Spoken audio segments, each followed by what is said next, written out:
Ah, friend. My expression wasn't much better than yours when I first saw this. Your eyes aren't deceiving you. It's her. The famous singer, Robin.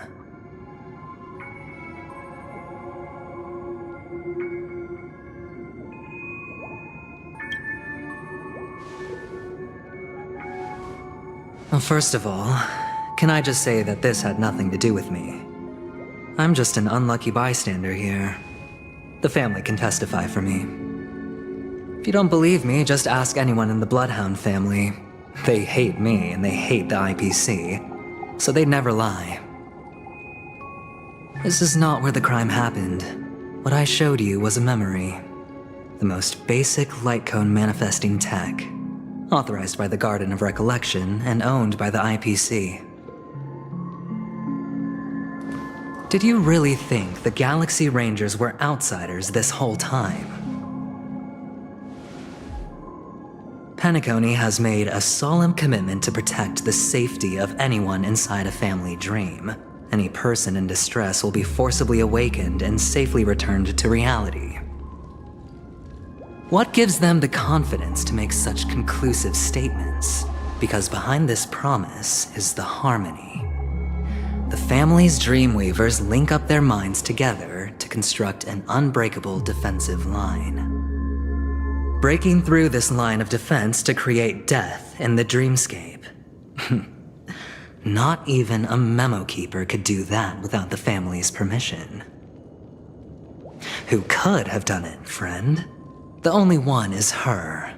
The girl who calls herself a Galaxy Ranger. An imposter. An unsought guest. An emanator who hides her true identity. Ifrit's death was a foregone conclusion. And Robin? Her misfortune was staring right at her. Who will be the next to die?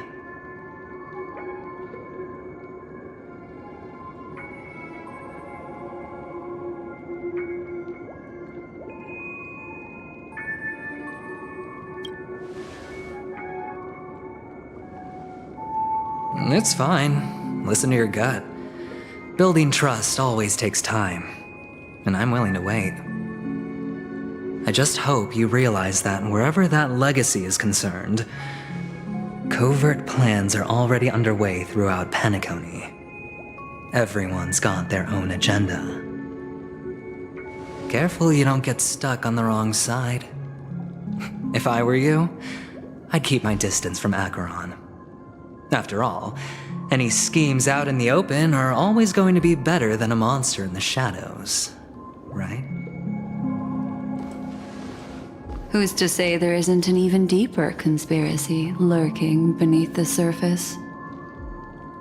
Memo Keeper, I think our little deal is finished. Aventurine is telling the truth. This memory is a real one. And there's no sign of any distortion grafting on. The IPC is not the Garden, and there are real limits to what they can actually do, but you know all this. Friend, let's not beat around the bush here. The thing is, I want to reach out personally to team up with the Astral Express. I told you I'm just not interested in scrambling for the legacy.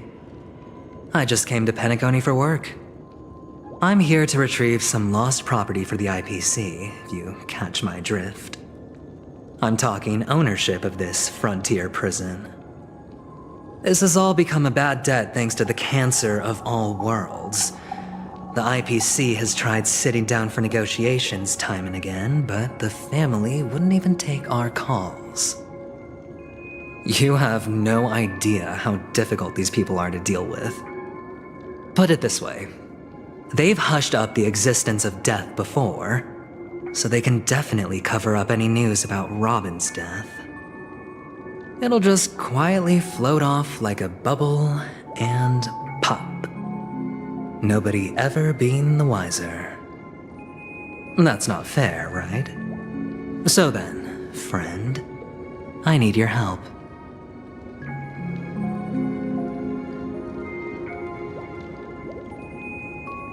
I have but only one goal. The family's front door is like a high wall, and to tear the whole thing down, I'll have to dig out a few chunks first. Once I find a weak point, the IPC will have plenty of means.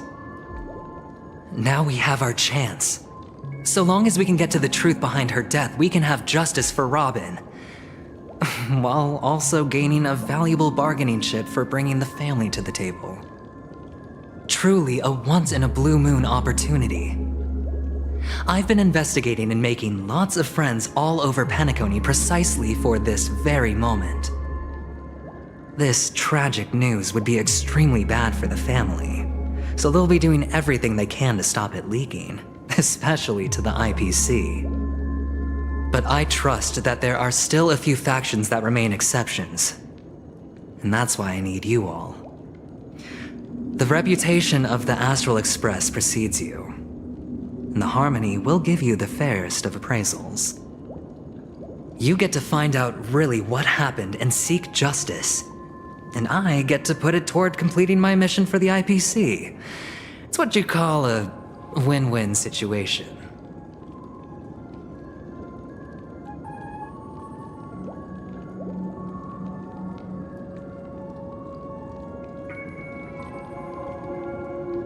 Don't worry, just head back and talk things over with your companions.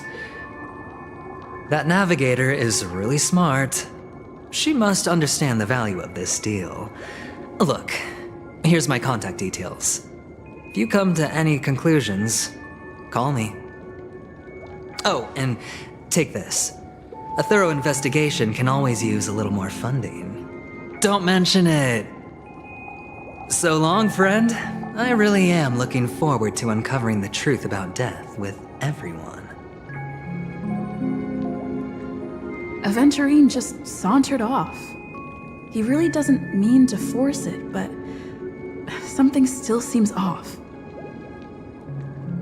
What now? What are your plans? Black Swan. What is she thinking?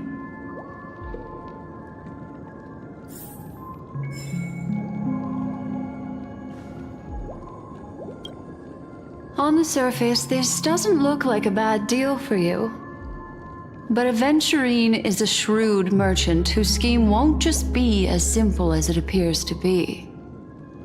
He doesn't know about Miss Firefly yet, but judging by your reaction, he may have noticed something going on and deliberately shifted topics to the truth of death to try and pull you in line with his way of thinking.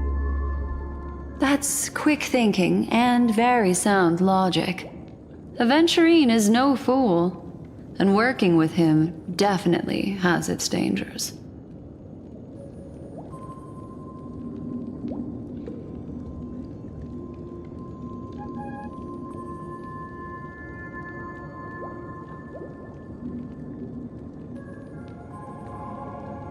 That is something I agree on.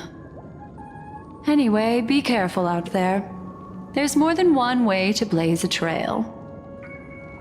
In a dark forest beset by wolves, ensuring your own escape to safety should be your primary concern. As for the other questions...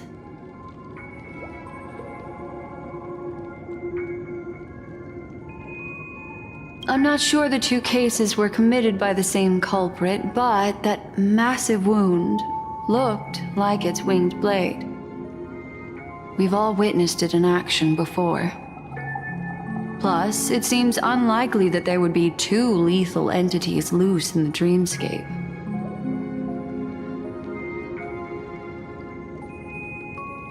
Sorry, I can't answer that question. That ranger is shrouded in mystery. I'm afraid no one is capable of providing an answer. But without a doubt, she is the most special guest at this banquet. It's like Aventurine said just then. It's best to keep your distance from her.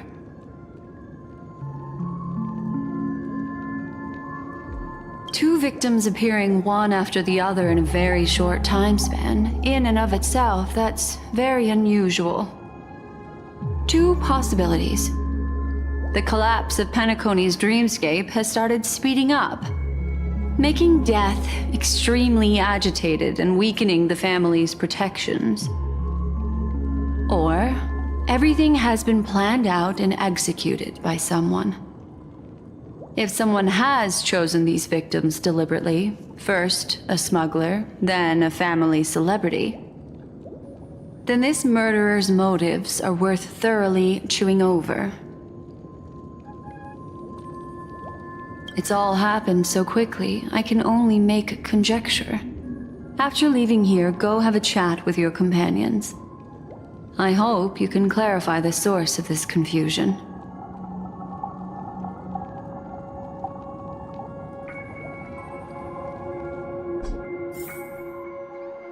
Come, this way.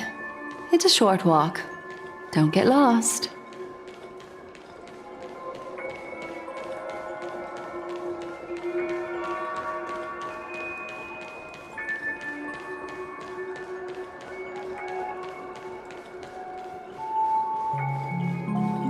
This way. This is where we part ways. All of this is like a nightmare. Unfortunately, the remembrance doesn't lie. What we just saw is the reality that happened, and it won't fade from our minds just because we wake up. But follow your heart, and don't be afraid. We all walk through this world casting shadows of different lengths, and ultimately, all we leave behind are precious memories. Hold on just a sec.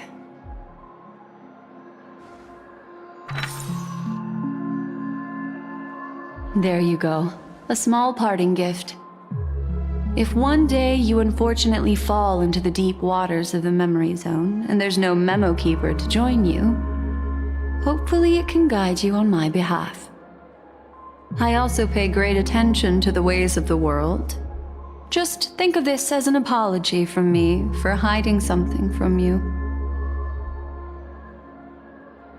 Then, I've something private to take care of regarding that Galaxy Ranger. Let's leave things there, shall we? What fascinating memories will you bring for me next time we meet?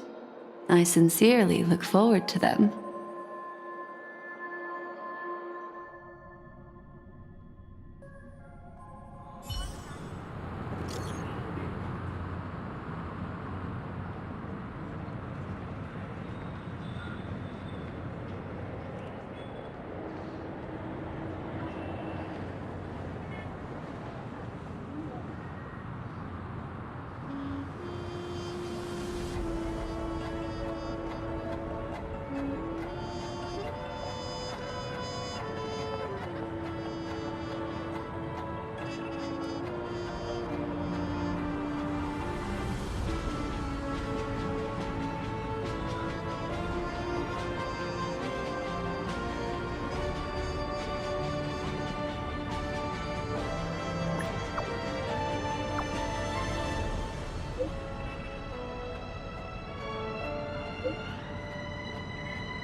A family rep.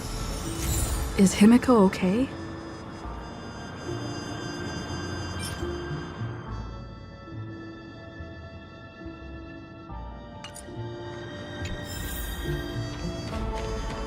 So much has happened.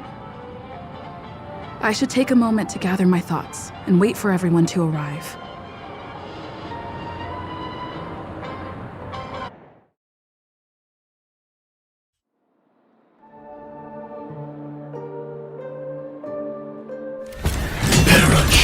Blade now, Ranger. Do you still dream, Hunter? Of those slain by your hand?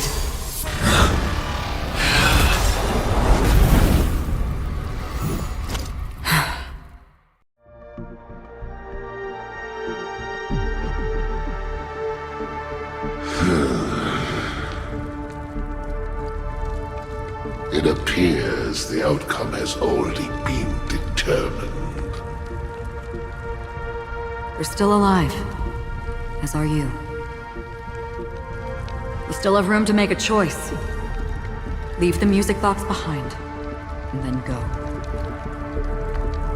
Choice. The bloody trail of the destruction leaves no room for hesitation. Vatora's fire demon. Even if you sacrifice your life for that eon, you won't get special treatment. Ranger, you tread the narrow path of the hunt. You could never understand.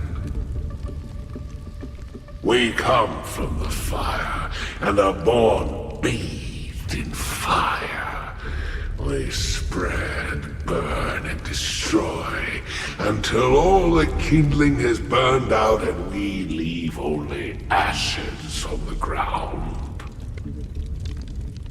Burning forms the entire life of a fire demon, from the beginning to the end. We are born to die, just to put into practice a profile of another universal truth. All things are created for the destruction. Your companions don't seem to think so. They fight for your chance at survival. They are my children, and just as I was, they are flames that have yet to burn white hot. They're still young, and I don't blame them. But my flames are faint, and time is running out. Can you see the planet of festivities in the distance? I plan to bring Purgatory with me there, and before that, I must surpass you. Why? Because on the path they have forged, you have traveled farther than I have. Emanator.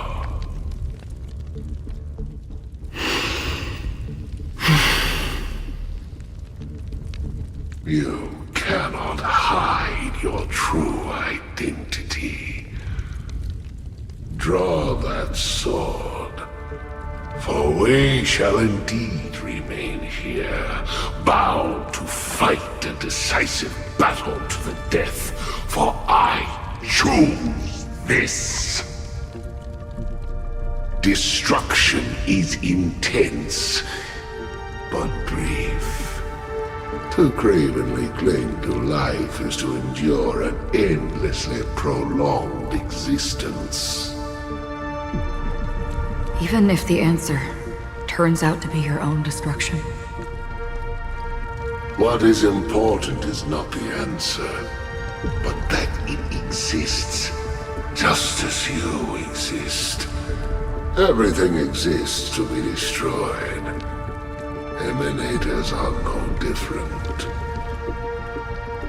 Just as even sweet dreams may be born of the void, the so-called impossible is merely something that has yet to happen.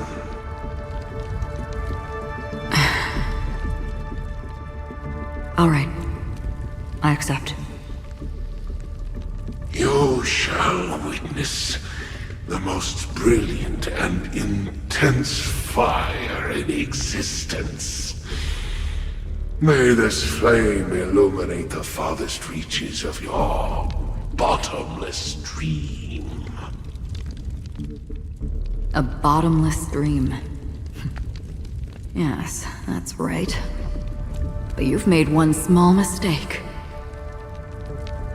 This blade remains in its scabbard not out of pity or scorn. It's a personal secret that I don't want to disclose, but perhaps out of reciprocity.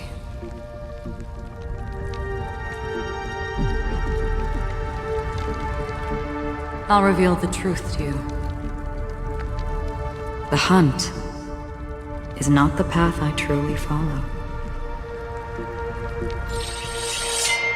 May death be the end of your boundless dream, guiding you back to the waking world.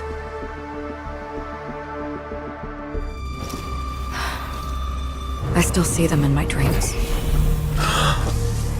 Hold it. Your time hasn't come yet. My time? I've seen many clever disguises that can conceal appearances, but they can never cover up who a person really is. And you're no different. You had no desire to kill the Trailblazer. You only did what you did to drive me and the Memo Keeper away, but why?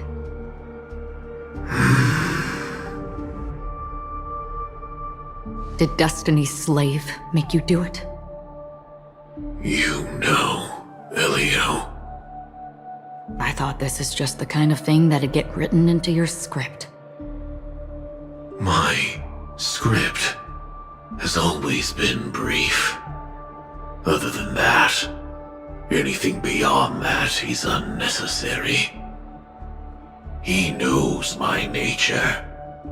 There is but a single destiny from which no one can escape. And until then, I hold the privilege of choice. However, you appear to be ignorant of this. So it's time for me to inquire. Who exactly are you? Not your enemy, perhaps. That's not what I asked. I don't deserve your curiosity. Loners wandering the cosmos always have their secrets. Take me. I'm wanted by the IPC, so it's little wonder that I know something about the Stellaron Hunters. That's all. Maybe I can help. What reason would you have for doing that? I tend to forget things. Which is why, rather than memories, I'm accustomed to using my emotions to capture what I normally wouldn't otherwise. So, I know who is inside that cold armor. How about it? Ready to take off that armor and sit down for a talk? It's not yet time. I don't need help, but I can give you a suggestion that would make things better for you and me. If your goal is the Watchmaker's legacy, then go look into the family. Not only are they covering up the existence of death, but they're burying the past and the truth about what happens inside the dreamscape. Already on it. And the Astral Express is no enemy of yours. I know that. I just never expected to hear you say it. What's next, then? The Trailblazer's been taken by Black Swan. Will you go look for her? No need for that. No harm in mentioning that Elio's only given me one instruction. Get all of the Astral Express to track down the Grand Legacy. I tried settling this in an easier and more direct way, but as you can see, here I am, confronting you. I failed. Can't ever go against the script. The so-called impossible is merely something that has yet to happen. That's it. Before we split, can I ask you one more thing? Is there anything else in your script about me? I'd like to know what kind of footnote I get to leave in that future foreseen by destiny. Unfortunately, Not a thing came up. I knew it.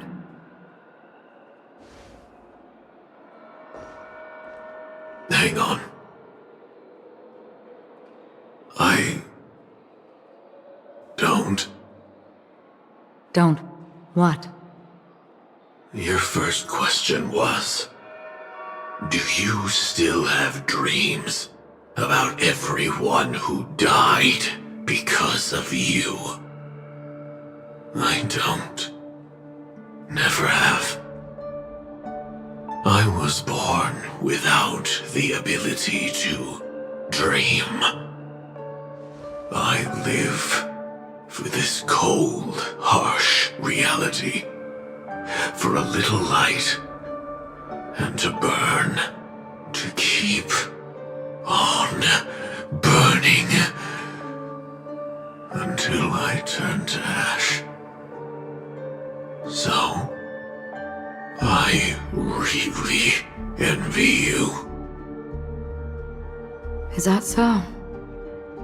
Then you're already living in the waking world.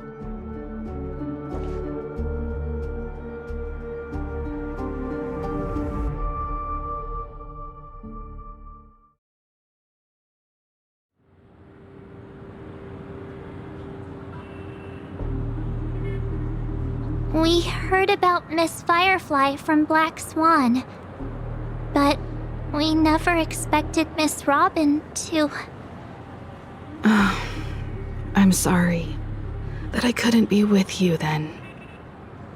Reality cruises on in serenity, while undercurrents bubble up from the dreamscape. Just like that memo keeper said. Stay strong, everyone. We can still do what we can for them. Starting with finding the murderer. Let's recap everything then. The Trailblazer just reminded me of something. March, do you remember what that family rep who negotiated with us said? Indeed, we trust that the Nameless has nothing to do with this, and we also beg each of you to help assist the family in verifying the identity of the deceased. That's how it was put, in reference to Miss Firefly. Looking back, he seemed a little evasive at the time. And he also failed to mention anything about the earlier murder, too. The family's planning on covering up all news about Miss Robin's death. If news gets out, Penacony's going to turn into a bloodbath. But the murder that followed closely after was obviously beyond their anticipation. The family had to try and turn things to their advantage by bringing in reinforcements from outside. The Charmony Festival is nearly here. They must be snowed under. It may also be that Miss Firefly's murder had so many witnesses that it couldn't be covered up. So they went with the flow and let more people on the scene to control the situation. After all, the nature of the two murders is fundamentally different. The family's first protective measure should be against malicious actors among the guests, such as that IPC envoy.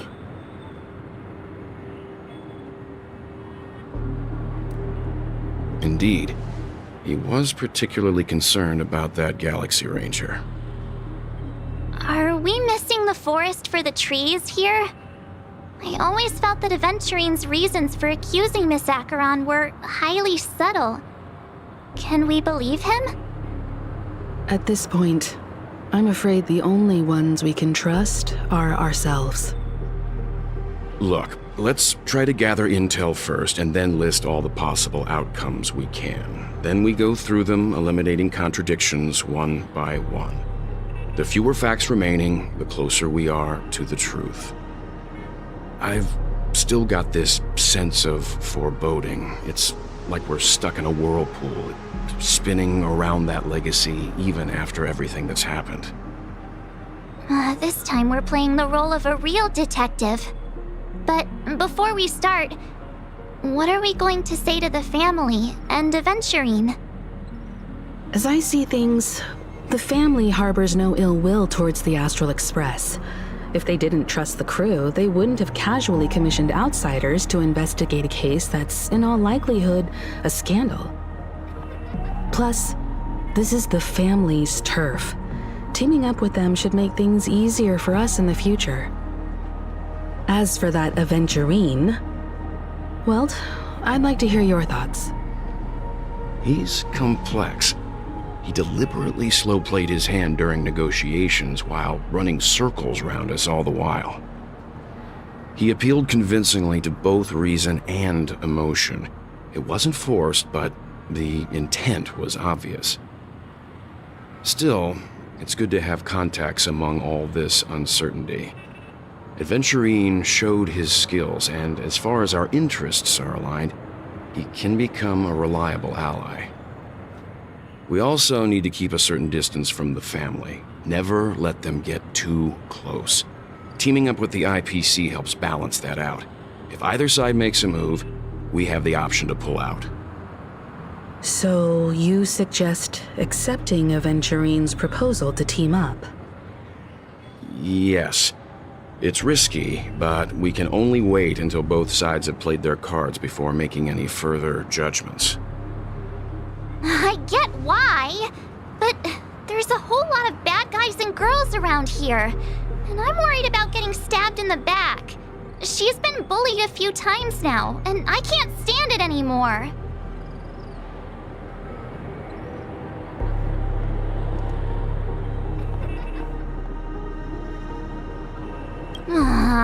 You're like a broken record. Forget about it. Just let me keep an eye on him. If that doesn't work, we can just turn the tables and use him instead. Then, could you please reply to Aventurine? Everyone, take this time to put together your thoughts.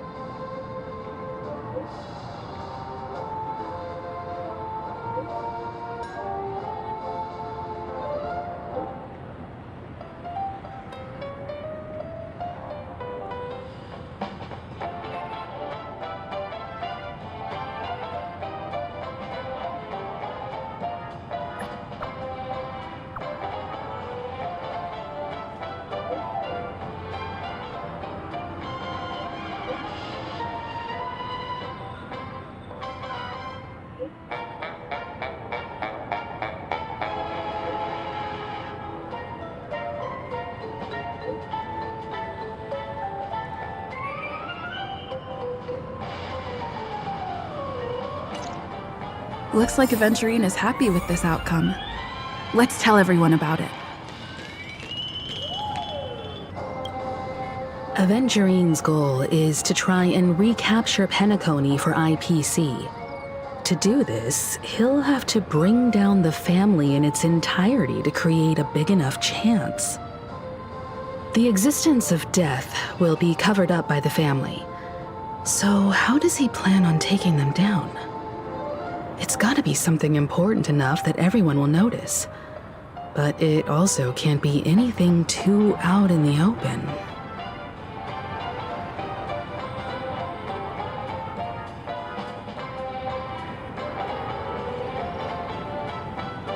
An attack on the hotel guests? Unlikely. Penacony's guests include quite a few bigwigs known throughout the whole cosmos. People who not even the IPC would dare take lightly. Aventurine is a shrewd merchant, and there's no way he doesn't know that. He's definitely going for the family, and it's just a matter of how. The harmony is strong in Penacony, and almost impossible to take on head-to-head. The fact that the IPC dispatched Aventurine shows that they do not intend to simply play by the book here. Aventurine has devoted considerable attention to her. But this Galaxy Ranger, we know hardly anything about her, and can't rush to any conclusions.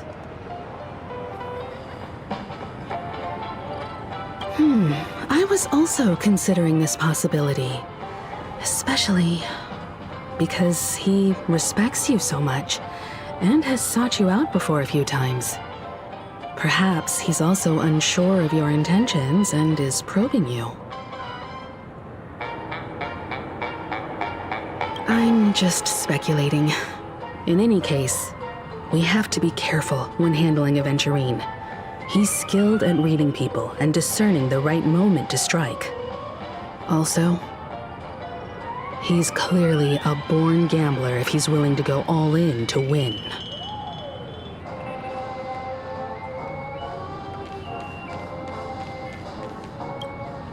Aventurine said something that concerns me. He accused that Galaxy Ranger of killing Robin without any evidence whatsoever, but said nothing about her connection to that memory zone meme or why he was stalking you. It was a groundless accusation, which only serves to make him seem more suspicious.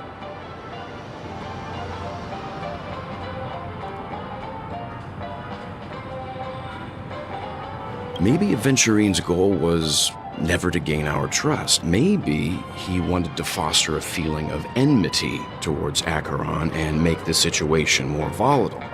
2 birds, 1 stone.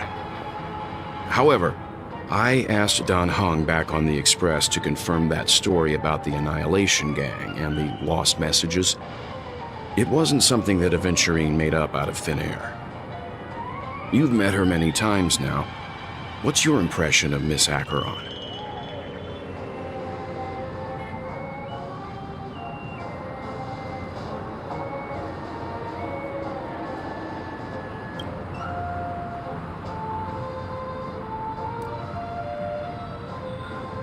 That fits the stereotype of a Galaxy Ranger to a T. They're eccentric, unpredictable, and fond of being alone. No wonder she's a suspect.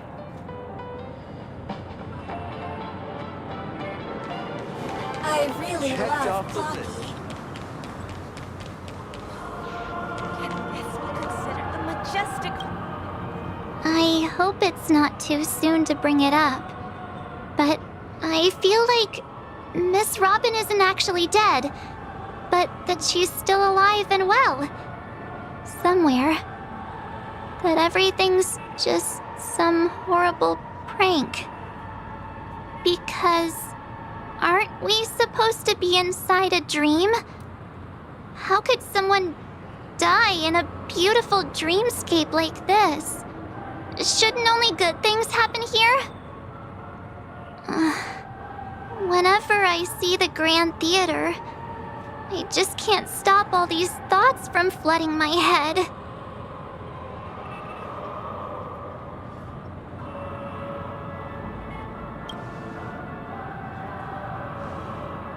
Yeah, of course. At times like this, we're so lucky to have our crew. The family and the IPC. Everyone has their own plans going on. Everyone's still having a great time out there on the streets. Nobody knows what's happened. It's all so unreal.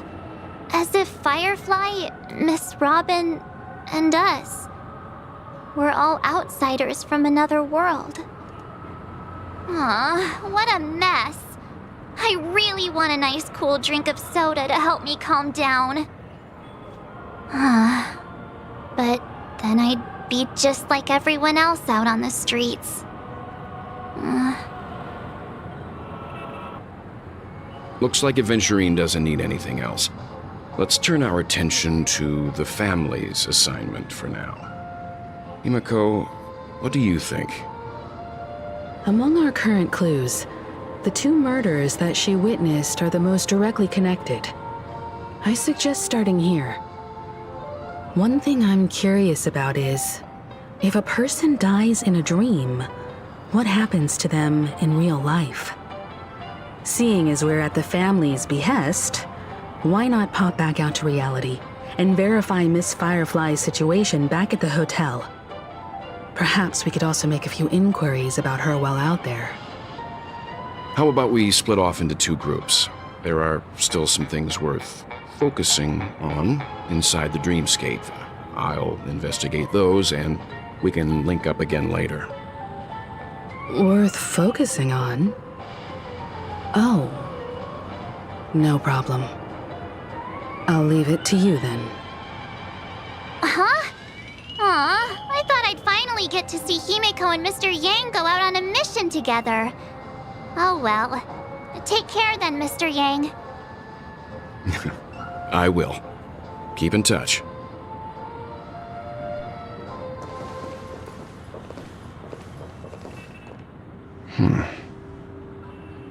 Honored guest, could you come out for a second?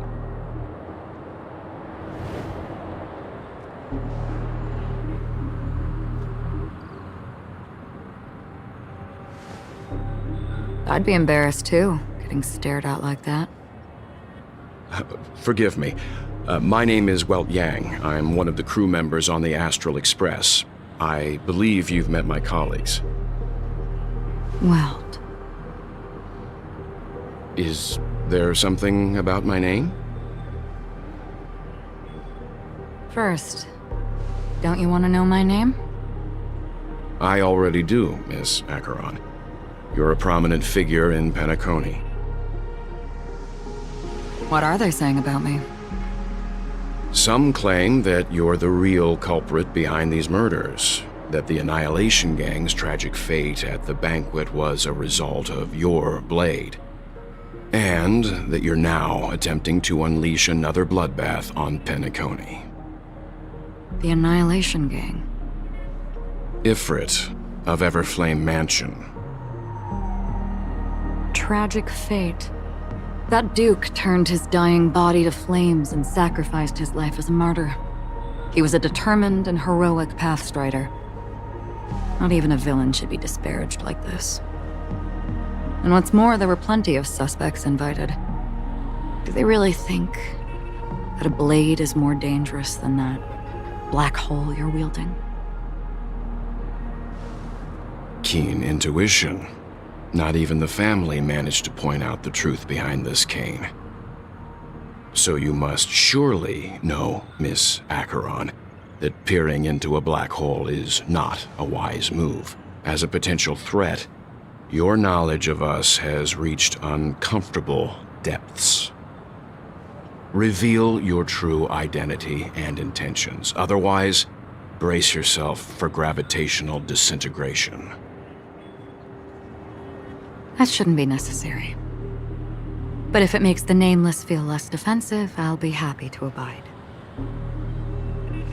Believe it or not, Galaxy Ranger, Acheron, those are the names I go by to this very day.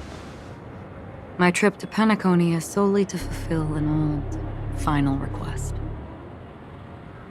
I'm here for the Watchmaker's legacy. And that's it. I think I've been honest enough. Still unwilling to reveal your true identity? It's not that I don't want to. It's just that I can't. I've come so far, and I can't sum up all of that in just a few words. Everyone has their own unspeakable past. Secrets that they don't want to be revealed. And I won't be asking any more questions, such as why the Astral Express is roaming around the cosmos with a Stellaron on board.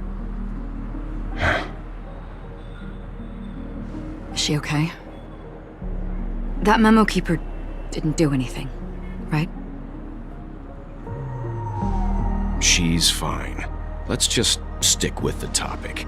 Gaining my trust depends on how much you're willing to reveal. I've run around many different Penacony dreamscapes just to try and find that legacy. And during this period, I came into contact with quite a few guests.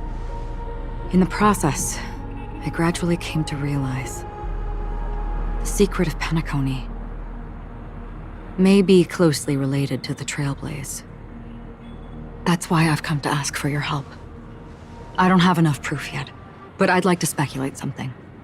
The source of all tragedy lies within the family. If you could trust me, we could find the proof to support this claim together.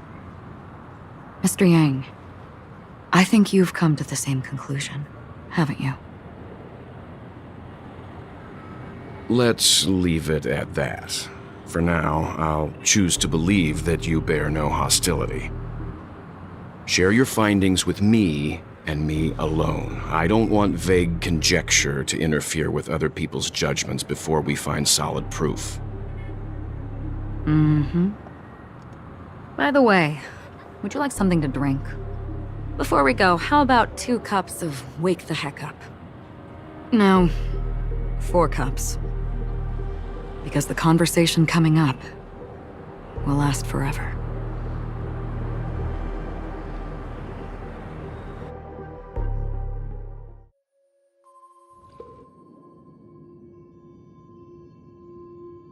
I've been watching her closely for a while now, and the first invitation was in the banquet hall of the hotel.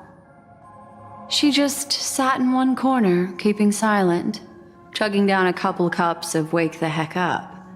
I told her it's a pungent, bitter beverage, not the taste of sweet dreams, only for people allergic to Soul Glad. And she said, Really? But I don't taste any difference at all between them.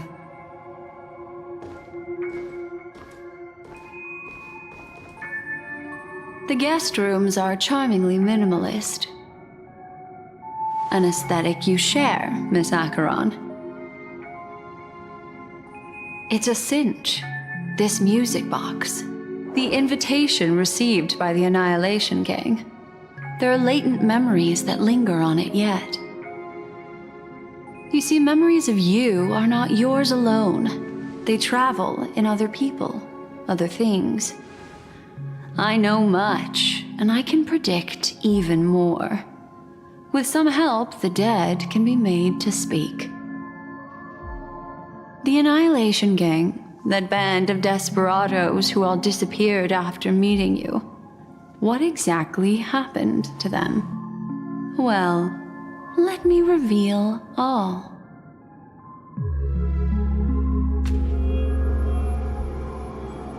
Gradation 12. Dreamscape 12. Father, I dedicate this to you. Well done, Dubra. Wherever they go, shall be met by annihilation. There it is. It's hazy, but it's Ifrit's voice. The other one is probably his progeny. This is the residual memory from when the invitation was first delivered. They were abruptly interrupted. Then, what happened next is...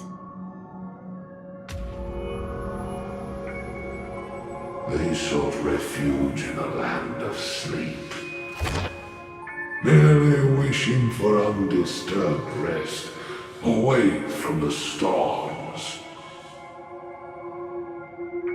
Children of the Flame, this marks your rite of passage.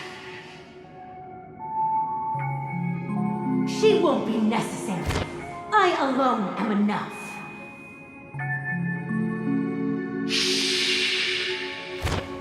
When have those on the path of destruction feared death?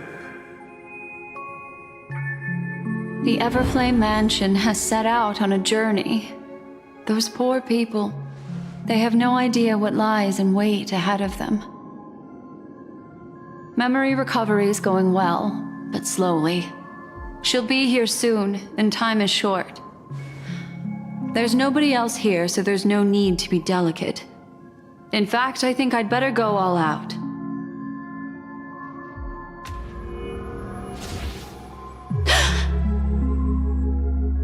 What happened?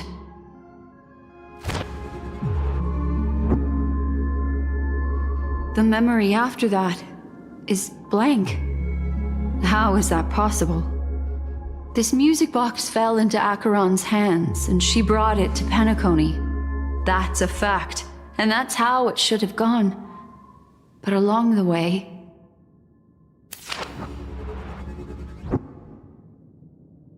it's like it's been erased. Who's done this?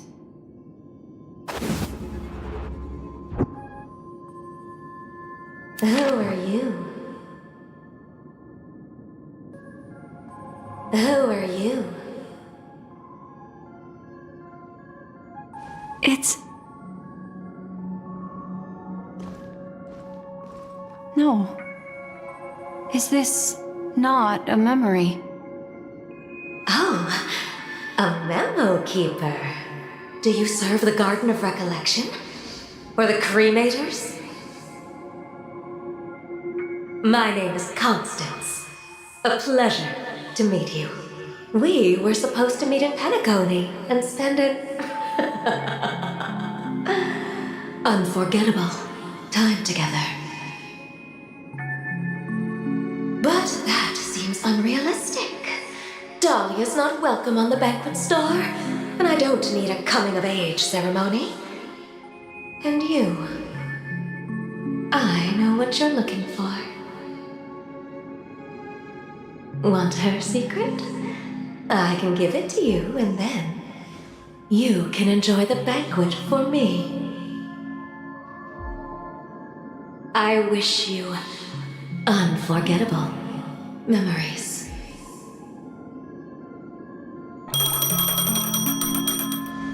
Oh. A phone. Wanna listen in?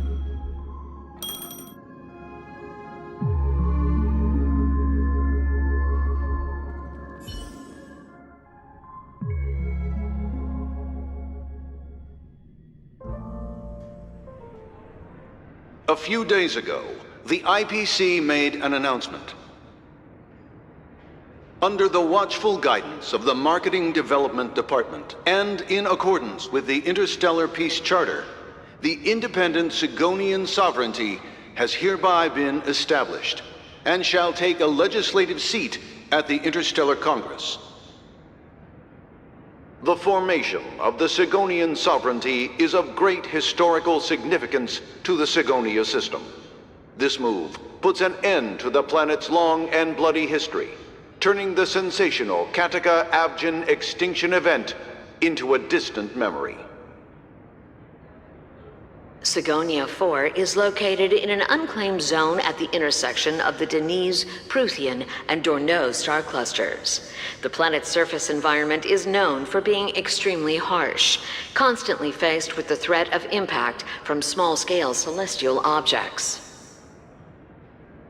This is why very few intelligent species have made this planet their home, dividing themselves into several tribes to eke out nomad lifestyles as they struggle to survive the arid desert wilderness. They have developed their own folk beliefs that are independent of the Eon belief system. Sigonia. Sigonia. Ravenous eye of the storm, spurned by all the gods. Land of rock, but not water. Lightning, but not rain. Blood, but not tears. You beat us with your falling stars. You lash us with wind and storm. You chew us up with the cracked earth.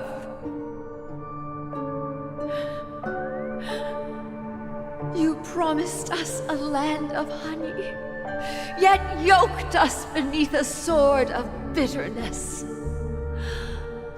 Oh, Gaiathra Triclops, if thou can hear me, please open up thy 3 eyes and gaze upon this child.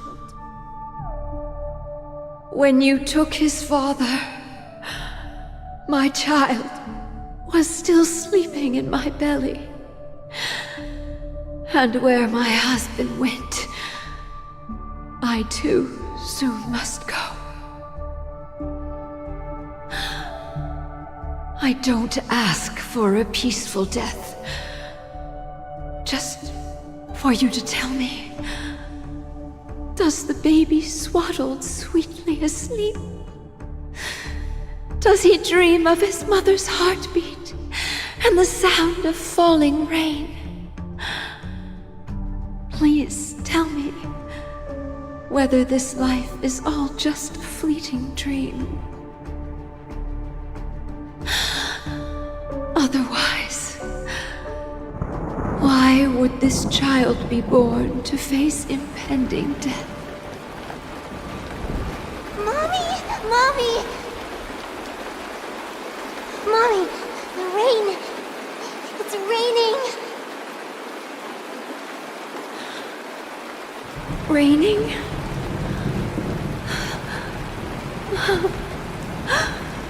Raining! It is raining! It's true! Those Outworlders weren't lying to us. They really did summon the rain. Mommy, we can leave here. We can go back home.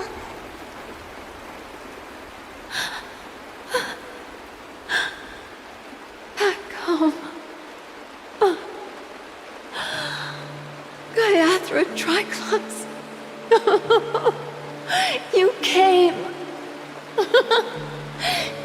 Do you hear that? Thank you.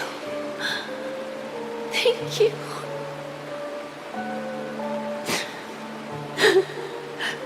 Darling, listen.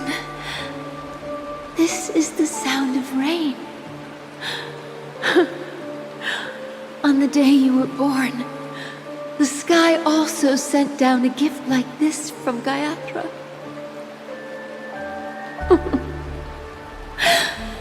Such a lucky child.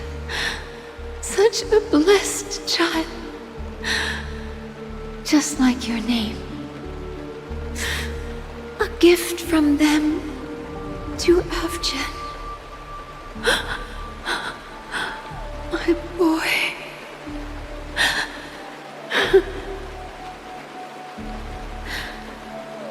May the goddess Gaiathra close her eyes 3 times. Keep your blood eternally pulsing.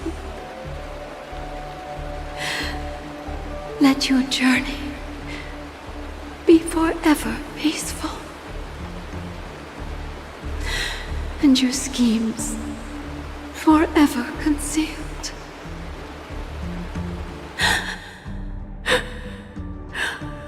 Welcome to this sad world, Kakavasha.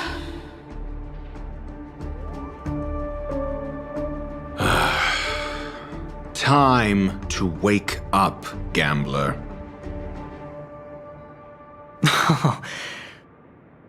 Oh, heavens. I must have drunk too much Soul Glad. Didn't expect you to be back so soon. How is it? Find anything? Just as you guessed. Nobody outside knows about Robin's death. There aren't even baseless conspiracy theories. They're still streaming the rehearsal for her ceremony, using a stand-in, I guess. They must be dreaming. Of course.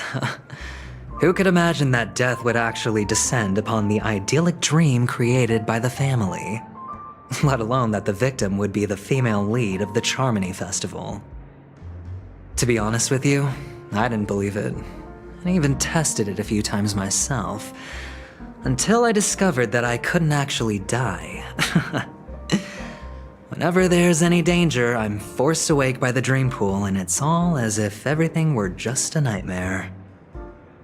That's why I'm convinced that there are a few big secrets lurking behind the scenes. Then you must have heard about the Memory Zone meme. When I graciously deigned to establish connections with the Oak family on your behalf, they were quite in a pitiful state of disarray. Besides Robin, there was another body. I don't know the exact details, just that it was a stowaway. 2 murder cases? I told you something seemed off about the Nameless. Oh, she must have come across the other one. This murderer is a psycho. But I have to admit, the case should be easy to crack. We can leverage the family's malfeasance and let the IPC use this as a reason to intervene. It's just that their trickery runs deeper than I thought. Robin's stand-in was all ready to go. These two murders are definitely getting hushed up. What should we do? Let me think. It's too rare an opportunity to miss out on, so I gotta be careful. Incredible gambler. Have you already exhausted your limited repertoire of tricks so soon? There are plenty of chips, but it'd be best to choose carefully. The most straightforward has to be Robin. Remember? That masked fool once told me to find a mute as a friend. Robin is what she calls the mute. She has lost her voice, and while most people can't pick up on it, you and I cannot mistake that sound. Not produced by any voice box, but rather by the resonance of the harmony. If that girl hadn't gone hoarse from singing practice, there'd only be one possibility. Something was up with the family. Or Robin herself. To get to the bottom of this, I tried every way I could to meet her. But she died. Right before my very eyes. A complete and utter loss. Incidentally, it seems to have resulted in your rather undignified arrival on the interrogation stand. There were eyewitnesses at the scene, and the family, in their graciousness, has tentatively accepted your alibi. However, for the foreseeable future, you shall, regrettably, find yourself under the vigilant watch of the hounds. Well, things aren't looking too optimistic, Doctor. I'm starting to break out in a cold sweat. Do you reckon there's still any chance of a comeback, given how things are? A probability? Yes, it exists, but it verges on the infinitesimal. To phrase it in a manner more befitting the vernacular of Penacony, you're dreaming. But if you simply can't control yourself and want to try your hand, then there just so happens to be a suitable candidate. That man wants to see you again. Who? Sunday. Is this a public hearing or a private trial? If it were the former, it would hardly befit my stature to stoop to the role of a mere messenger. Fine. Oh, that's great. It's all great. You see, the dead can't talk, but the living can. Ratio, I'm convinced now that there must be something wrong inside the family. Oh, just you wait and see. That man's sister has died. He can't sit on his hands. Well, without any further ado, let's set off. Lead the way. The show is about to begin.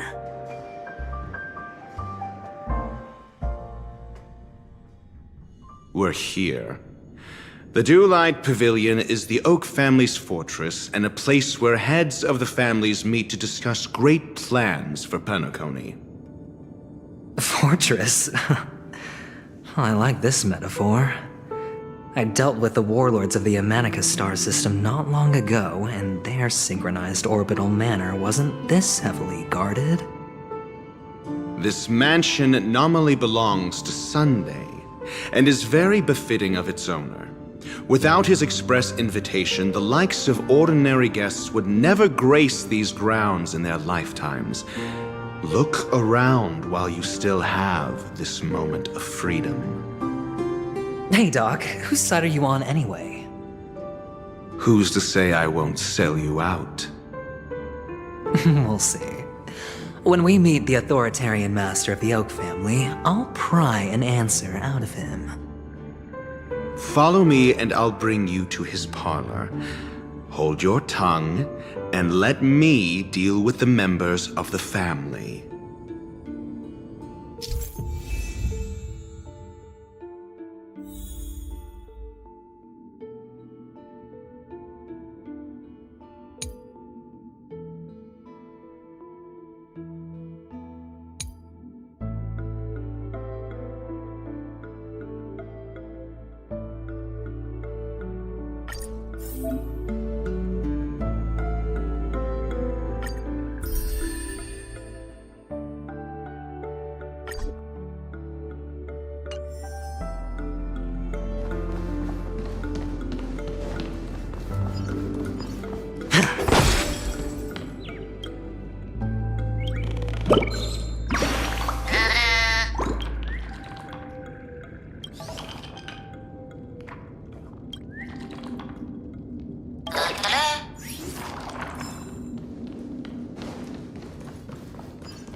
A reward with no risk? I'll take it. Hey, you two! That's a place of business. No entry. I was requested by Mr. Sunday to bring him the suspect. My name is Ratio. He should have mentioned it to you. Oh, I remember you. Veritas Ratio. Your punch virtual particle clock is impressive. Excuse me? The one on your head. Of course, it's nothing compared to my full pocket dimensional annihilating power armor of the Mobile Knights. Right, and as I mentioned, that fantasy raiment of yours doesn't exist. That's because you can't see it. Like I say, only family can see the glory of the Mobile Knights. Ugh, enough. Get going. Don't keep Mr. Sunday waiting. It seems like the idiocy index here is no better than it is out there.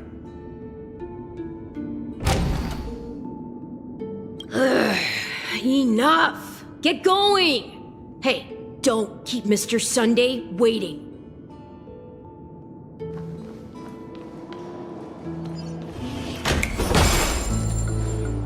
A dead end? The door is shut tight. Looks like we're on our own. I mean, there isn't a door. How did you get in before? For security reasons, the family built the administrative site deep in the dreamscape, with the mechanisms hidden in these Nightingale statues. The direction of the statues can be controlled. On the previous occasion, an attendant named Kona had gone to the side room to verify something before setting the statues in the correct positions. Well, maybe we should do the same. Let's go and take a look. Of course, we can also use brute force.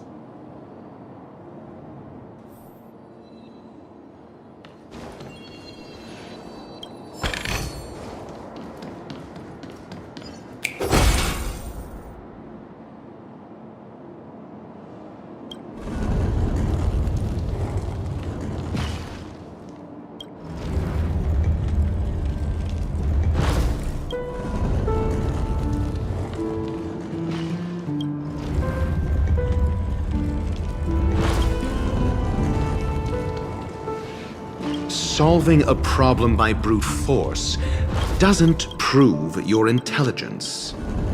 The side room. Don't let me repeat myself.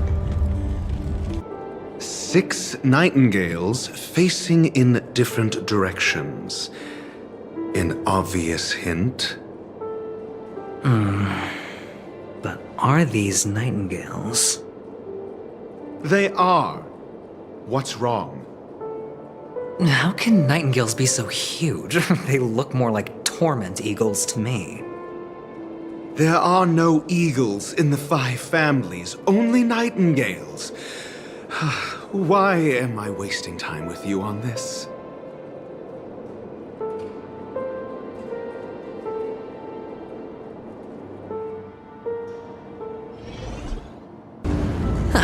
Just as I thought. Here's the correct answer. A truly miraculous discovery. Perhaps I should offer you the chance to join the Genius Society. Really? Well, I thought you'd given up on that already. I was being sarcastic. Can't you tell?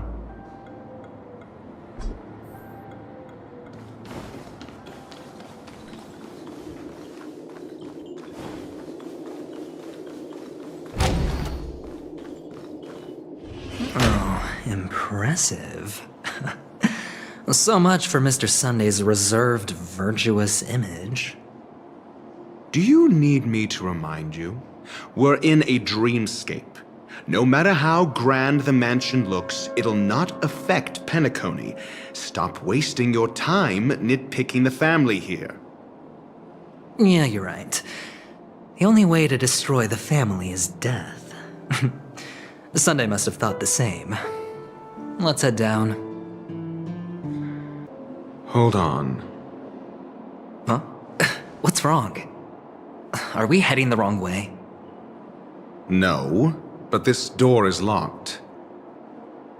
My friend? Did you really make an appointment with him? It's a trial. You got to prove your worth to Sunday before you can speak with him. If I'm not wrong, we need to find a way to open this door in the hall, or this place will be our prison. Oh, an escape room. My favorite. Get serious. I've no time for games. Let's head back. The hint is probably in that prominent sandpit. Wow. Now that's an enormous sandpit. I'd love to build a tall building for myself. Once I have enough savings.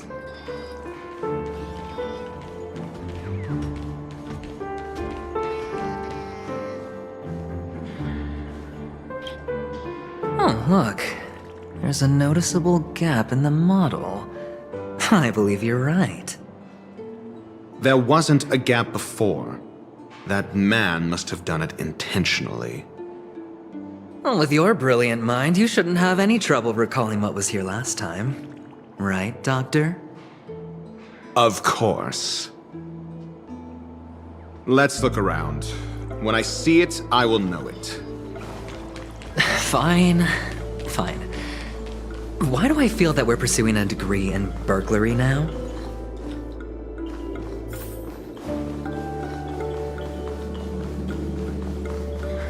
Watch this.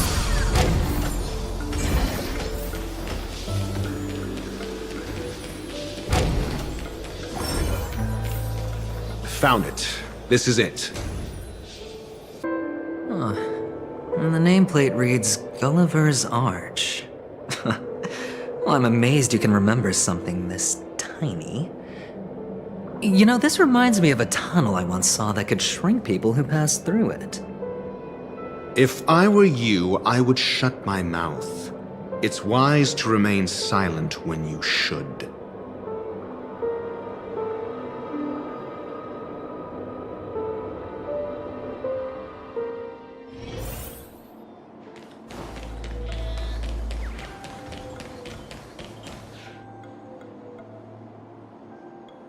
Oh, this reminds me of one of those building toys. You know, with the blocks. I've never played with them before.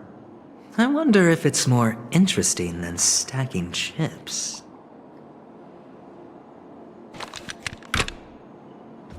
Oh, look. The gap is closed. And it fits perfectly. So, what's next?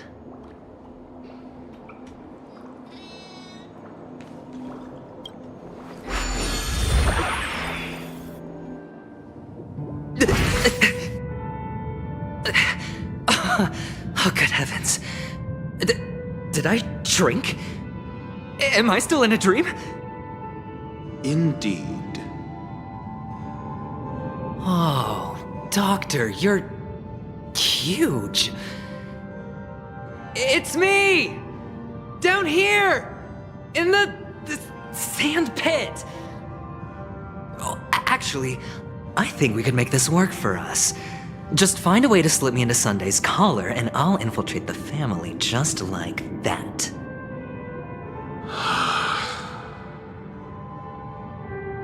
Oh, fine. I was just kidding. Let's find a way to open the door.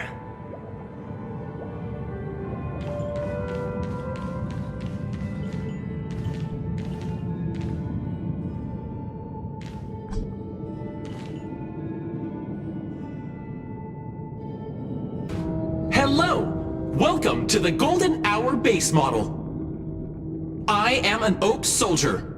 I will be here to guide you through the tour of the base model. Happy to be of service. And tell me about the tour. Hello! Welcome to the Golden Hour base model. I am an Oak Soldier. I will be here to guide you through the tour of the base model.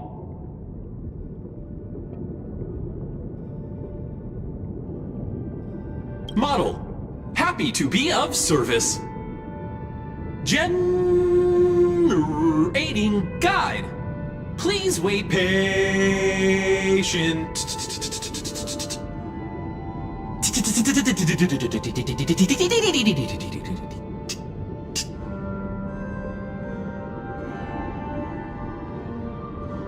Found the nearest check-in spot. Please look behind me. A capsule machine model.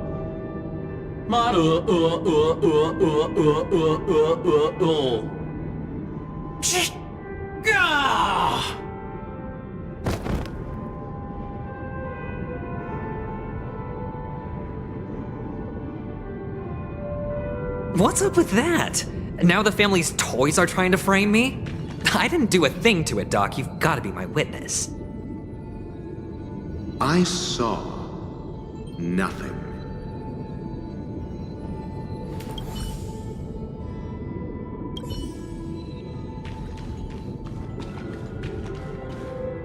Oh, capsule machine. There's no mechanism on the floor. Could there be one at the top? Doctor, do me a favor.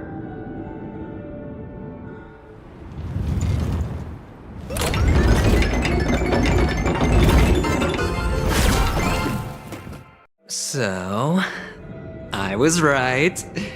These models have interiors that look exactly like the real buildings. The only difference is that no one lives in them. Funny that Sunday puts a miniature that makes him seem like a giant by comparison right where he can see it first thing in the morning. Insecure much?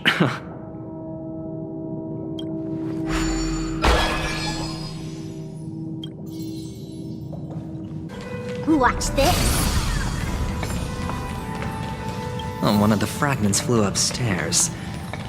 I'll need to use the pinball machine to flick myself up there. But it's tough. Oh, great. There's another pinball machine base here. And it's empty too. Doc! I'll need your brain power again. There's no need to yell, I can hear you. The pinball machine must be hidden somewhere in the hall, like the arch. Wait here, and I'll be back in a minute.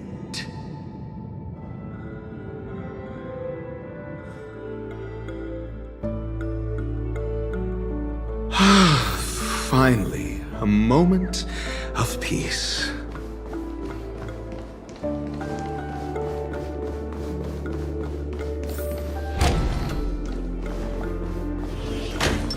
Watch this. That's it. Pleasant moments of solitude are always fleeting.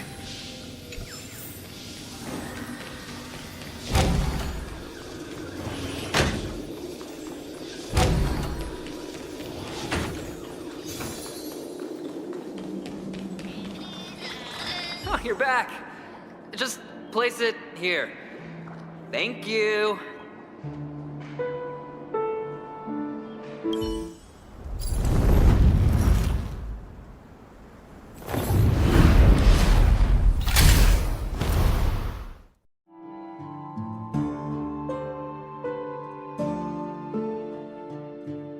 Thanks, Doc.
Horatio, you should come in here and take a look. The view here is breathtaking. Honestly, you could easily squash me with just a pinch. If that is your wish, I will do so without a moment's hesitation.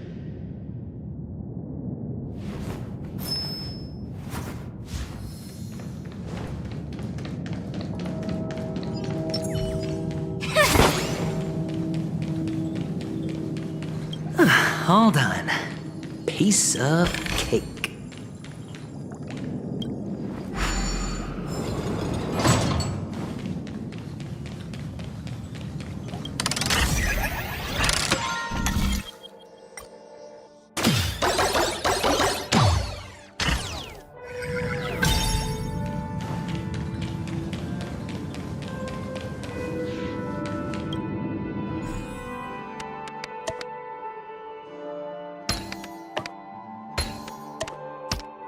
And the joyous tour of Toy City has come to an end. Makes me feel sad. Penacony isn't all bad, right? I'll use this interesting experience as a talking point at the poker table.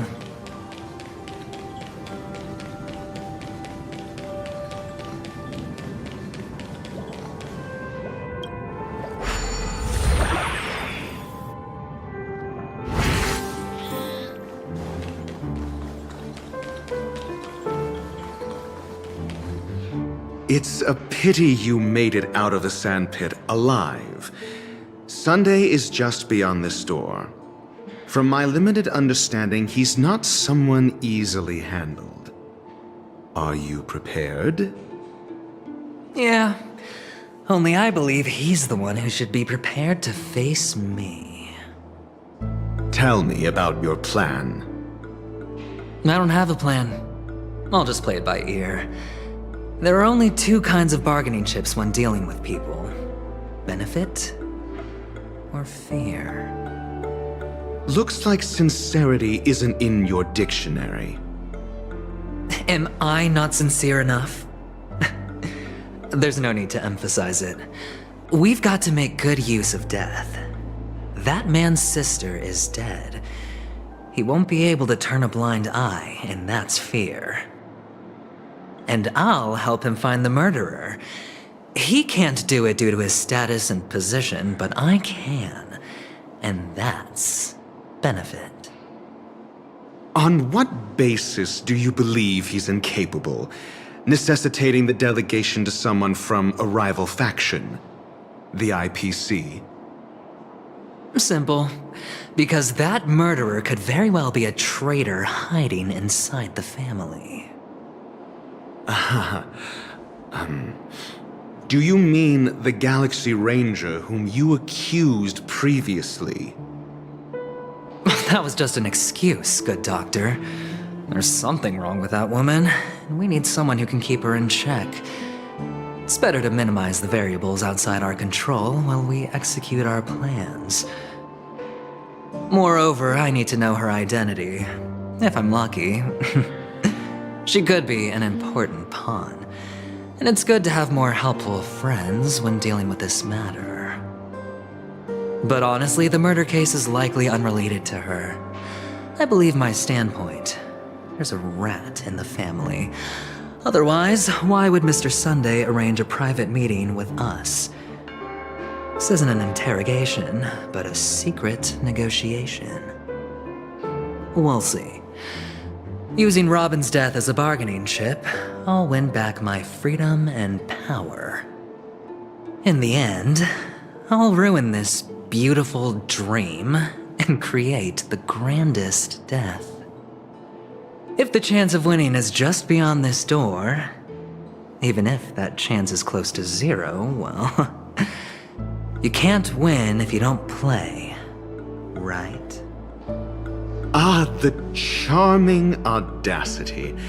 To think that you, of all people, might emerge victorious, dear gambler. 3 chips are enough. All or nothing.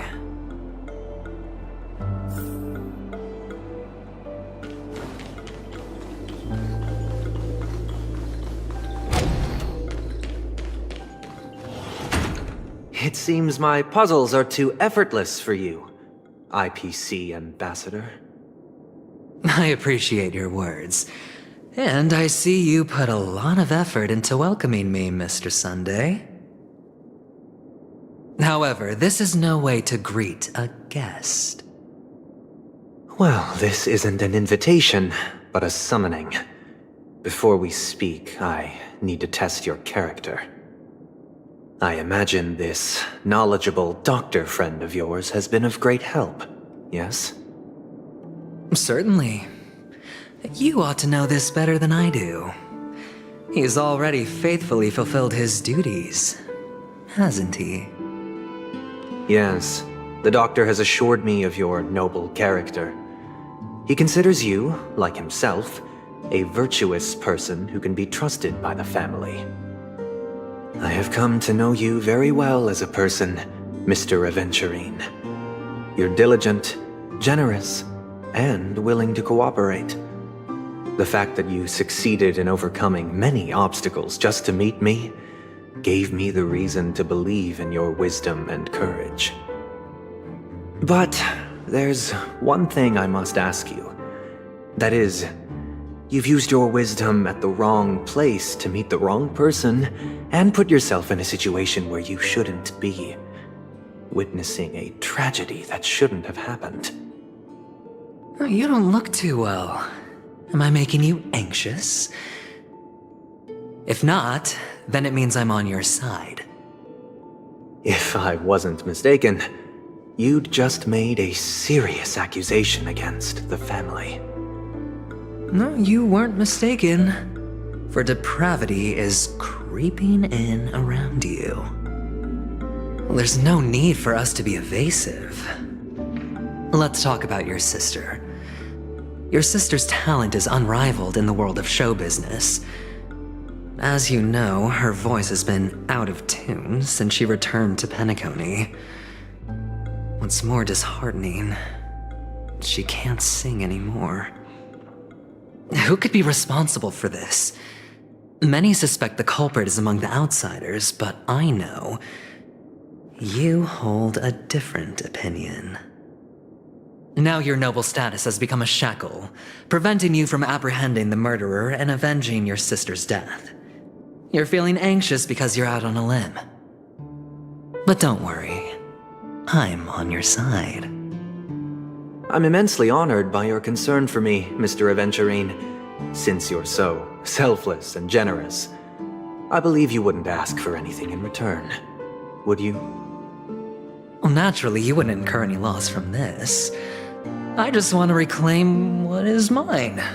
My liberty and the personal items under the family's custody, the bag of gift money, and the box in which the cornerstone is stored. That's right. Cornerstone. I've heard it's a treasured asset of the Strategic Investment Department. A sacred stone that seals the Preservation Emanator, granting significant power, and every liquidation specialist holds one. For an object so precious, it probably comes at an even higher price than other forms of recompense. Well, I'm sure you're aware of the high level of risk I'll be undertaking to bring the truth to light. Mr. Aventurine, when you're out and about, do you always make adjustments to your appearance? Your tie should be on the center line. Your shirt must not protrude from your vest. Your trouser creases should be perfectly straight and always aligned with the tips of your shoes. Of course. But I don't, because it's not appropriate to do so in public. You should make sure everything is presentable and in order before leaving the house. I'm not the kind that takes risks. The cornerstone must be in the custody of the family. No room for negotiation? Please, don't let me turn you down twice. Sure. The gift money is good enough. I suppose you wouldn't mind that. After all, a merchant can't function without a bargaining chip. You compromised quicker than I thought. Unfortunately, It's a gambler that needs a bargaining chip, not a merchant. I can give you your gift money, but before that, I want you to tell me.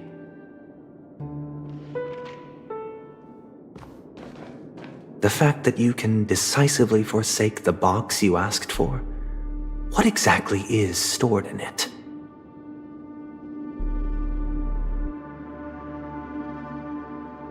Oh, triple-faced soul, please sear his tongue and palms with a hot iron, so that he will not be able to fabricate lies and make false vows. What have you done? Under the light of the harmony, all wickedness is revealed. I implore them to shed their light, and I'll ask you questions on their behalf. Next, you have 113 seconds to prove your innocence and gain my trust. And if I refuse to answer? You can try, and we'll see if the harmony rejects you. Question: do you own a cornerstone? Yes. What a simple answer. You, too, understand that idle chatter leads only to poverty. Did you hand over the cornerstone to the family when you entered Penacony? Yes. Does the cornerstone you handed over to the family belong to you? Yes. Is your cornerstone in this room right now? Yes. Is your memory free from any kind of tampering or deletion, encompassing but not restricted to the techniques of the Garden of Recollection? Yes. Are you an Avgin from Sigonia? Yes. You even know about that? Do the Avgins have any ability to read, tamper with, or manipulate one's own or another's mind? No. Does it matter? Do you love your family more than yourself? Yes. All the Avgins were killed in a massacre. Am I right?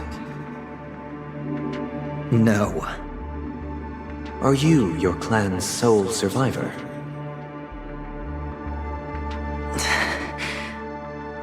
Perhaps.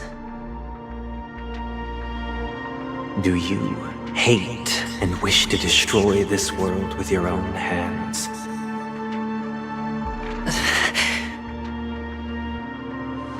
I don't know. Interesting. Now, the final question. Can you swear that at this very moment, the Aventurine stone is safe and sound in this box?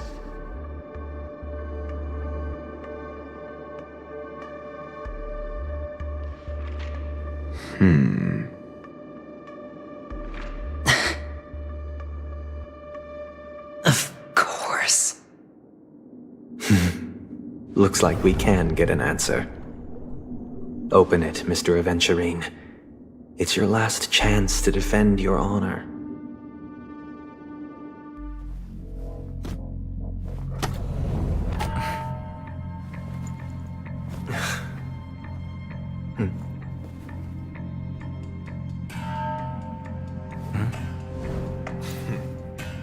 Please.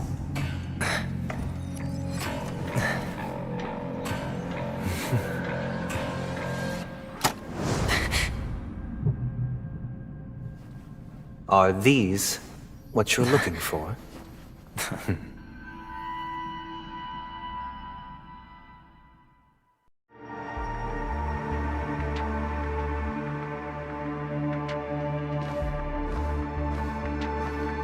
Since you came as promised, learned doctor, does this mean that you are willing to take the side of the family in this farce?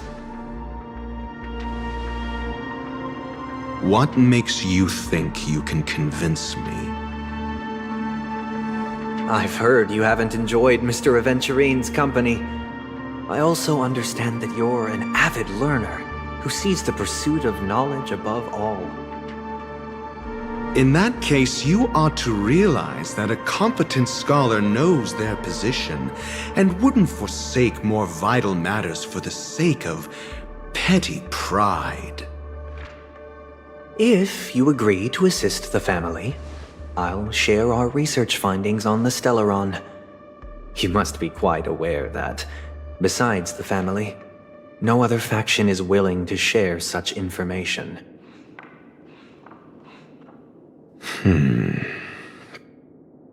Cut to the chase. What do you need from me? I need Mr. Aventurine's comprehensive plan. Haven't you confiscated his cornerstone? You can't expect a featherless bird to take flight. But I've also heard the 10 elites in the Strategic Investment Department have united, progressing together in the interests of the IPC. You'll have to speak more clearly than that. The cornerstone, which Mr. Aventurine surrendered. Was it really his? You question whether he would entrust you with someone else's cornerstone. The 10 Stonehearts aren't as united as you think. Cornerstones are significantly more precious to them than their very own lives. But you know that he's a crazed gambler. The more vocal he is about it, the more cautious I must be. I never imagined someone would share his way of thinking. Honestly, you should see a shrink. Bring it. The box containing the cornerstone is unique, and only IPC senior staff and related members can access it. But I happen to be among them.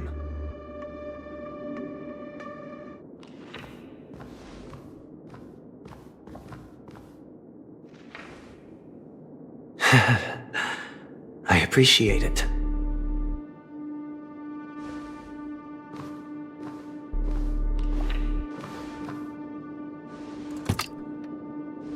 Unfortunately, your guess is correct.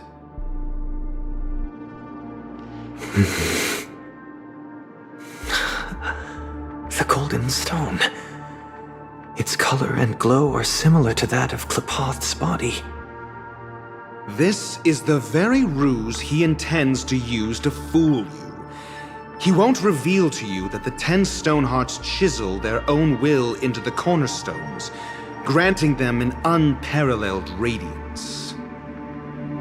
And this golden statue is also known as Topaz, not Adventurine, and it belongs to Topaz. So, do you wish to confront him? Not at the moment. I'm more interested to know the location of his cornerstone. The safest place somewhere you'd never think of. Because he never intended to hide it. In fact, that cornerstone has been in your hands from the very beginning.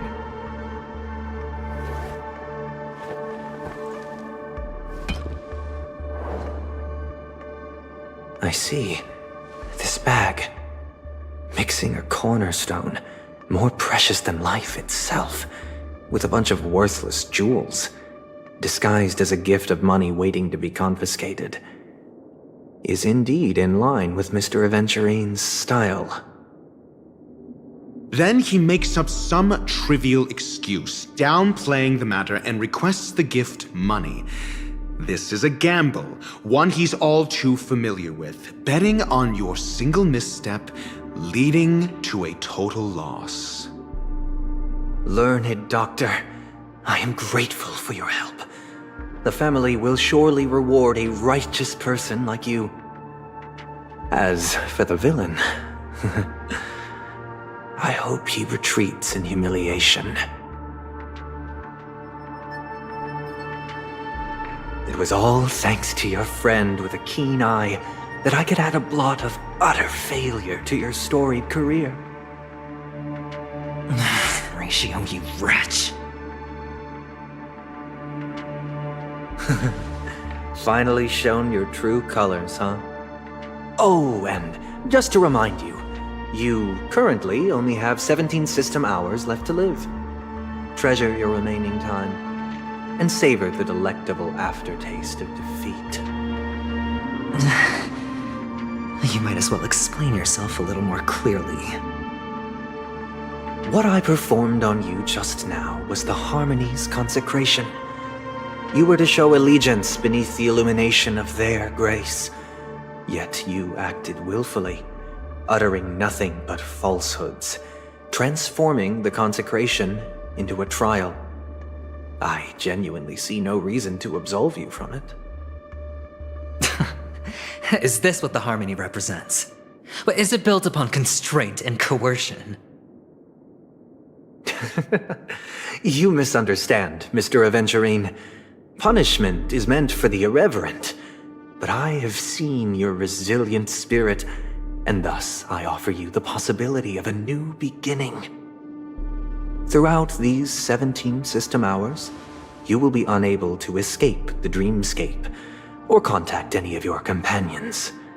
You only have 2 paths before you, and it all depends on whether you can complete my test within the time limit.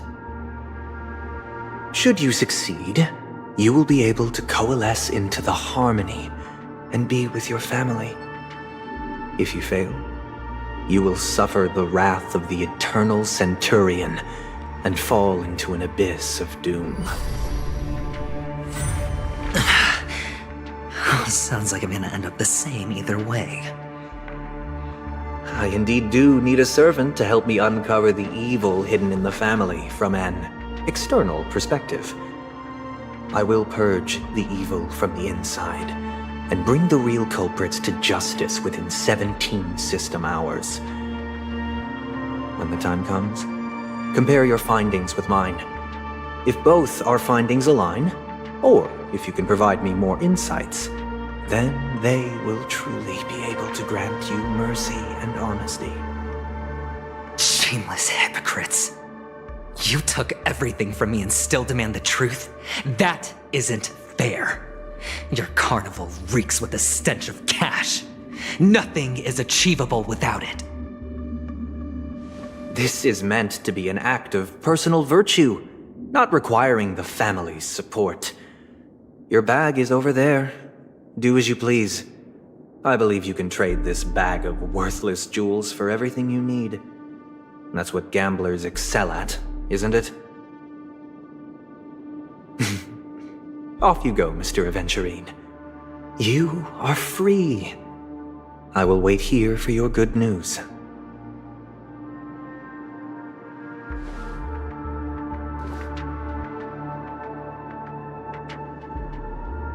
This meeting isn't an interrogation or a negotiation. It's an outright execution. Why would I do that, Mr. Aventurine? I'm just wondering what a passerby who stumbled upon a scene of a murder could have found out. That's all. By the way, before you go, I have a personal question.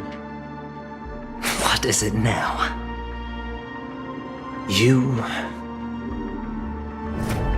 you truly wish to bring about the destruction of this world?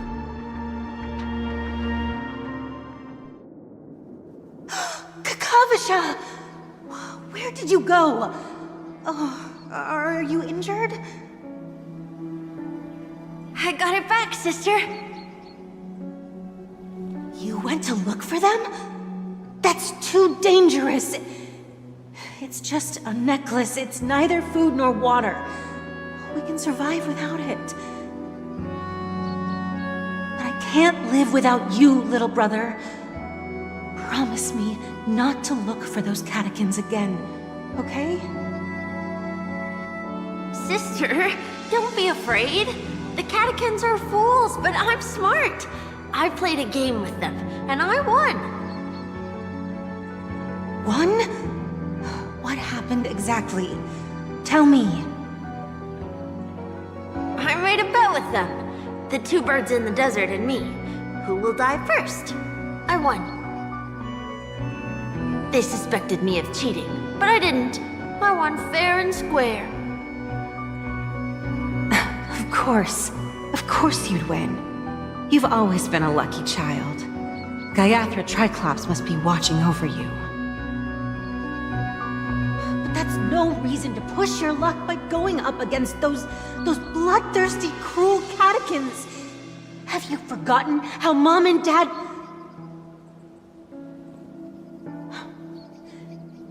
Look, this is just a necklace. But Kakavasha, you are my only family.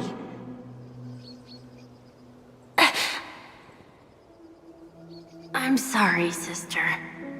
I thought you'd be happy. Because Mom left you this necklace. There'll be no next time. It is important. But not as important as you, my dearest brother. I don't blame you, but you must remember what Mom said. Pain and poverty are the trials of Gaiathra Triclops. She has also granted us a chance. And that's your good luck, Kakavasha. Your good luck is the most precious wealth we, all Avgin, have. You're a child blessed by Gaiathra Triclops and can lead the clan to happiness. So always remember to protect yourself and never resent the pain and poverty you're going through, all right?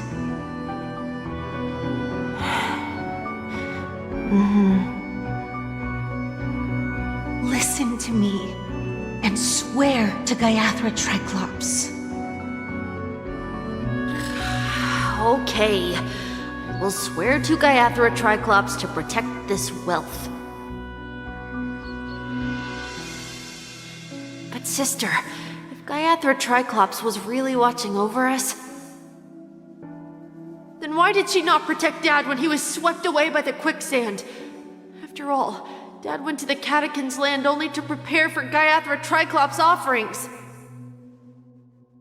And where was Gaiathra Triclops when Mom was shivering in our arms? Mom was still pleading for Gaiathra Triclops' forgiveness under her breath until the moment she closed her eyes. Sister, everyone praises me for being smart, but I don't get it. If every rain pour was Gaiathra Triclops' forgiveness and grace, then how bad were our sins? So much so that we were born in this world of death?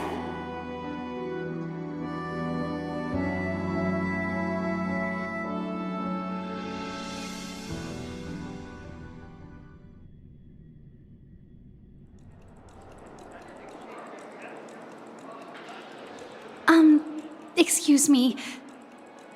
I can't seem to find any information on this artist in the Iris family archives.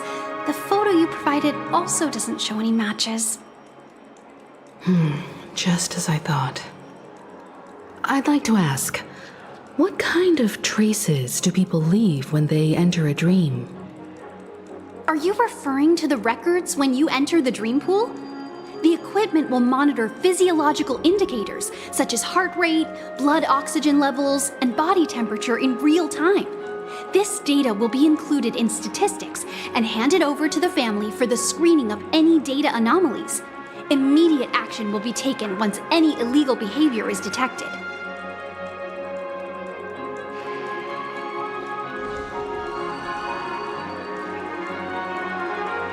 I apologize. The hotel does not have access. This information is managed by the Bloodhound family. We can only gain access if there's a problem. Looks like nothing can be found here. At least we know who to look for next. We can ask the Bloodhound family for information. Thank you for your assistance, Miss Allie. By the way, is Miss Robin doing fine? We are looking forward to her performance. Fine? What does that mean? Is there something wrong with Miss Robin? The preparations for the Charmony Festival have been proceeding smoothly, so I guess things are pretty good. I believe she will be able to put on a spectacular show for all of you. I'm sure. Sure enough, no one knows about Miss Robin. I'm not surprised.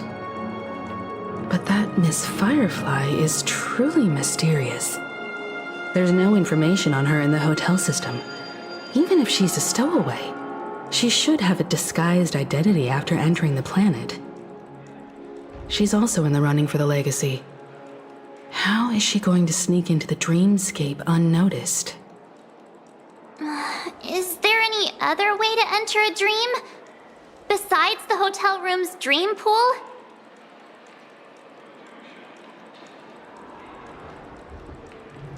The Memo Keepers have abilities that are difficult for normal people to comprehend. In the memory zone of Penacony, they thrive effortlessly, a fact proven to us by Black Swan. The hacker girl from the Stellaron Hunters used extraordinary means to unlock the Dreamscape Hotel's seal. According to the scene witnessed by her, it is likely that they are behind Miss Firefly's case. The Garden of Recollection and the Stellaron Hunters. Both are possible, but what about the IPC? Since they want Penacony all for themselves, they're bound to have a plan. Who are you guys? The Bravo team has arrived at their designated position, ready to execute armed evacuation operation. Boss, get moving! Armed evacuation? Boss, are you drunk? What do you know? It's more efficient this way. Just don't let the director find out. Act first, report later. Understood? Help! Help me! I spent all my year-end bonus on the snowball! I don't want my name on the department's major disciplinary notice! Hey, check it out! That voice. Could it be the IPC workers from Bellabog? To all guests, the IPC will be conducting special operations within the hotel. Please follow the staff in charge of evacuation to the designated safe zones, or compulsory measures will be enforced. I'll request a beating for you lot! You've been told not to drink during work hours. Take him back to the hotel room. I'll organize a meeting later to properly go over how this incident report should be written. Miss Topaz? I never thought I'd run into you on Penacony. Long time no see, Astral Express crew. Aventurine has told me a lot about your happenings.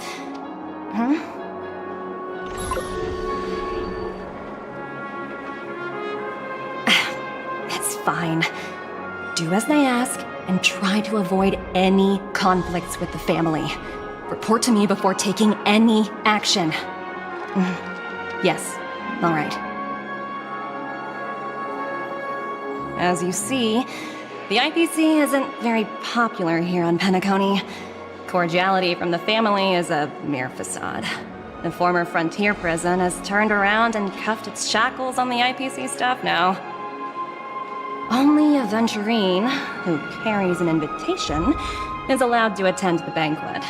An entourage like us, we can only sit around in the reality hotel, unauthorized to even enter dreams. No wonder Aventurine's scrambling to partner up with someone. The IPC can't back him up in the dreamscape. His situation isn't optimistic, I hear. You're all helping to investigate some dirt on the family, are you not? Let me know if you need anything outside the dreamscape. The IPC always treats its partners well. Thank you, Miss Topaz. We're on our way to the Hounds to verify some intel. Perhaps you've had dealings with them? Yep. They're tailing us right now. Why not go and talk to them? It'll take the spotlight off me. Being constantly stared at is really uncomfortable.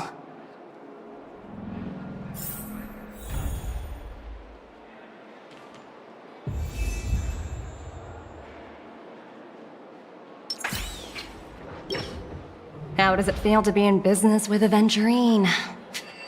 I bet you're not used to it. That's just his style. All or nothing is his mantra. He's always cozying up to his clients while egging them on to undertake some dangerous assignment with him. But everyone has their merits, so I won't comment further.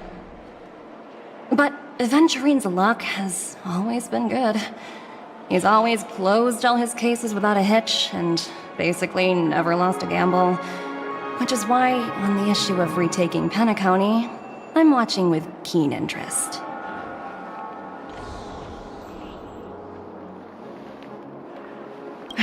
Of course.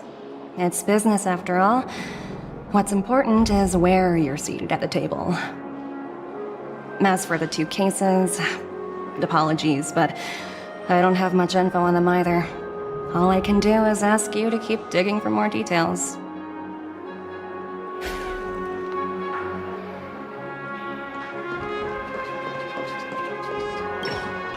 We're carrying out our captain's orders. What do you want? We made a mistake last time, and we're working hard to rectify it now. We don't have time for anything else. Surveilling the IPC executive Topaz, ensuring that she stays put at the Reverie Hotel during her time on Penacony. We've got the right one this time. So that's it. They were the pair who were after Firefly at the time.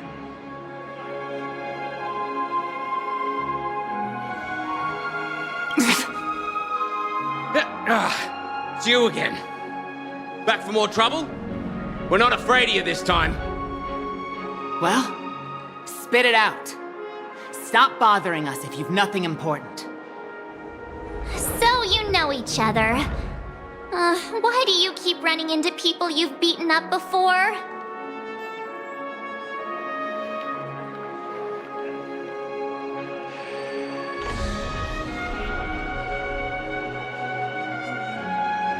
That's right. We're investigating a murder for the family. Can we speak to your captain about the case? Well... Hey! The security officer instructed everyone to shut their traps before he returned from Dream's Edge. What murder?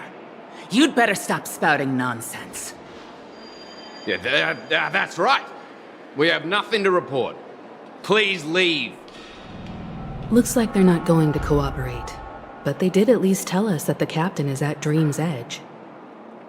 Why don't we just look for the security officer then? It's probably Gallagher, the one she mentioned, right?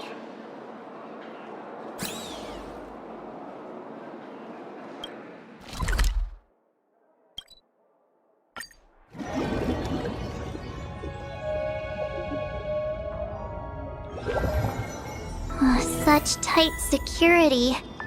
I bet they're stumped by the case as well. Gallagher. Gallagher. Where could he be?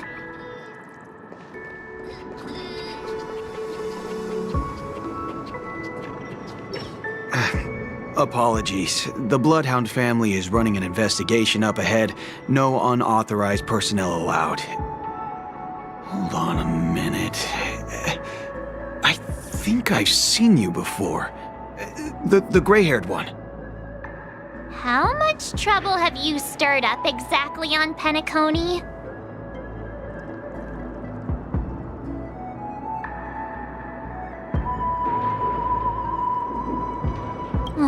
You think you look alike?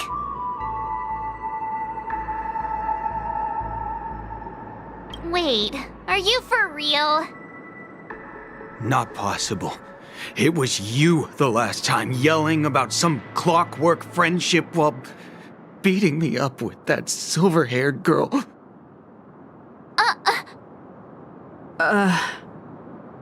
I'm not letting you get by this time. Please leave, or I'll have to get on my knees and beg you. Huh? What kind of heinous crime have you committed now? Hold on, sir. We have documents authorized by the family that would aid your investigation.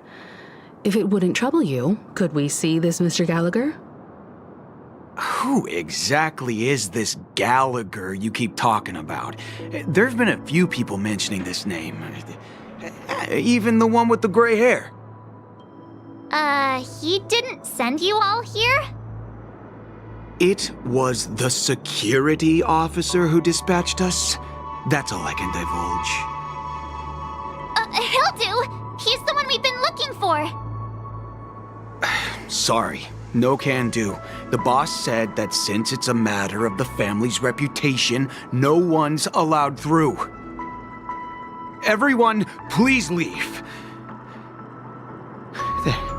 There's really no need for us to make things difficult for each other, right? We're really sorry for troubling you.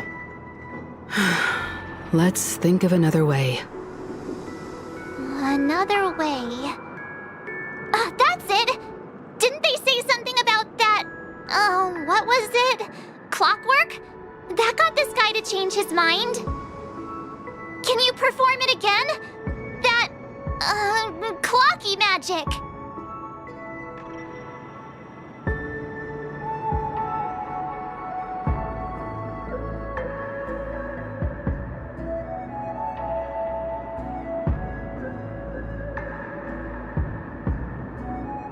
Please?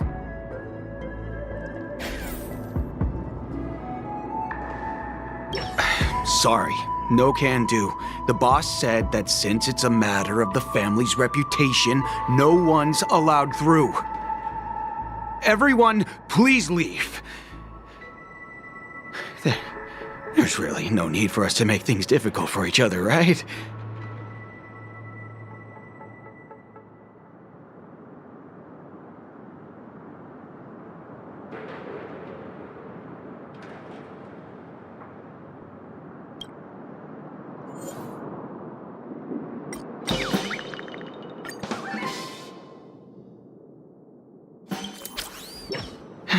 Let me see what time it is now.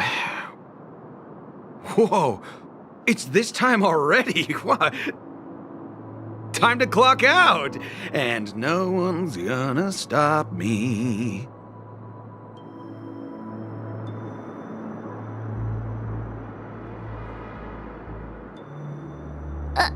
What? Huh? This clockwork trick of yours, it's kinda dangerous.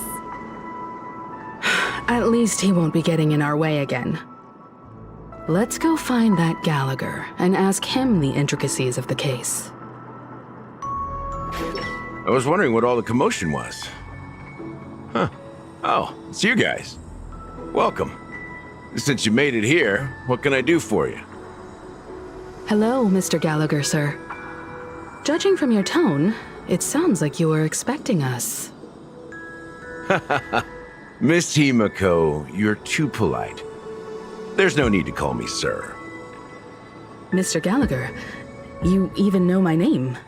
Of course I do. You folks are from the legendary Astral Express and honorable guests of the Watchmaker. I had an encounter with this lady in the Golden Hour. I remember that little silver-haired girl was there too. I'm sorry for what happened to that kid.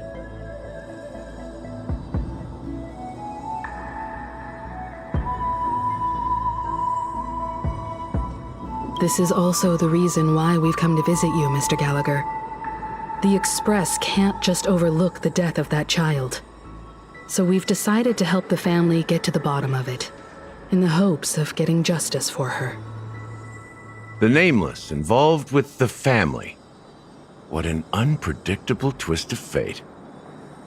Why? What's wrong with the family? It's nothing. On Penacony, everyone loves the family. No matter how much one resists the beautiful dream, when the time comes, they too will find it hard to let go. Who wants to leave a warm nest?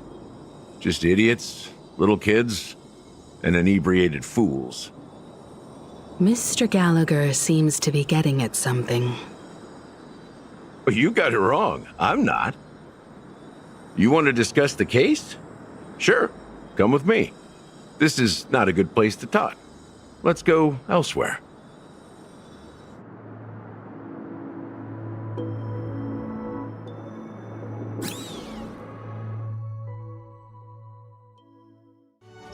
Even after that chilling tragedy, this dream is still running effortlessly.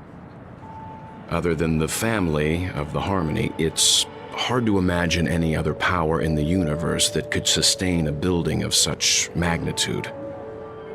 The family itself is a huge, perfect building, like a living idol. Each member of the family sees themselves as a piece of the divine puzzle, revolving around a singular core and a shared ideal. Under their command, they loyally fulfill their roles, offering themselves while also receiving sustenance in return. Interesting analogy. Perhaps that's why Penacony's beautiful dream has persisted for so long. But the human body has its limits, and so does the divine's. That doesn't sound like the kind of comment a Galaxy Ranger would make. Just pointing out the facts. Mr. Yang will definitely have a better sense of what's going on than I do. Why do you say that, Miss Acheron?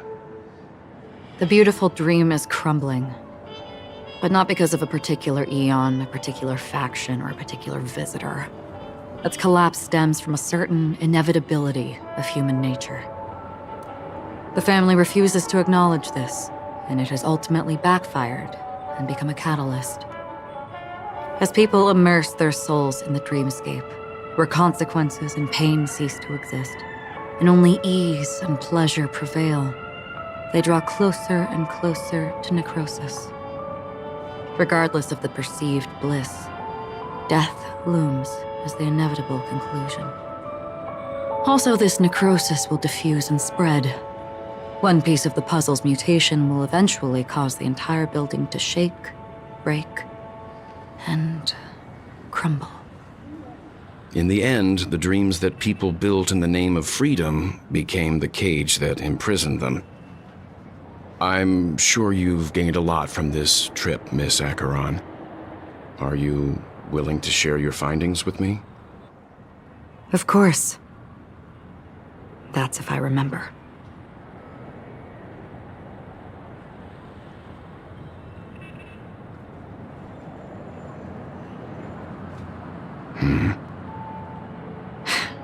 Don't mind me, it's just a habit. Owing to events in the past, I've become easily forgetful. It's only when this sword is unsheathed that those hazy memories start to become clearer. Take your time. That should do it. I vividly remember everything that occurred on Penacony. Ask away.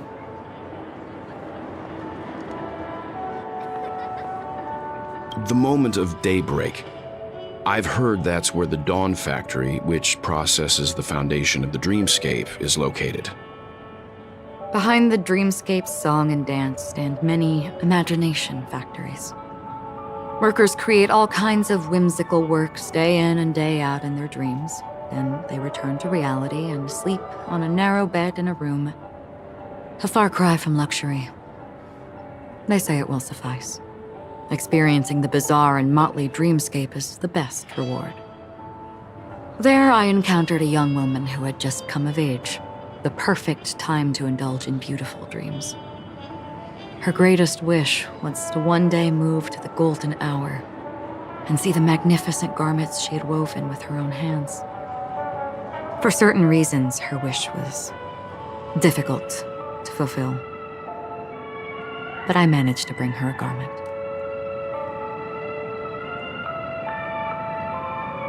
Gilded Hour. It's said to be Penacony's currency center. Yes. It is a fortress-like financial city, the economic heart of the dreamscape. The Pepeshi people of the Alfalfa family are there to keep it running, sending blood that is made from money everywhere on Penacony. Everyone there is exquisitely dressed and always in a hurry. The greatest wish of the local Pepeshi people is for their future generations to work in the Gilded Hour. I've never met anyone who is willing to talk. I could only stand at the crossroads, watching crowds of people hurrying like the wind through the jungle of steel, only to deposit the alfalfa credits that they'd earned into the bank's vault. I don't know if they would open the vault door, but before I left, I witnessed a well-dressed Pepeshi person plummet from the sky, while those around him continued on their way, unfazed. I hear the Blue Hour is very romantic. Do you have any tales to share? Perhaps Mr. Yang has heard. There is a large boat called the Eventide, anchored along the Sea of Dreams, where soft music and dancing persist endlessly every night. I ran into a wizened lady there. She was at the dock, waiting for her long-departed lover to return, waiting for countless hours within time that stood still. In the humid sea breeze, she spoke of her own youth. Like many who desired wealth and love, they came to Penacony to pursue their dreams. Alas, her lover's consciousness was lost in the dark depths of the Sea of Dreams. Finally, she suggested we continue our conversation on a boat in the shallows. I agreed and boarded the boat with her. But she never said anything. Her eyes absent-mindedly gazing at the horizon for what seemed like forever. Finally, we retreated to the beach. The dreamscape of chic, luxury, and consumerism, the moment of dusk. My companions have been there too. Then you all must have seen those who are attempting to realize their dreams. Or have realized them, scattering money as if it were dust and betting it on all or nothing. Everything has a price, and everything can be bought or sold. Even dreams themselves. I saw an Intellitron there, who was preparing to auction himself. When someone wins a bid under stipulated periods and rules, he would do the buyer's every bidding, becoming that person's very possession. That Intellitron had been auctioned off 12 times, and I participated in his 13th. That was the grandest banquet I had ever attended. But never again did anyone cast another glance at him. This time around, there were no successful bids for him.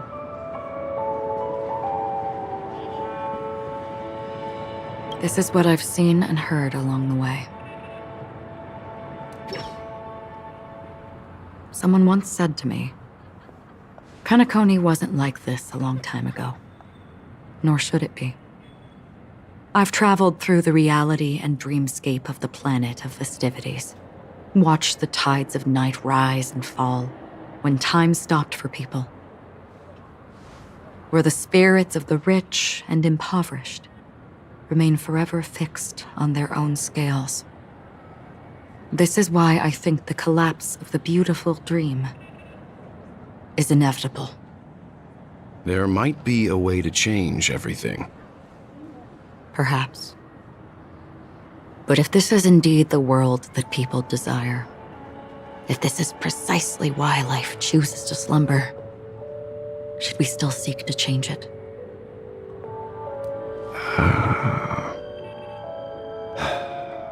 Miss Acheron, now it's my turn to share a story with you. There was a man from my homeland who, at a time when the world was grappling with deep, unhealable pain, made a choice. He wove together the dreams of everyone in the world, linking people's dreamscapes, and shouldered this burden himself. From this, he created a giant, a spiritual atom. And since that moment, the giant stood between heaven and earth, becoming the pillar of the world's existence.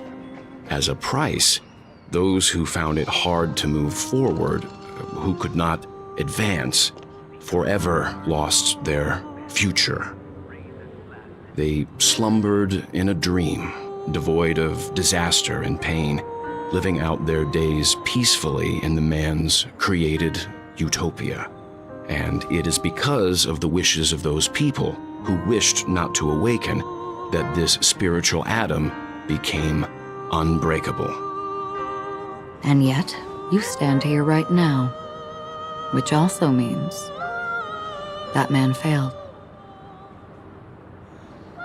Because people must always move towards the future. Even if human weaknesses make them pause when they truly cannot move forward, humanity will eventually seek a way to save itself. And that man, he was never a failure. Like everyone in that world, he etched the possibilities of human nature into his heart. He was the sun chaser of legend, soaring towards the sky and embracing his final victory with his fall. He ascended to heights uncharted, only to come face to face with the sun, a place not visited by anyone before.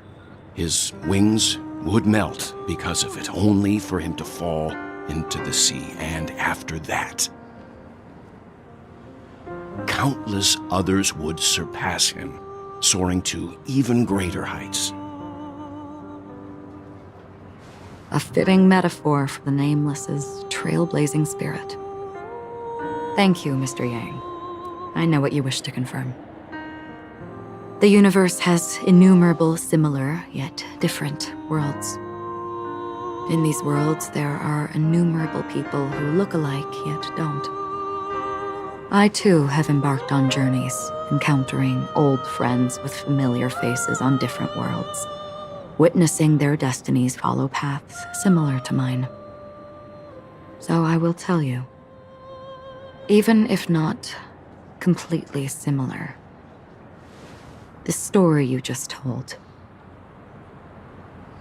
it overlaps with my past. And within that abyssal dream, I ended that man's life. Alone.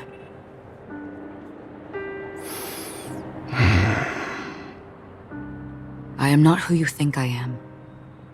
Nor will my home be as fortunate as your world. I am sorry. It's fine. I don't mind, so long as I can alleviate your suspicions. There's something I still wish to know, Miss Acheron. Under that representation of the hunt, exactly what sort of power is it that has motivated your solitary journey thus far? Mr. Yang, before answering that question, I wish to continue the previous topic. I like your analogy very much. Indeed, birds are born to fly. But in a distant past, their ancestors could only gaze at the sky in envy. They saw that faraway ray of light from above the heavens, piercing through the clouds and blanketing the earth. And so, time and time again, generation after generation, the birds spread their wings and took to the sky, attempting to touch its ceiling, all because the sun was there. Then, what if the last bird finally soars into the sky, only to realize that the end of the light is not the sun, but darkness? Then why, exactly, do we even walk towards the light?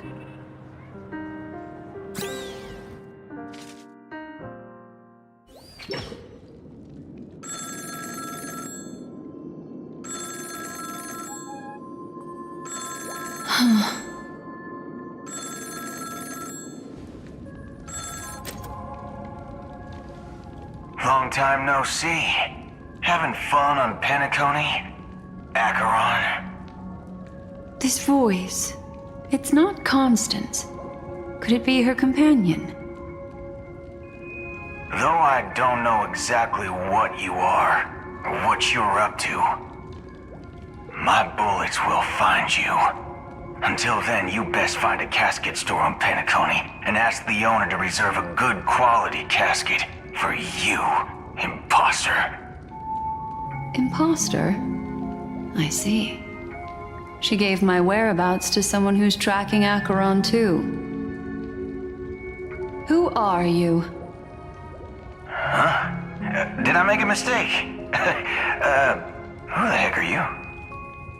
I'm the Garden of Recollections memo keeper. Not bad. This is the kind of tough challenge I like. You that imposter's bodyguard? Never mind. It's fine. I'll leave a round for you. So get that forehead clean and wait for me.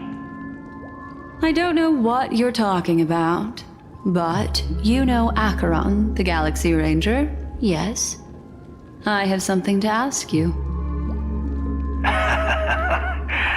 Are you asking me to write your will? Sure. Go ahead. Not quite. I only want to ask, how exactly did she become a Galaxy Ranger? She's clearly not a pathstrider of the Hunt, but you are, aren't you? Tell me, what's Acheron's deal? Sure. Heck, never thought I'd come across an ally. What a stroke of luck. Well, I'll be on Penacony soon. Memo Keeper, go buy a bottle of his Donna's White Oak and warm it up, and I'll raise a glass to you. That lady's passed. Well, nobody knows. But if all you want is a simple answer, sure, you best get a chair and take a seat.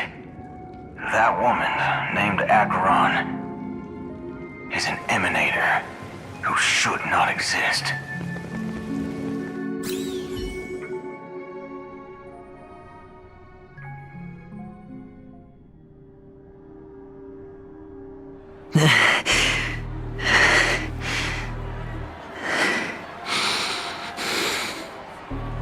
You look pale.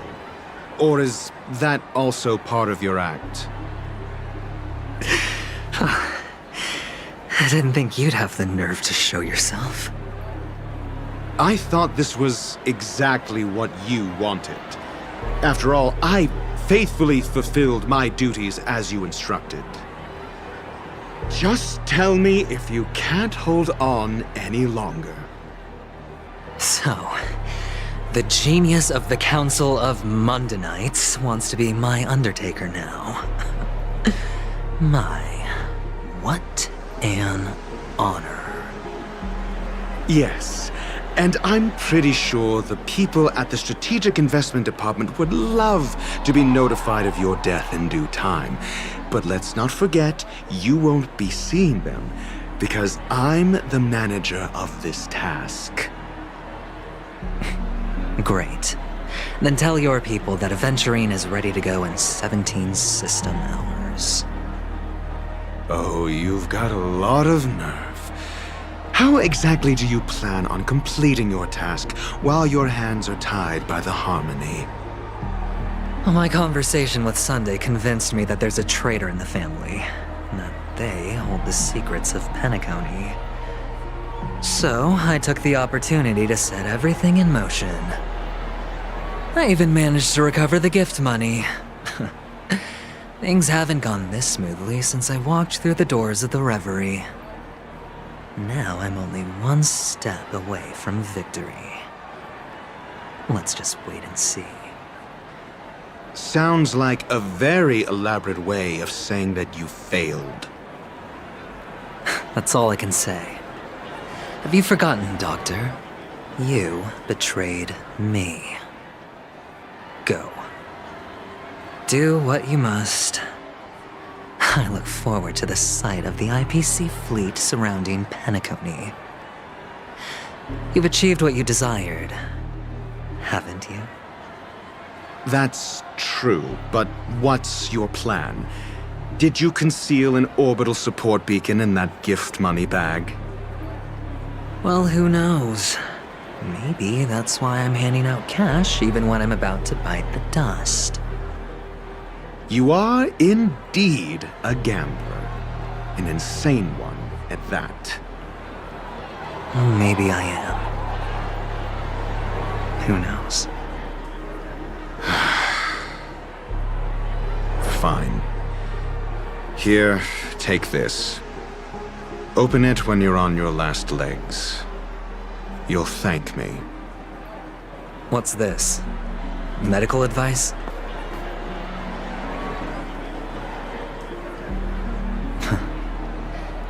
You catch on pretty fast, Doctor. Asking me to solve a case without giving a single clue. How typical of you, you wing-headed scoundrel. But the way you're all on edge about that stowaway, it's just as I guessed it would be. As for now, let the rain of wealth from the IPC fall evenly on everyone.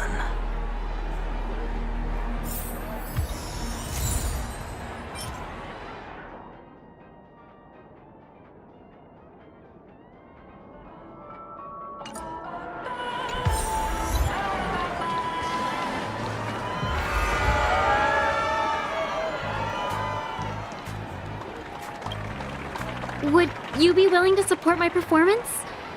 And keep the Song of Beauty alive in the cosmos? Wow, how fabulous! But why would you give such a wonderful gift to a random stranger like me? Well, you see, I can't bear to see anyone in this sweet dream suffering from poverty. That's incredibly kind of you. Thank you so much, sir.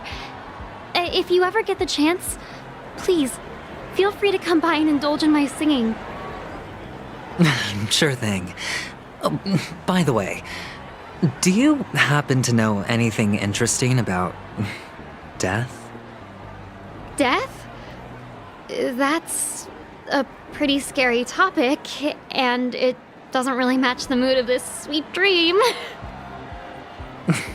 Oh, you see, I'm a tabloid reporter collecting ghost stories in Penacony. As you know, the more chilling the stories, the more attention they get. Maybe you could help me out. Well, if you're up for some gossip, it's not about death, but there have been some rumors about a guest at the Reality Hotel who fell into a deep sleep and didn't wake up. It was like they were in some sort of coma. Nobody knows what caused it, but luckily the customer eventually regained consciousness. Well, all customers are under the protection of the family, after all. Thank you. This will make for a very juicy headline. May Shibe protect us. Unexplained coma. That's actually what happens to your body if your brain dies in a dream. But unfortunately, the customer ended up waking up in the end.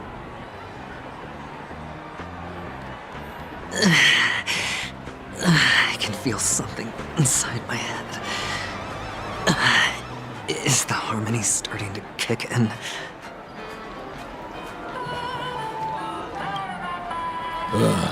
The world has truly lost its way.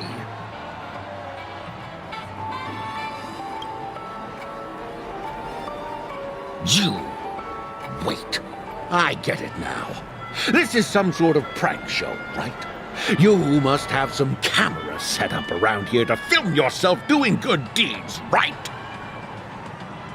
You youngsters are always looking for a quick way to get an audience. But you know what? A truly great show never comes easy. Oh, a great show will start soon, old man. But before that, I need to ask you something. Do you know where I can find death in this dream? Ah, I see. Another fearless youngster looking for death, huh? Well, let me give you a piece of advice. Don't think you're the first one who's ever thought of that idea. Death? Not even remotely innovative. I bought it from Dr. Edward. He claimed it was some exclusive fancy schmancy stuff. Now, what a disappointment. The effects were awful. First, some monster covered in eyes stabs you in the gut, and then all you see are blurry glimpses of buildings and lights. The sky was spinning so fast it almost made me puke. Is that all? Yeah, what else can you expect? Don't put too much stock in the Penacony movie industry. They even call this junk groundbreaking art. Can you believe it? What a joke. Well, I'll leave you be then. I hope you have a wonderful day. A monster covered in eyes. That sounds like the Memory Zone meme. But buildings and lights... I don't think those have anything to do with death. Well, that whole dream bubble was probably created using rumors and gossip.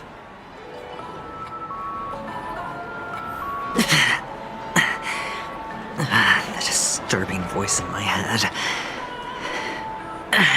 It's getting closer.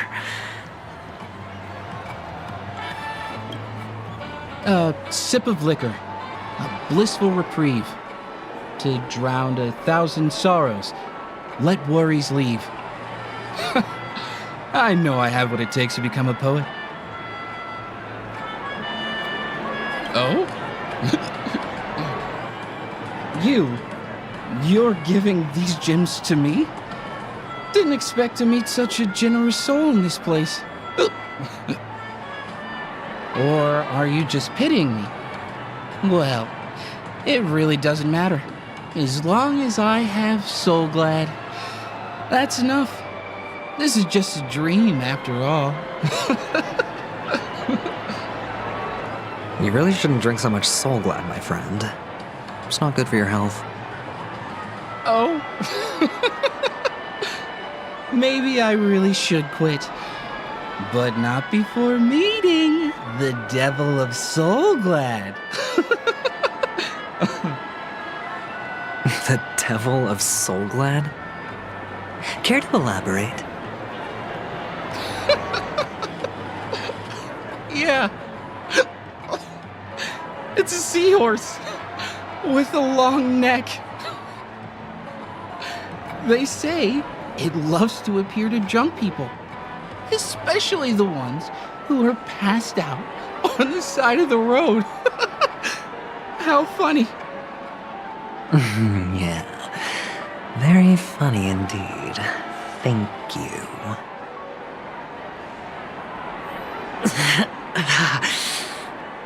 Does everyone have to go through so much torment before joining the family? Darn it.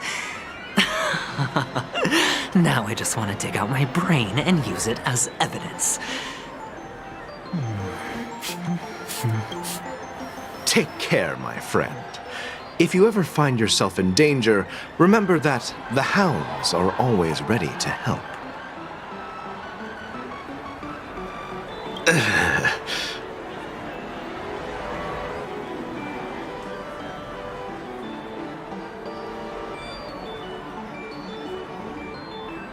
You don't look good, my friend.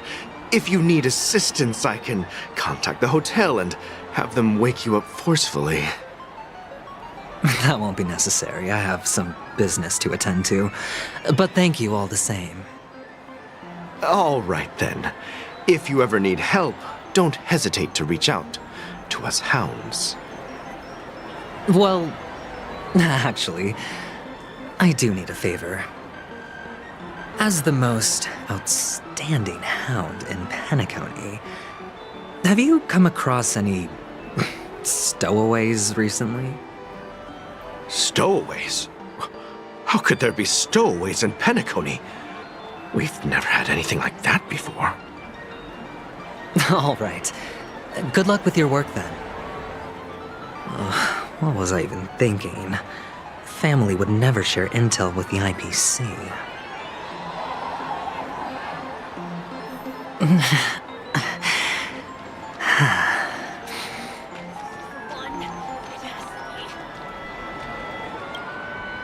You want to talk to me? Sure, but nothing too sensitive, okay? Huh. Wealthy people have fancy ways to enjoy this dream. But to be honest, I've never seen anyone who gives out money to others like you.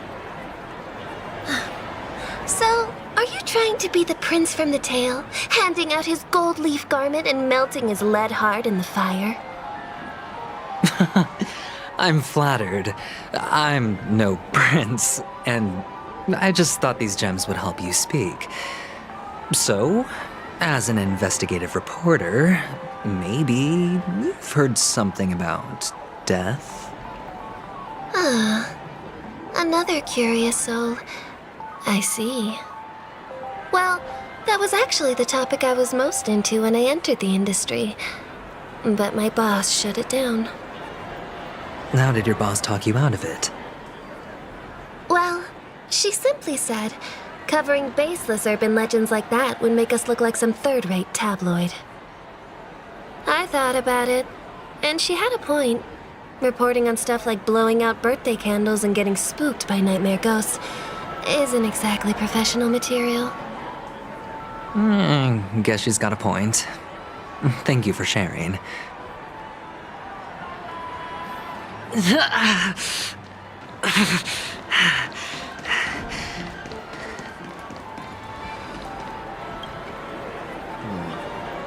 Were you wanting to talk to me? Sorry, I thought you were checking out something behind me. Is this a gift for me? Are you sure this isn't some kind of mistake? Yes, it's for you. Just take it. Is this for real? Someone is actually giving me a gift. Not for my parents, but for me. Thank you. Thank you so much. No, it's not much. I just want to ask you something. I knew it. What's on your mind? Are you trying to ask about my father or my mother? Neither. I just wanted to know if you've ever heard about death in the dreamscape. Oh, you sound just like my father. Always warning me about danger, even in dreams. He's an Intellitron, so his dream entry methods are different from us organics. Can't count on him to protect me if something does go haywire. Funny, right now I'm still under his protection. How ironic. Hey, stay positive. Gold will always shine one day, right? The Devil of Soulglad, Dangers in the Dream, and Nightmare Ghosts. Well, surely death is a popular topic in this sweet dream granted by the family.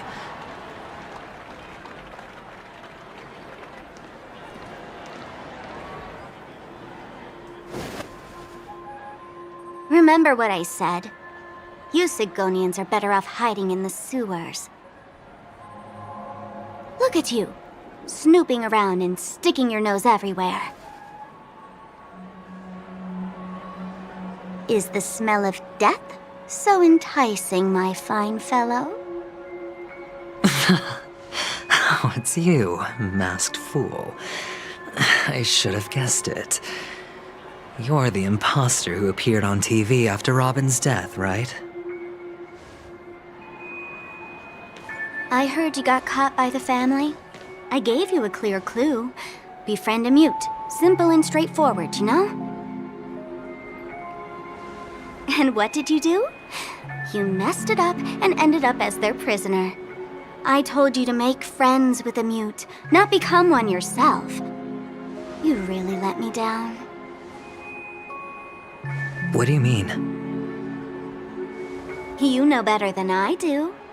Who watched the little songbird that couldn't sing perish right before their eyes? You did, Blondie. No, I mean... What did you mean by becoming one myself? Well, it means you'll soon end up like her, unable to speak ever again.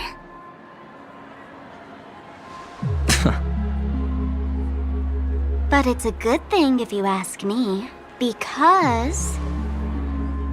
Because I'm getting closer to the truth, right? Oh? Why else do you think I'm handing out cheap trinkets all over the streets, fool? All part of the act. Fool's bait.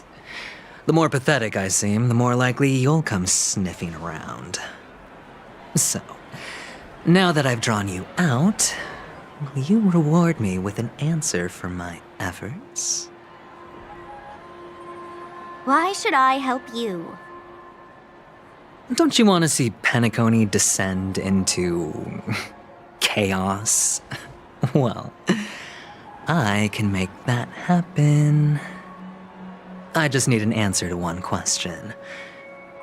Back then, when you asked me to find a mute,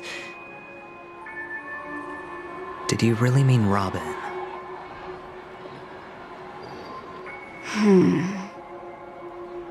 And what if I say no? Then I'll thank you. Oh, the word no has never sounded so pleasing.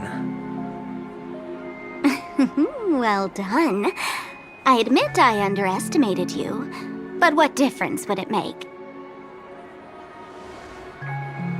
Let me tell you something. There were 2 mutes, but one is dead now, and the other, though he's still in Penacony, I'm afraid you'll never find him again.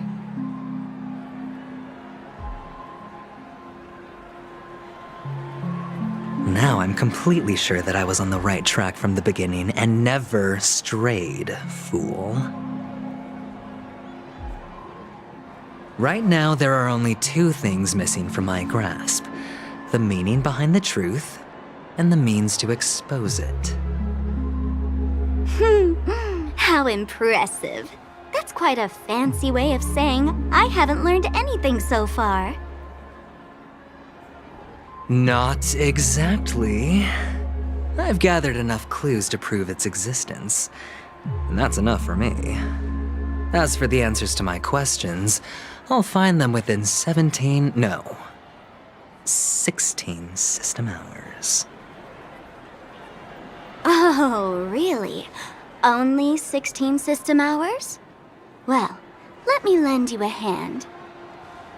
Here you go. This is my precious, mutually assured distraction button, and I have one just like it. When either of us presses it, the other and the whole of Penacony will go up in smoke. If you're really so desperate for the IPC to take over Penacony, blowing up the chessboard isn't a bad idea. Start from scratch. That's where the IPC excels, right?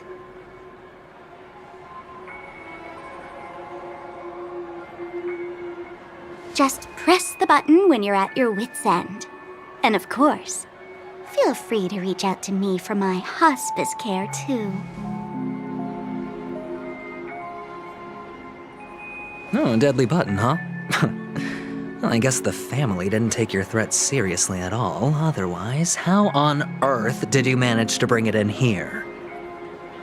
I have my own ways. That's all you need to know.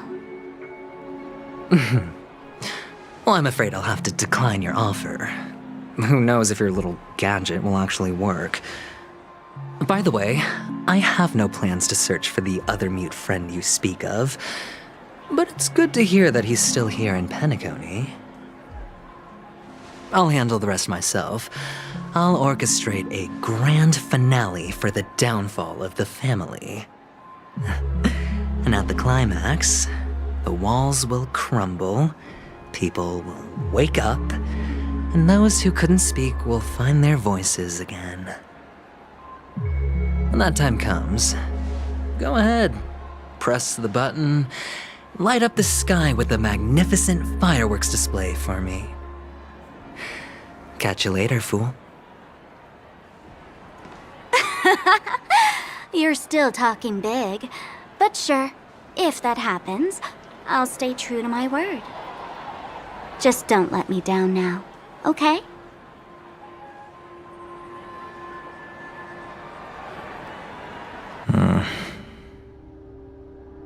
So, number 35. You're back. Like your new lucky charm? Can a commodity code really be considered a lucky charm? Silence! I didn't give you permission to speak, you Sigonian hound.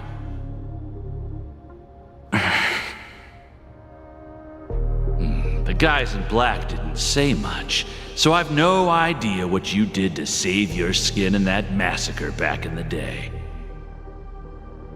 But I figured you must have had good luck, so I bought you. From now on, you and your good luck are my assets. Are we clear? Your first task is simple. In addition to you, I've purchased 34 other slaves.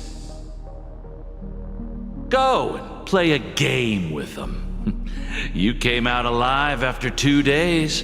It proves that you are the real deal. You're insane.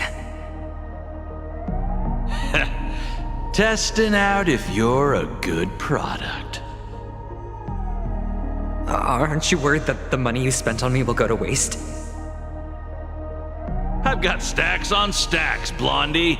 The slave market is never short of self-righteous brats like you. But you look good, and that's why many customers are betting their fortunes on a scrawny brat like you. So go along now and don't let your master down.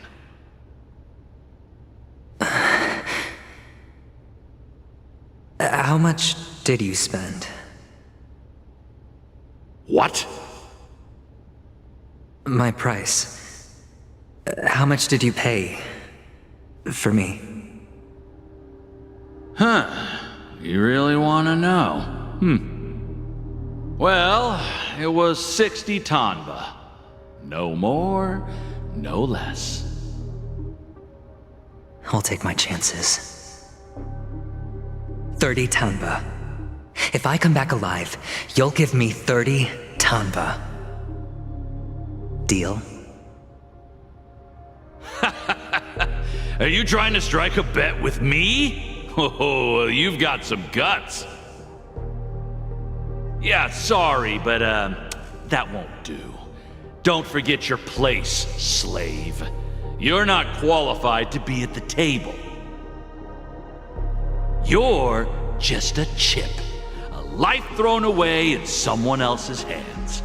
Either you come back with more chips for your master, or you never come back. It's all or nothing. Don't embarrass me, my lucky hound.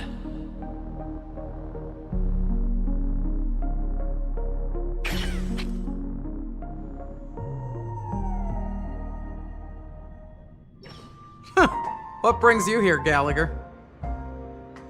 Some friends from the old days. Do you have a moment to spare, Siobhan? Oh, I have the whole day to spare. Ladies and gentlemen, welcome to Dream Jolt Hostelry. This bar offers a wide variety of drinks, but we draw the line at Soul Glad. Why settle for ordinary when you can experience extraordinary? We're dedicated to serving up nothing but pure joy and laughter. What would you like to drink? I'll whip it up for you. Oh, look! A lady as cool as Serval! Who's Serval?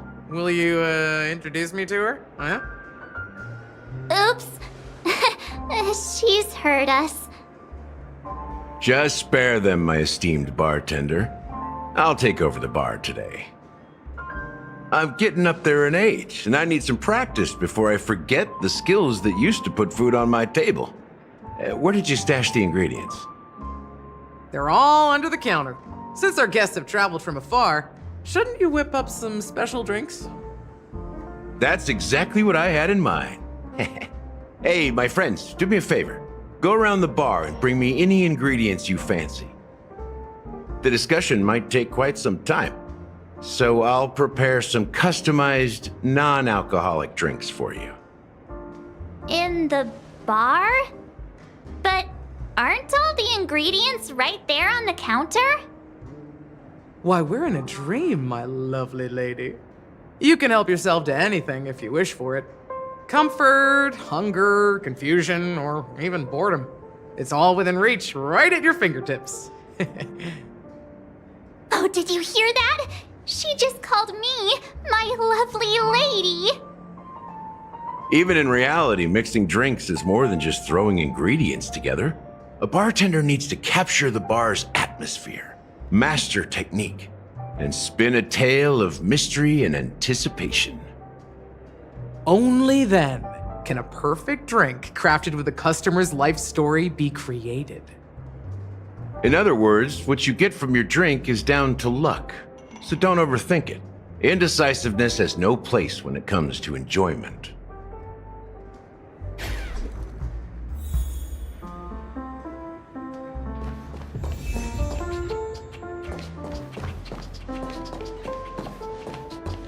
And let me tell you, don't underestimate the bartenders of Penacony, especially not Gallagher. This guy is pure magic. He can satisfy even the pickiest of customers. Don't go easy on this old man. Give him a real challenge. That being said, mixing a drink is way simpler than you'd imagine. Just pick your favorite ingredients, toss them in a glass, mix it up, and it's done. So go ahead, explore the bar, and bring me any ingredients you prefer. Go ahead, my friend. I'm sure you'll find splendid ingredients.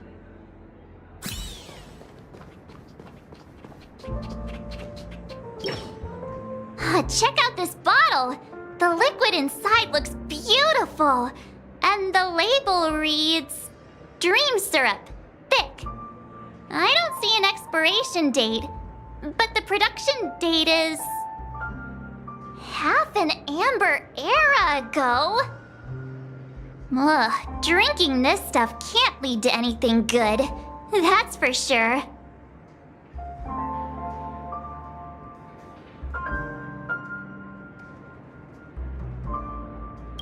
That's true, but this really doesn't seem fresh. Did you find the bottle of syrup I've been hoarding? Don't worry, it's all just a dream and it won't upset your stomach. It's been aging for years and should have a refined taste by now. Feel free to have some. It's perfect for entertaining lovely guests like you. Then we'll keep it for now.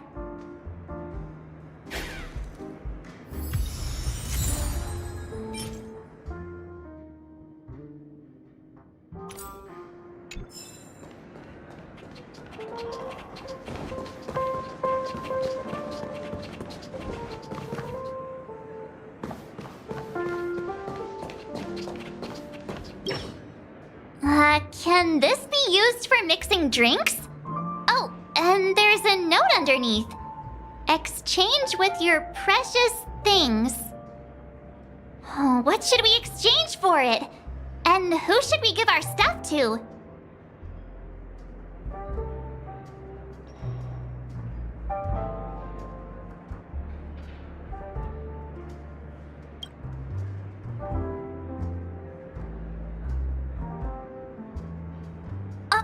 Whoa! The words on the note are changing. Happiness belongs to the noble. Does this mean we can take it? Doing good deeds does pay off. Thank you! That's quite a stash. Not sure if it's enough. Stay out of my way. I'm looking for Siobhan. Uh-huh? What's all the commotion about?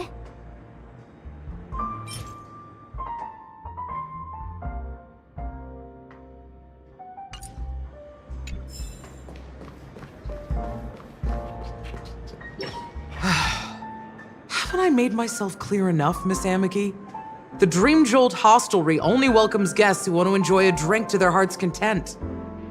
I'm sorry, but I'm not interested in your proposal. But you have the talent. You'll attract a huge audience. You're destined for the Iris' stage, not for this rundown shack. Come with me. We'll become the talk of Penacony, a shining light into every corner of the dreamscape.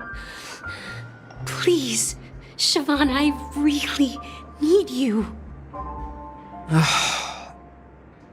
As you see, I'm entertaining my guests. Don't make me repeat myself. Fine. If you don't come along, I'll just sit here and not go anywhere else. Give me a sparkling drink. Sweet. With extra ice. Just one moment. What's her deal? We can't discuss the case with other people hanging around the bar. Hey, can you do that clockwork trick of yours again?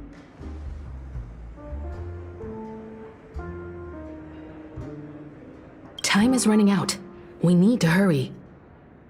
Yeah, I'm counting on you.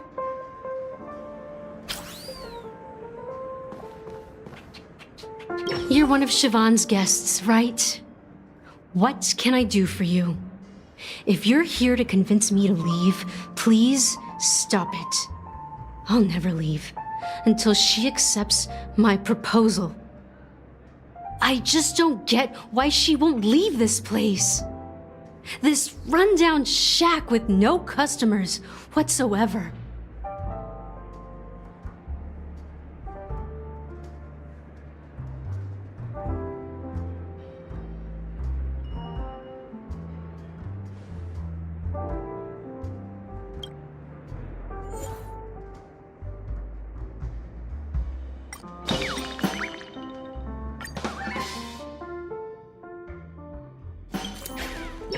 I've seen it. The moment when Siobhan and I share the stage. The crowd is going wild, applause crashing like waves, the aroma of irises fills the air. A beautiful melody playing, ribbons dancing around us, and the taste is sweeter than honey. I've seen that scene countless times in my dreams, and every time it mesmerizes me. That's why I have to bring her back to that world, no matter what it takes. Want to raise a glass, my attentive listener? Let's consider it a toast to my far-fetched dream.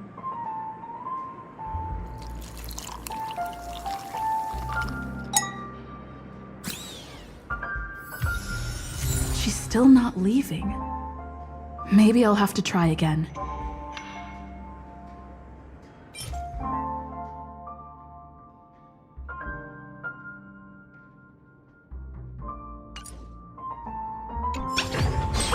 I just don't get why she won't leave this place.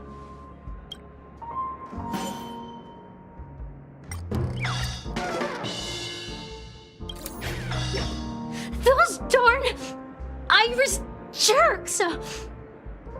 They're the ones who forced Siobhan into hiding here, running this pesky bar. It's all their dirty scheming. I get it now.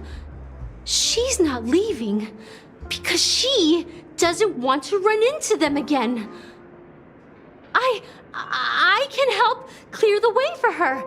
I can do her a favor. I'll go back and write a letter to the Dream Master exposing the crimes committed by the Iris family. Siobhan will definitely appreciate it. Things might get out of control if she gets any angrier. I need to come up with another plan. I just don't get why she won't leave this.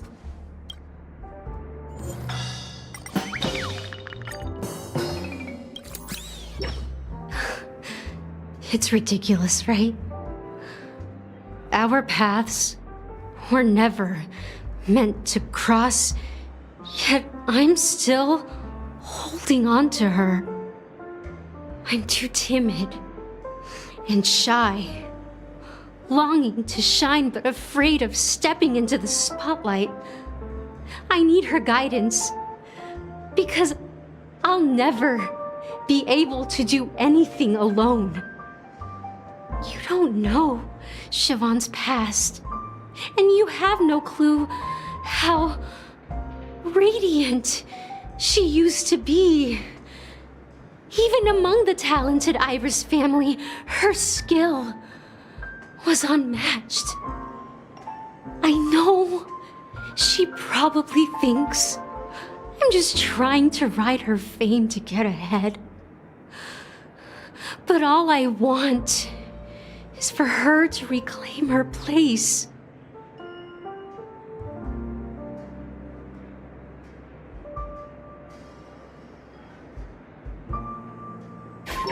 Well, talking to you has got me feeling a bit down. My thoughts are swirling, making my mind clear, and bringing tears to my eyes. Maybe I should find a place to reflect on what Siobhan truly means to me. Here's the payment for the drinks. Please, pass it on to her.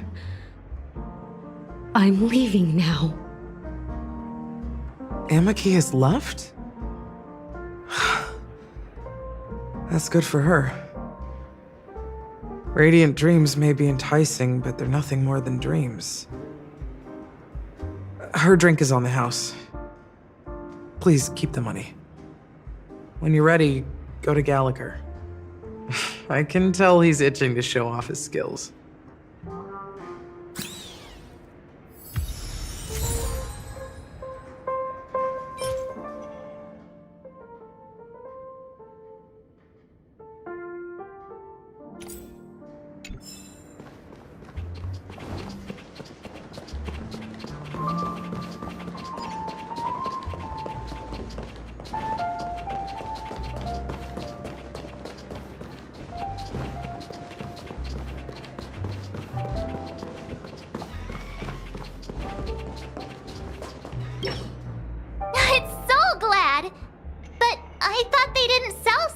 At the bar. Let's give it a shake. Nice, it's still fizzy and has a long shelf life.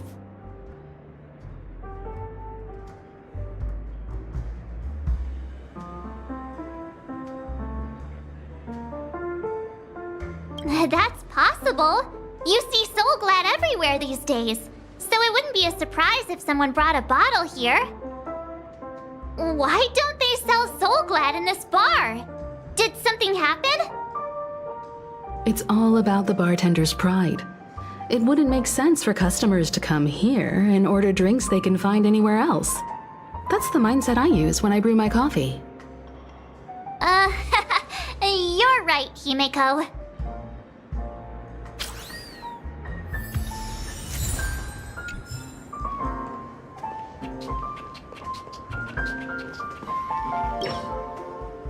Hey, look at all these chips scattered everywhere. A few days ago, an actor from the Iris family came. Caused a ruckus with Siobhan. Those chips must have gotten scattered during all the chaos.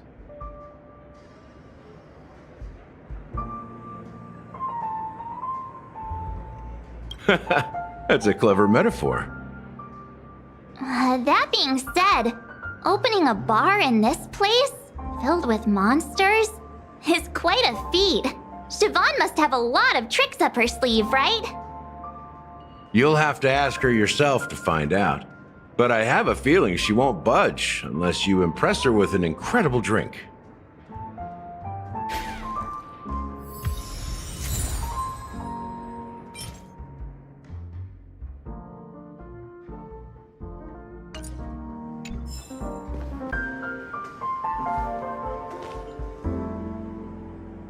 That being said, mixing a drink is way simpler than you'd imagine, so go ahead.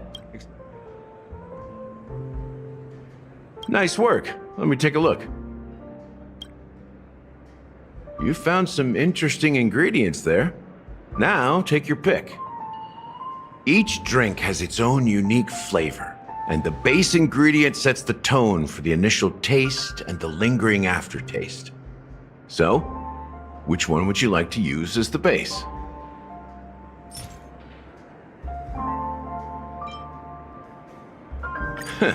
You won't find a sweeter drink anywhere in Penacony. And that's what today's dream seekers crave. Now that you've chosen the base, it's time to pick the adjunct. The ingredient that'll create a marvelous chemical reaction with the base. It should give an unforgettable taste without overpowering the main tone. So, what's your choice for the adjunct?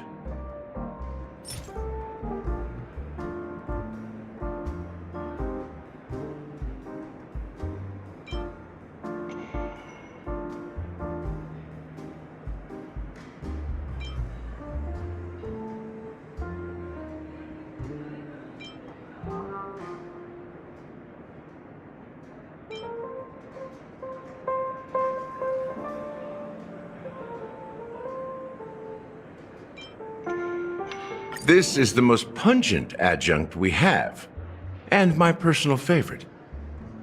Before Mikhail left, the wrinkles at the corners of his eyes had deepened like knife cuts.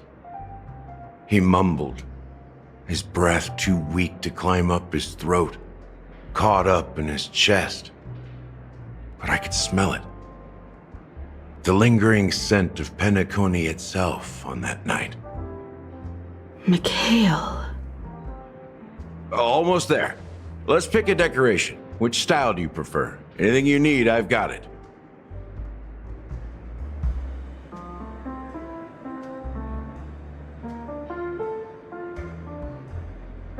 The IPC's favorite. Ambitious, aren't you? Well, it's done. Here's to you, sober one, with this glass of a dream within a dream. To our forebears who dug their own grave. Well done, Gallagher. You're not over the hill yet. So, are you satisfied? Oh, the flavors! They're way more sophisticated than Soulglad. The richness and layers of these flavors are a masterpiece, especially with the adjuncts. I can taste the spicy and sour notes with a hint of sweetness. I'm not entirely sure what it all means. Maybe Mr. Gallagher can shed some light on it. Well, if you're expecting a profound answer, I'm afraid I'll disappoint you. The imagery it implies is pretty straightforward. It's just a glimpse of what this dream truly tastes like. Nothing more. Does this true taste have anything to do with that, Mikhail?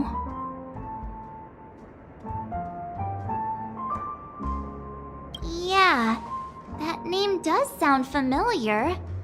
When you got knocked out by that masked fool girl, I think I heard someone calling that name. Do you remember? I was right about you. You guys seem to know quite a bit, and now there's no reason to hide anything from you anymore. Let's dig deeper into the case, and of course, I'll tell you a story about Mikhail.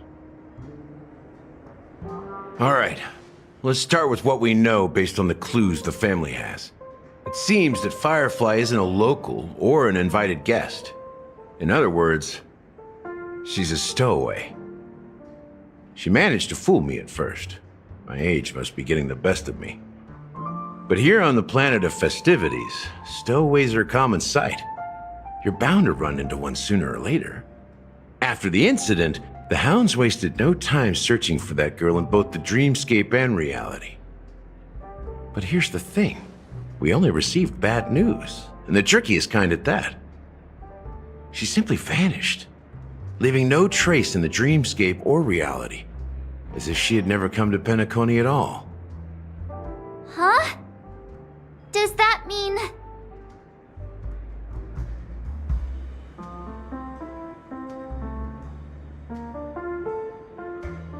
Different? Are you suggesting that girl wasn't actually killed? Come on, aren't you a witness in this case?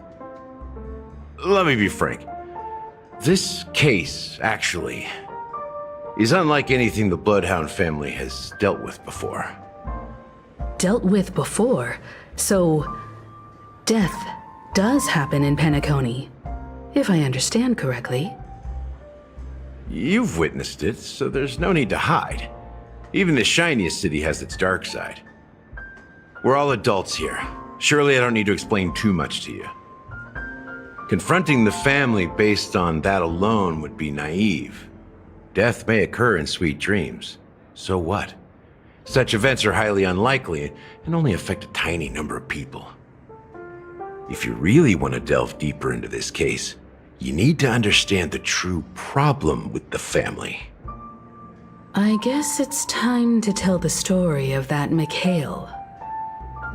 You're very perceptive.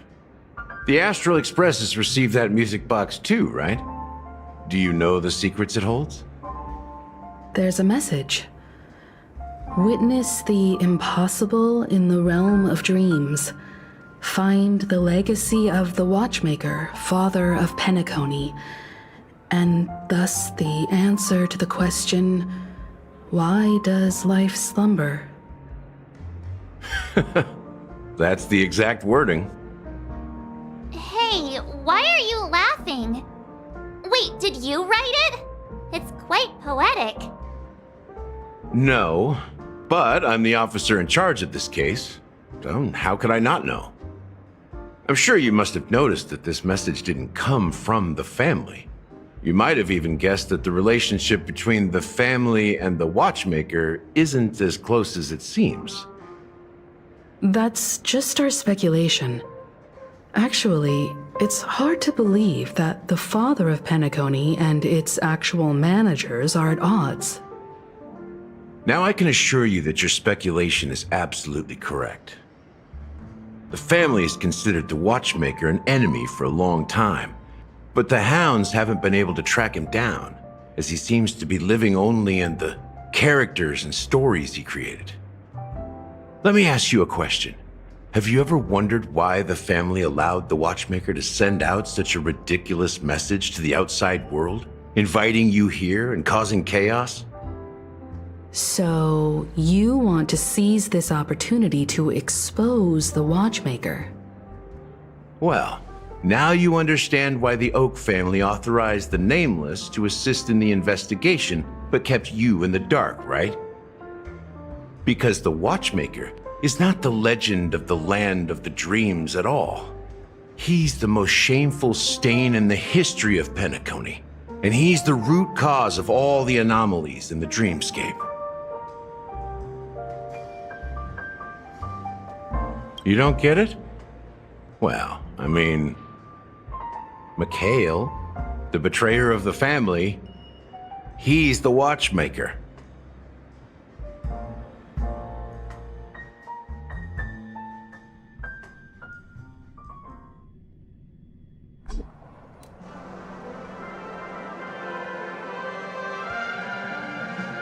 Here we are, Clock Studios theme park, the most popular entertainment center in Penacony.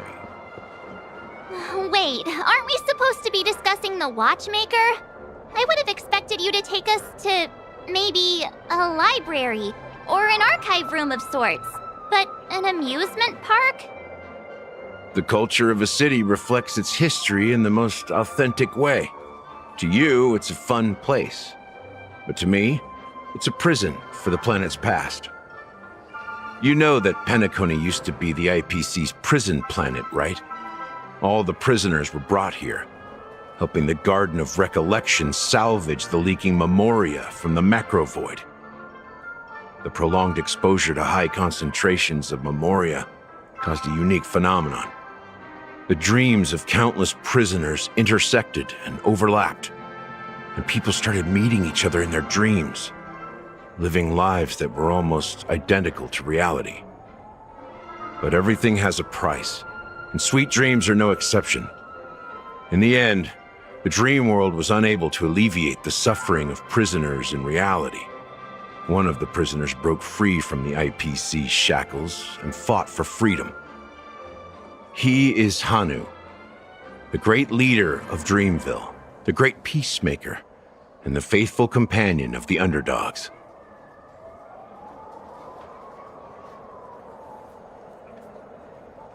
History is always written by the winners. However, it's undeniable that Clocky is an animation that draws from Penacony's actual history. These characters not only exist in Dreamville, but also in the distant past. Once you realize this, you'll understand why we're here. There are so many members of the Bloodhound family around here.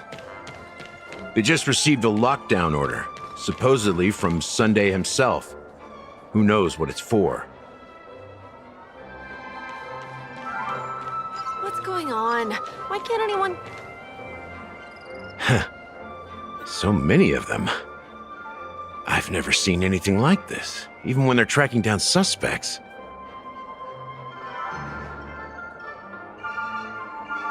Well, it's a masterpiece from the family, after all. Besides the followers of the preservation, the family members are the best at creating mind-blowing marvels. Let's find a quiet spot and continue our conversation. View here is great, right? We can see everything from here, including Clocky.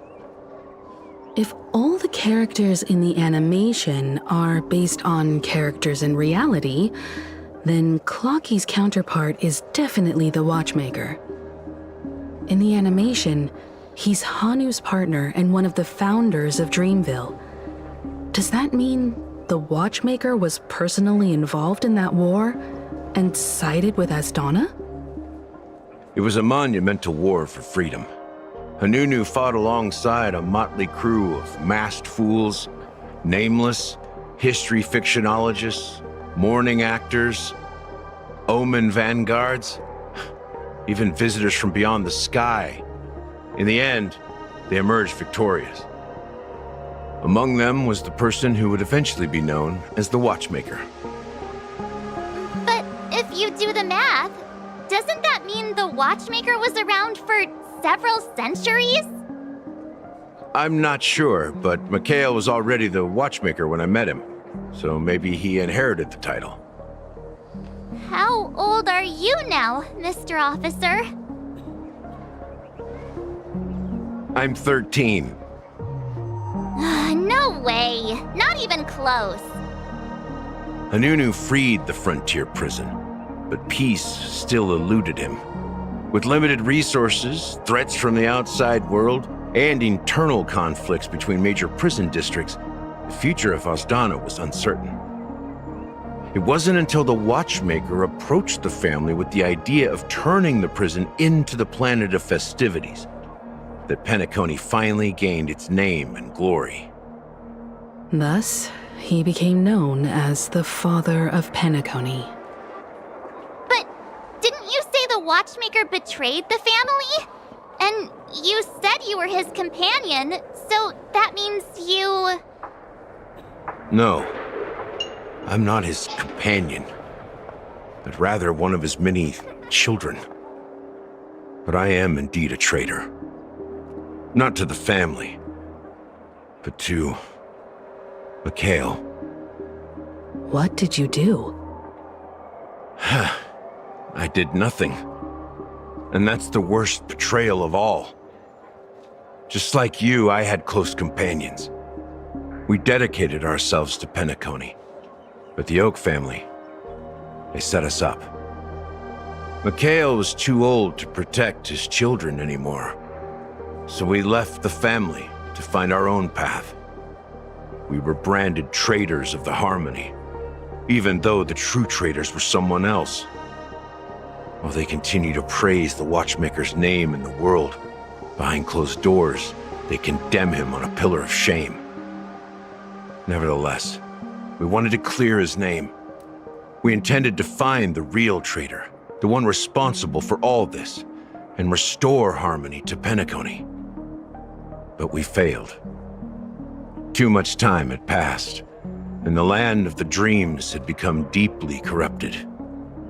After countless fruitless pursuits, I gave up. Like a lost dog. The family accepted me and made me an officer, supposedly as a form of forgiveness. But it was actually a punishment. Since then, I've been completely cut off from my partners and my past. As for Mikhail, I heard he died in obscurity, in a place where no one could find him. That's when I realized that the Penacony I once knew would never return. We're truly sorry for what happened. But this is not the end of the story, right? Apparently, someone has inherited the title of the Watchmaker and has been secretly working against the family all this time.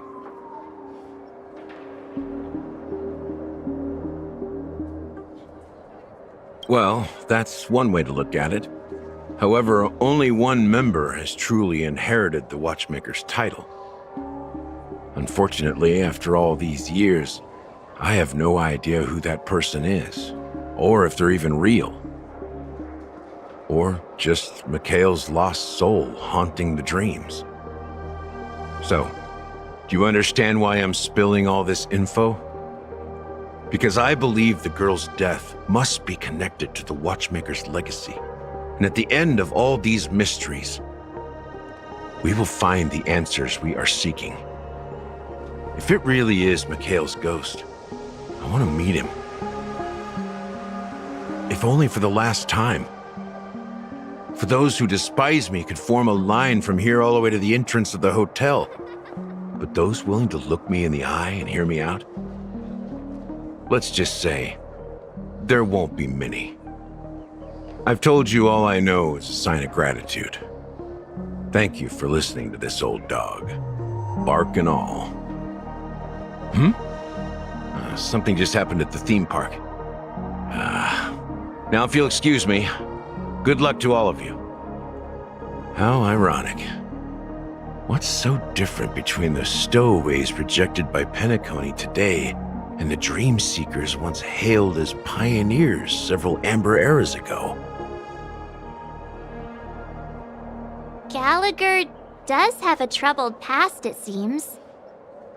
While Firefly's whereabouts remain a mystery, his stories shed light on our suspicions about the true identity of the Watchmaker, his connection to the family, and the power struggles hidden behind sweet dreams and death.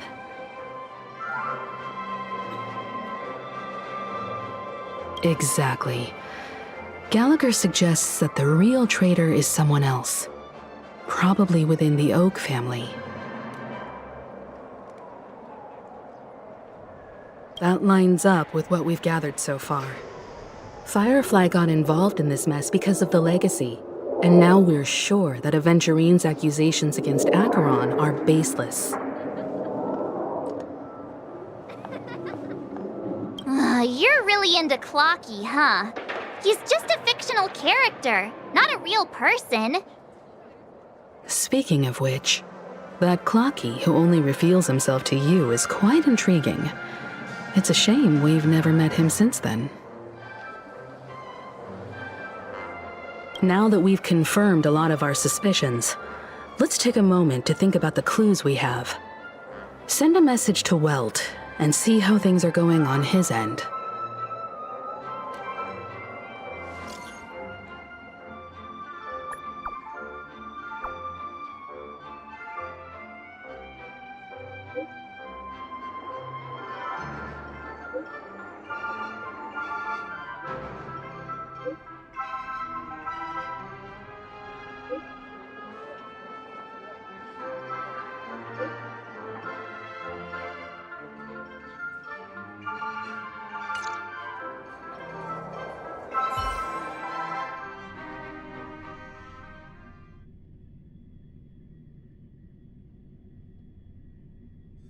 Are your companions worried about you? They're just checking up on me. Let's get in and get out. Seems they've made some progress. Looks like we're about to enter the depths of Dewlight Pavilion. It's been a smooth ride. Almost too smooth for a heavily guarded mansion. Let's see if there's anyone waiting to greet us.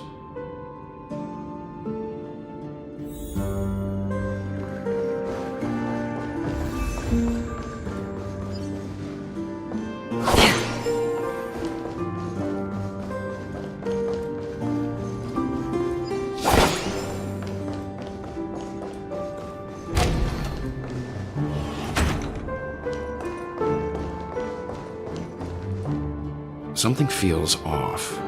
A grand mansion like this and not a butler or servant in sight. Could it be due to the disruption caused by the emergency? Well, this door is open. Looks like we'll have to investigate ourselves. Let's proceed with caution. Just one moment.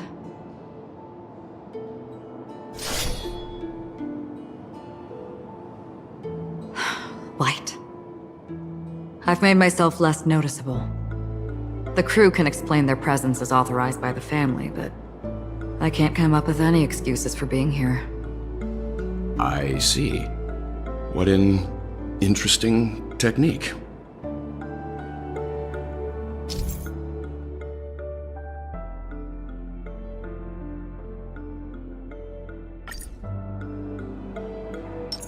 Watch this.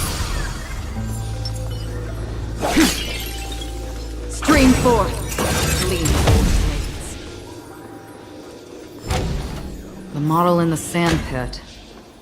It's the golden hour, isn't it? The footprints here are different from the rest. There are 2 sets of them. Looks like outside. Others might have passed through here not long ago.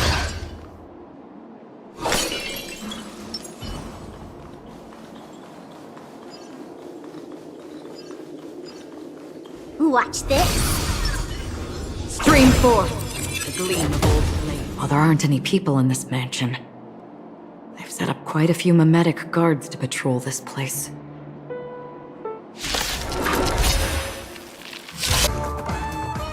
Look, it dropped something. A note. Looks like instructions from the butler for the other servants. Seems like the mansion's entire workforce were assigned other tasks before Robin's death. It must have been a big project to require that much manpower. The Charmony Festival, perhaps. But no matter what their main priorities are, there should always be someone left at the mansion, right? So you're saying someone deliberately cleared the place out? Yeah, but I don't know why.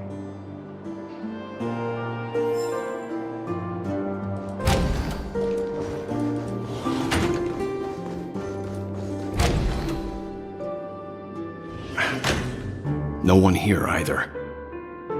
Since no one's around to entertain us, let's make ourselves at home. Stay close to me so that my white can cover you too.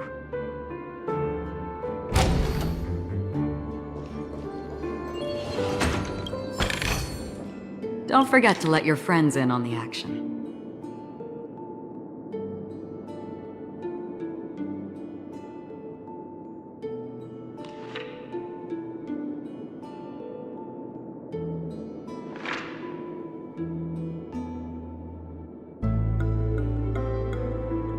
As soon as I and the rest of the crew arrived in Penacony, Mr. Sunday and Robin showed up to greet us. I remember hearing something unusual in her voice, and now it seems I was right. Robin believed it was because the harmony had been tampered with somehow. But as far as I know, there aren't many entities capable of interfering with the power of paths. Meaning? If there really is a traitor within the family, that person must hold a high position or possess unimaginable strength. That would explain why Mr. Sunday has been having such difficulty in catching the traitor.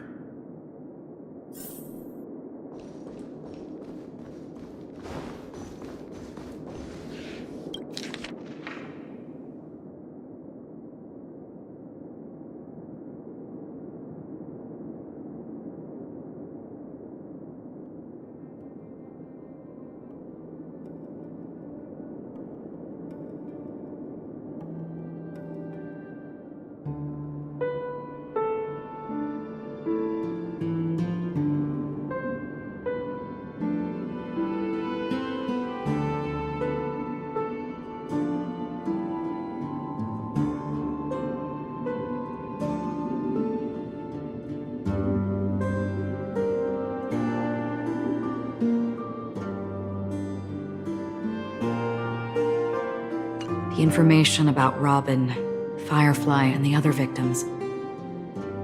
I don't see any commonalities among them. Looks like the rumors were right. Death does seem to be targeting random victims. And based on Sunday's notes, he's no stranger to death. He's just surprised that it has resurfaced. This light cone is securely guarded. It must hold some important memories. According to Robin's interview, despite having performed on so many grand stages, her favorite performance was a pretend show she put on with her brother when they were just kids. I wonder how their relationship is now. Growing up brings gains, but also losses. Yeah, time has a way of smoothing things out. The beautiful dreams of youth will eventually fade away.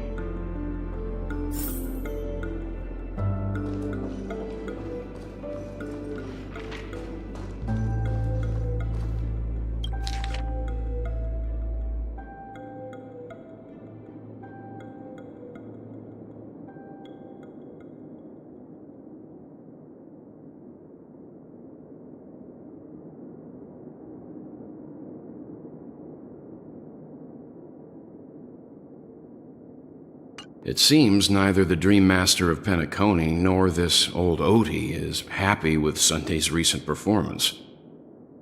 They don't seem to care much about death. Instead, they're more concerned about the Charmony Festival and the Watchmaker.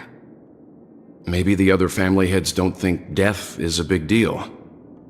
One thing's for sure. There's a lot of internal conflict within the family, and everybody has their own agenda.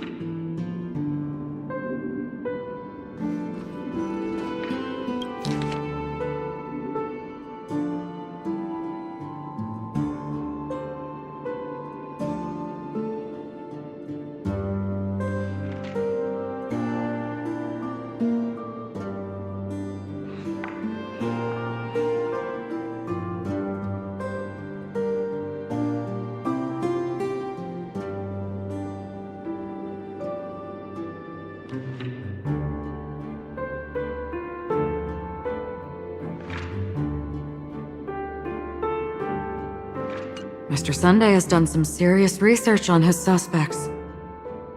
This traitor must have been causing trouble for the family for a long time. They all seem to be insiders, but I haven't met any of them. Huh? Wait, these characteristics. What is it? No, nothing.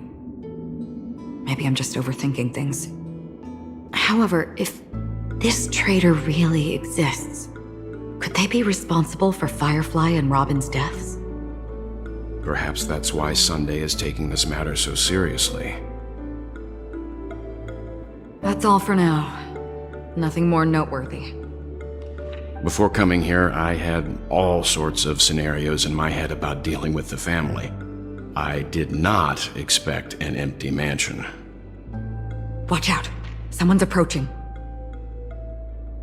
I don't think trespassing on forbidden areas is the way to be a guest, Mr. Yang. And... Acheron? The Galaxy Ranger? Our apologies, Mr. Sunday. Nobody came to greet us, so we entered without permission. I hope you can forgive us. But even if there's no one to greet you, you should wait for the host. Don't you agree? Even without the famous Galaxy Ranger. As far as I know, the crew has officially accepted the family's commission, so coming here will be unnecessary for you. On the contrary, that's exactly why we're here, to ask you about the case and gather more information. We don't want any loose ends. Well, since you've come with goodwill, I have no reason to show you the door. Rest assured, he hasn't figured out that we went through those documents. While the truth remains a mystery, I'm getting close to it. I assure you that the traitor will soon pay the price. Let's hope justice will prevail soon. I have a question for you, if you don't mind. How did the family come to the conclusion that the murderer was within the family? With all due respect, it's in the IPC's interest to wreak havoc before the Charmony Festival, and the family has every reason to suspect the IPC's involvement. Well, other family heads share the same suspicions as you, but in my opinion, the true murderer would never have drawn as much attention as that ambassador did. Not to mention, I personally shackled him a while ago. However, I'll give you a suggestion regarding your suspicions, Mr. Yang. You should be more cautious of Aventurine. While the wicked can't break through high walls, they can plunge their evil dagger into the heart of the righteous. He's a businessman, not some philanthropist. But right now, he's out there handing out his wealth on the streets. And he went to the Clock Studios theme park all by himself. Who knows what kind of scheme he's cooking up? While the family is dedicated to keeping our guests safe, it might be wise for you to stay alert. You never know what unexpected troubles could arise.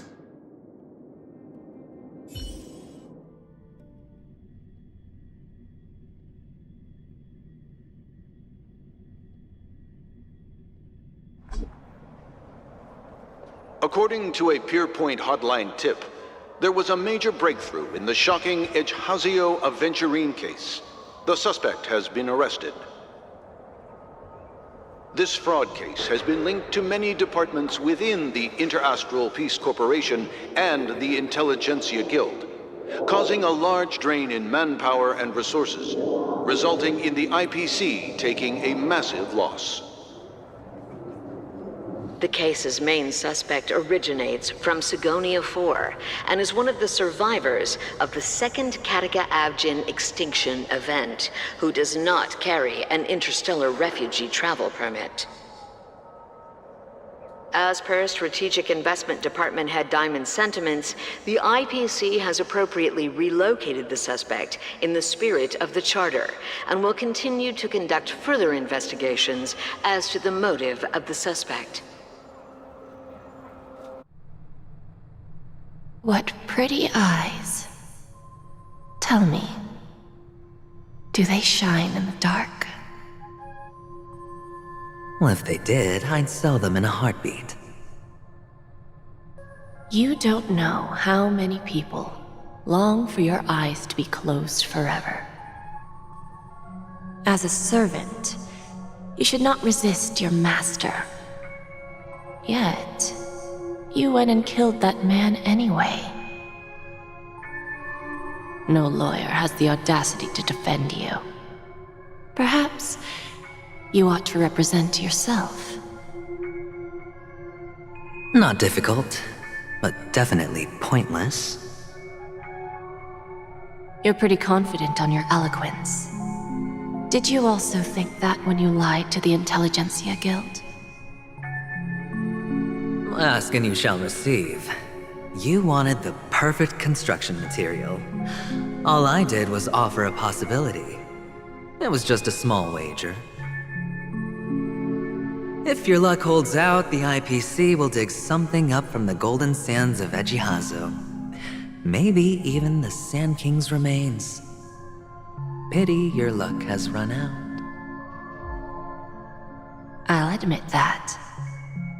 What I'm more curious about, though, is why such a grand scheme failed to benefit anyone in the end, including the perpetrator himself. Madam, I already have what I want. To be brought before you for the next high-stakes gamble. Then let's talk about the second gamble.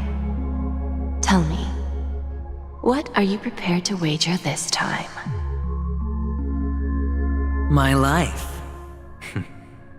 I bet you won't send me to the gallows. What do you want, then? I want your Lenore to meet with me. I have something to say. And then what? I want cash. It can't be that simple, can it? It is that simple. 30 tanbas. The remainder of my market value. 30 tanbas. No more, no less. With this money, I'll climb to even greater heights than you. Grasp even more riches than you. I wager you won't give me this chance. Which is why you should call him here. Interesting. A pity Diamond won't see you. No one gets to see him. From here on out, I am Diamond's representative, and I will decide on his behalf. You're wrong. 30 tanbas. He'll give you that. And much more than that. Wealth, status, power. The IPC will give you whatever you want, even what you don't want. Kakavasha. A good name, but unfortunately destined to be buried in the dirt. You, though, you deserve to live, to create even more wealth for us. Go, pick the clothes you like, then choose your desired identity. And then, use them well, child. May your plans never suffer failure. Life is like a long-term investment. Those who choose correctly, do the correct things, reach the correct outcomes, and show the world their value. People can't always make the right choices in their lives. But luck has always been on my side. I've never lost. Is it because Gayatri blesses me? Well, if that's the case, she must also be looking upon me right now. My success is inevitable. But what then? Even if I overcome this difficult trial, what would come next? What awaits me after this glorious gamble? An even more glorious one? Will I return triumphant with unending riches after countless successes, or will I encounter failure, never to return?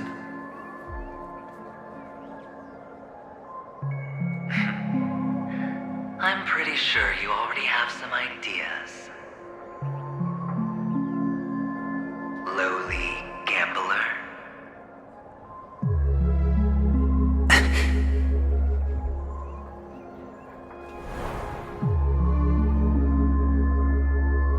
What? What? What?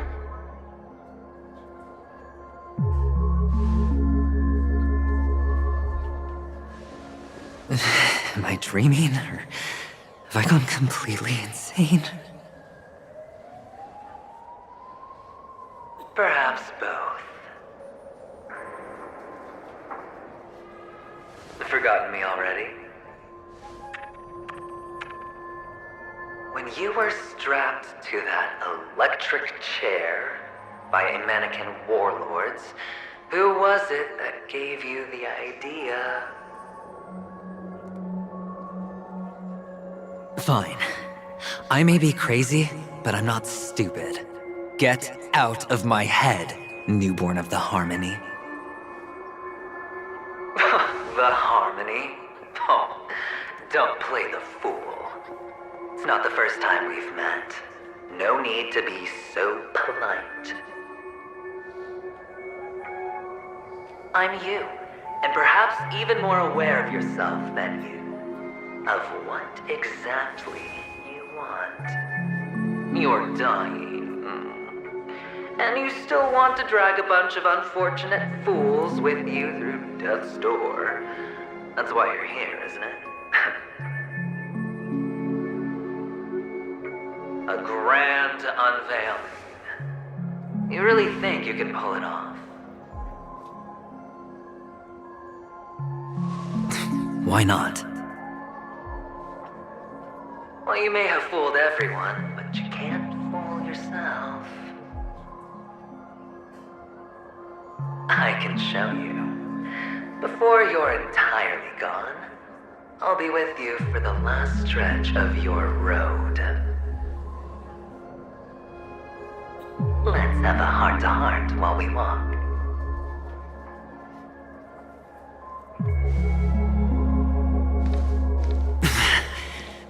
What exactly are you? Most people in this world spend their entire lives just to reach one outcome. And I am that outcome. Kakavasha, I am your future. First, I'm hearing things, and now I'm seeing them. Great. Am I going to be elevated into the Harmony's Emanator next? Why are there no guests? Just a Pepeshi? No.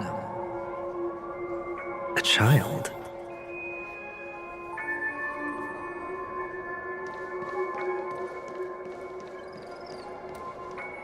I thought minors weren't allowed in Golden Hour.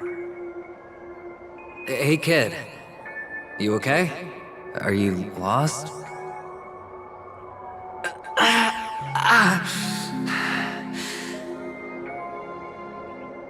What's wrong, mister? You don't look well.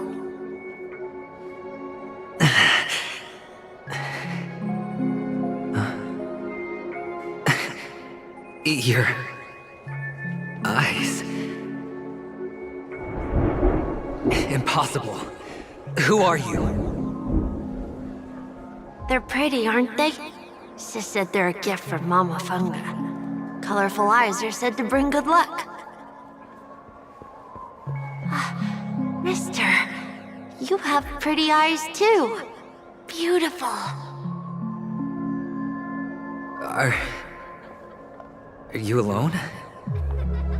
Where are your parents? They're in that amusement park. Papa and Mama went in first. I'm just about to go look for them. I have to go. Goodbye, mister. Hope you have a good time, too. Those eyes. And Mama Funga. No, it can't. There aren't any Avgens left.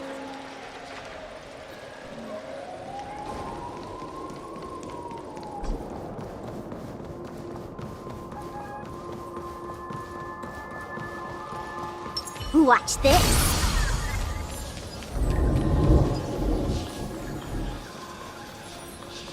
Papa, Mama, wait for me.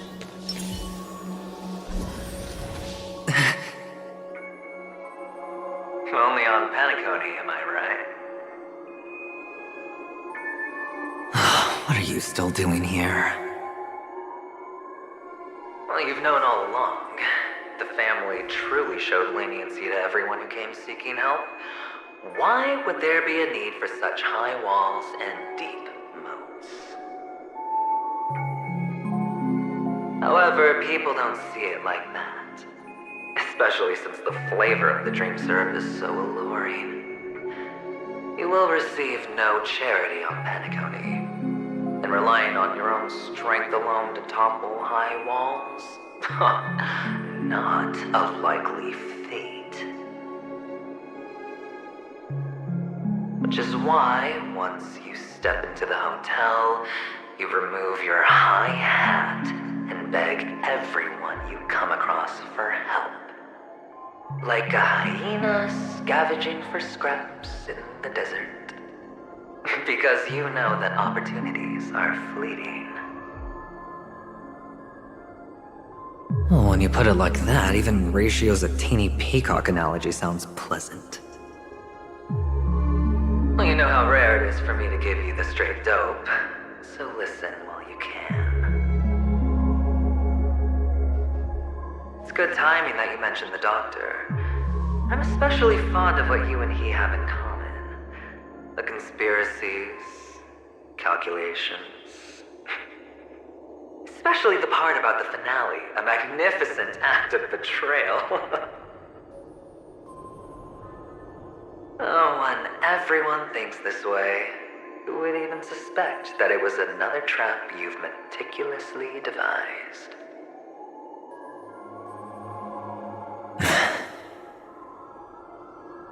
Go on. Tell me I'm right. You know who you really are, Mr. Cavalier Gambler. Uptight, overcautious, massive inferiority complex. You've won so much, and you're still so afraid of losing. They only see your big bets, your bravado, the full house, the straight flush. They don't know the other hand is below the table, clutching your chips for dear life. It's a heck of an act. No wonder the tavern sent you an invite. You're a natural kid. You don't stop at fooling the audience, you fool yourself too. Well, the best way to prevent others from seeing your true colors is first being able to fool yourself. Of course. I know you all too well. But it's strange. Why did you decline that invitation? You had the chance to embrace elation. Was that not what you most wanted? But you chose the IPC instead. For the preservation? I doubt it. Do you even have anything in common with the preservation? Oh, I thought you knew. Didn't you say you had me pegged? We're done. Either stop talking or disappear from my sight. That's fine. But who exactly is about to disappear here? Well, it's not going to be me, anyway.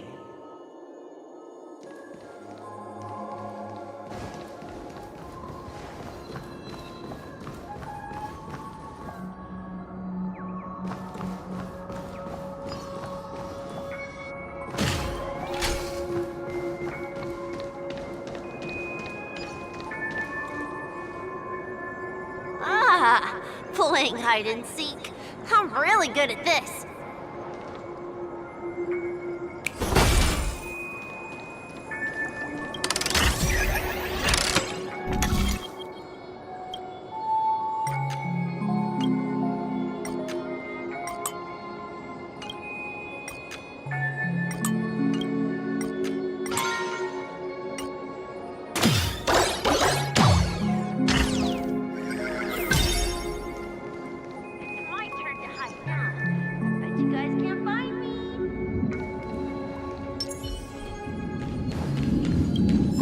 Watch this.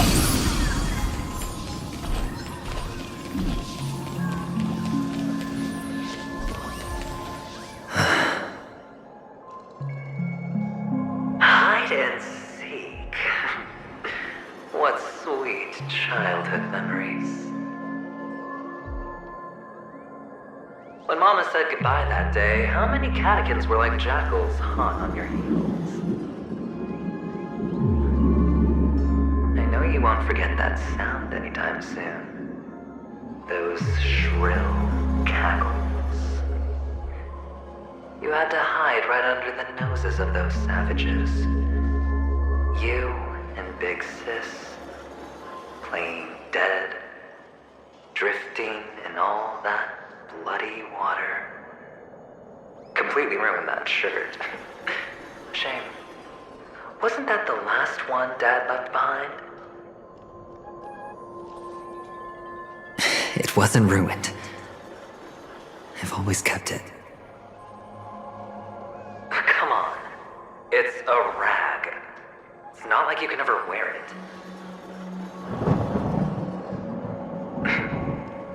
Now you don't have to hide. You probably won't even deign to get your pretty outfit wet in the rain.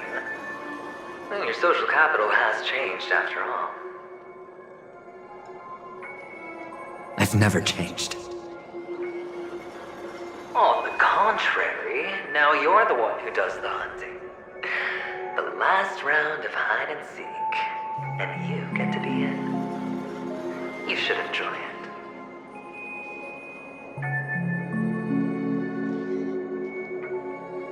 That child. Could he be in here?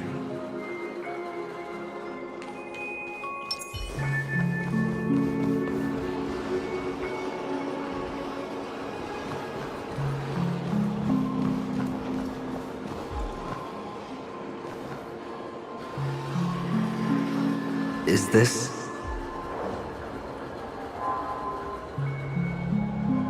a topaz? What is this doing here?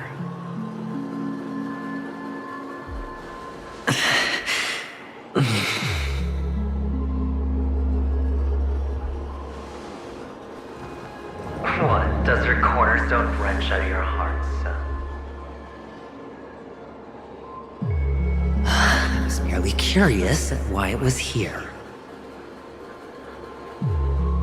Maybe that winged guy put it here. To taunt you. Just to make you realize that your painstakingly arranged magic show is nothing but a death rattle.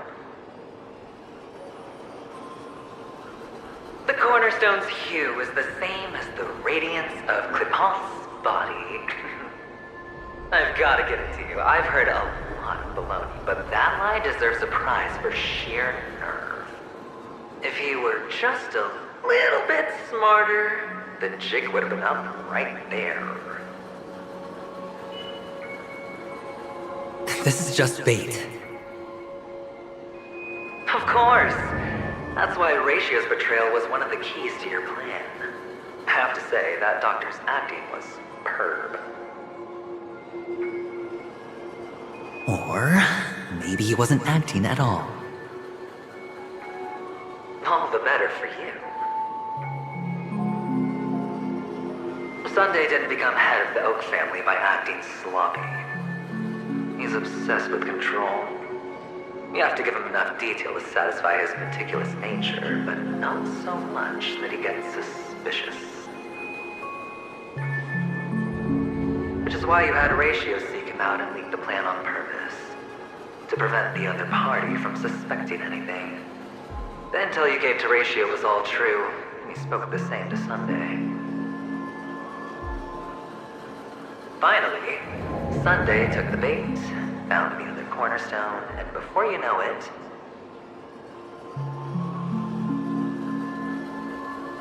everyone's distracted enough for you to steal the third stone right out from under them. Why don't you stop rummaging through my mind? Your mind? It's our mind. You're me, and I'm you. We're the same.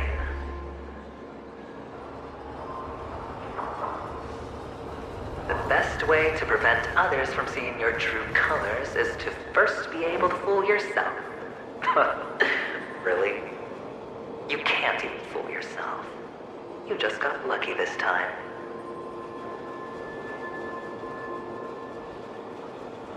This is the other cornerstone in Sunday's hands. Rather beautiful green. Just like you. Smooth. Cunning. Tell me, what's its name?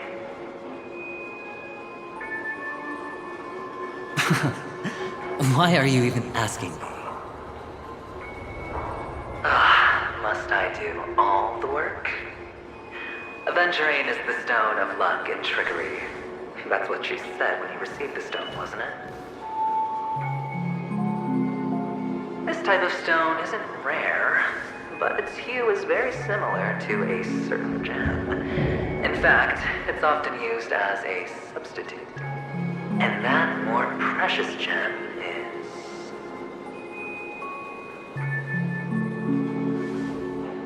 is... jade. Even Sunday can't tell the difference.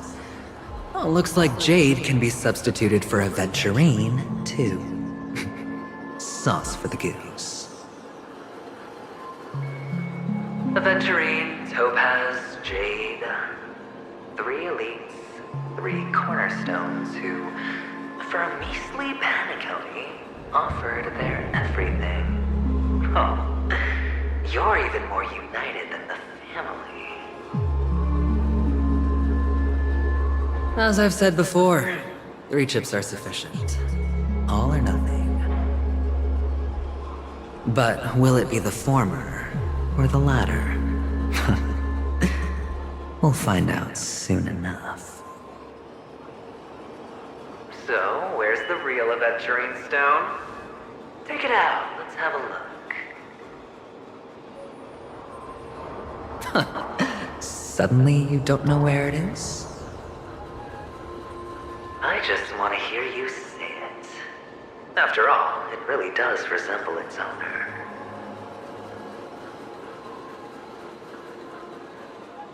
As you wish, then. They never went anywhere. They're right where they belong. Piled up with these cheap baubles. You smashed the aventurine stone before you left?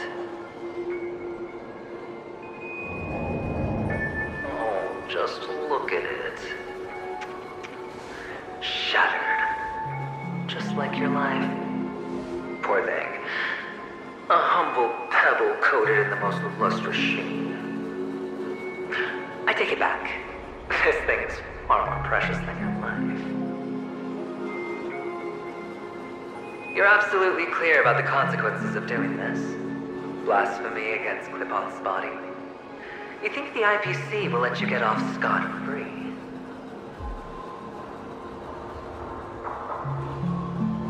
Well, Diamond has always been all about results.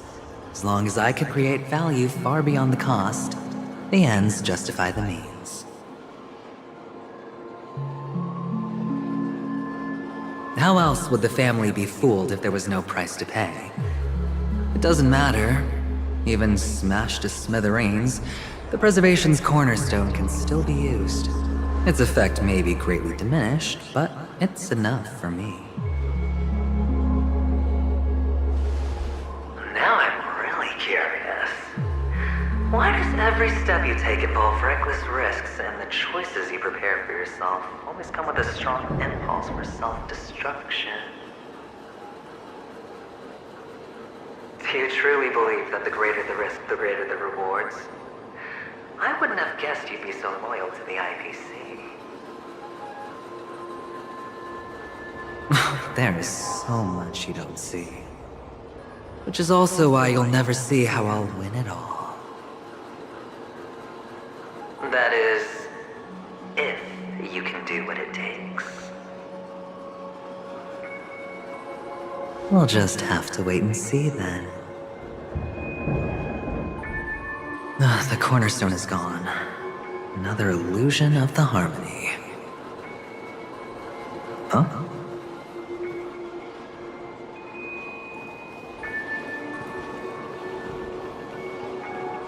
Hello. We meet again, Mr. Pretty Eyes. Yes. We meet again. Did you find your mother and father? Of course. Big Sis is there too. The 4 of us were just playing hide and seek. I'm so happy. On our way here, Papa even brought me to see a blimp. I think you mean film. Yes, that's it. Putting many drawings together and turning them into a moving wall painting. They put me, Papa, Mama, and Big Sis together, turning us into one big family. You should give it a try too, mister. You look sad. The amusement park will cheer you up. Sure.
How's that?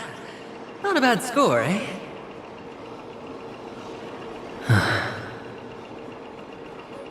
Boring.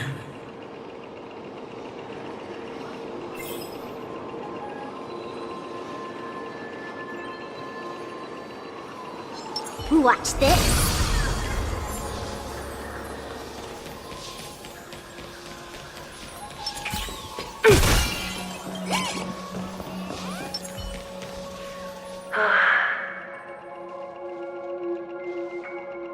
Why aren't you talking? You've piqued my interest. I'll admit that there are still aspects of you that I don't completely understand.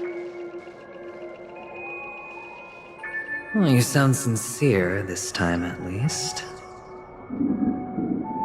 Well, sincerity is one of my traits that everybody likes. And I have precious few of those. Moving on. See that maze over there? I'll know everything about you before you reach the exit.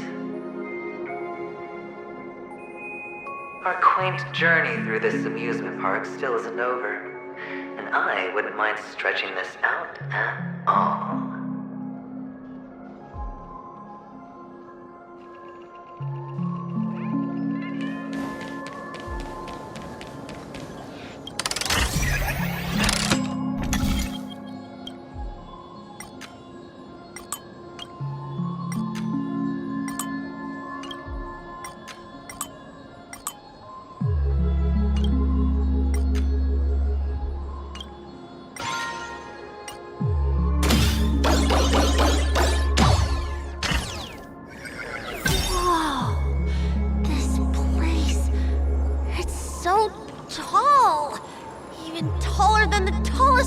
In the desert!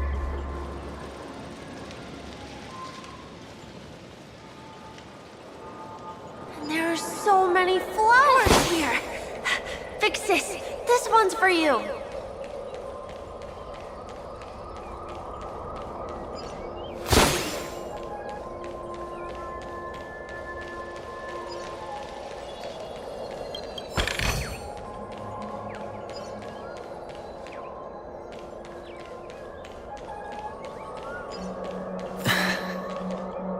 A dead end? Oh, is this the wrong way?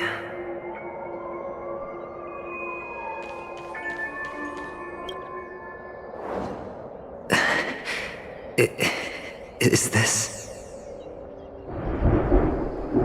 Oh, what's on your mind? It's got nothing to do with you. Do you need a hint? These are manacles on you. That man gave you your first job, and you made your first pot of gold. I remember it all too well. You wrapped that iron chain around your fist, for that is the only tool you could find. Then, in that maze, you... Shut up! Oh, you don't wish to face your past. Unwilling to admit that your life is worth only 60 tamas. Well, from what I see, you refuse to confront it, because it only proves your weakness. How could a weak person take such daring risks? Oh, that's right. You love the thrill of danger. But you refuse to let go of meaningless sentiments. Even in this beautiful dream, the only thing you dare allow yourself is death. In your hands, those who follow you could have become Joker cards. They're far more useful that way. It's not like this is the only place the family ever cut corners. You could have had tons of action if you weren't so all or nothing. All it takes is a meager sacrifice. I bet Opal would have resolved this without a fuss. A pity you're not him. Well, you wouldn't be in this state if you could just get with the program. And why couldn't you? Out of professional integrity. Those techniques you mentioned are highly efficient, but it's not that I don't know about them. It's more like I couldn't care less. Get it? What fun is it if the fight isn't fair? Fair? You assume your opponents would fight fair in the first place. The odds are obviously not in your favor, so how are you just breezing by? But did that masked fool's words awaken something in you? Well, she gave me an answer that could turn everything upside down. Everything? You mean it could make all the cards on the table just disappear?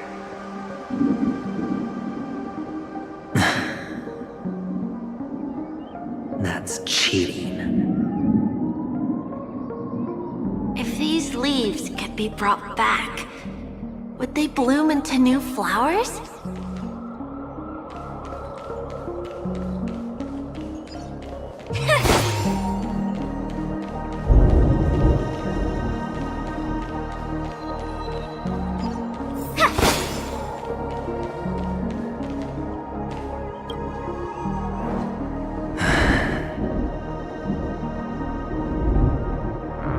Your expression right now is hard to put into words.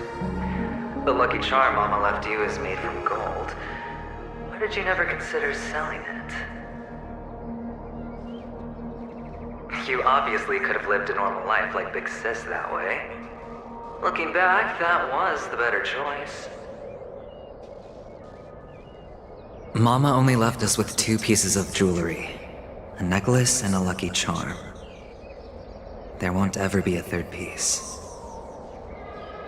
That's what you always say, but you actually regret it, don't you? That you didn't sell them. You can zip it if there's nothing to talk about.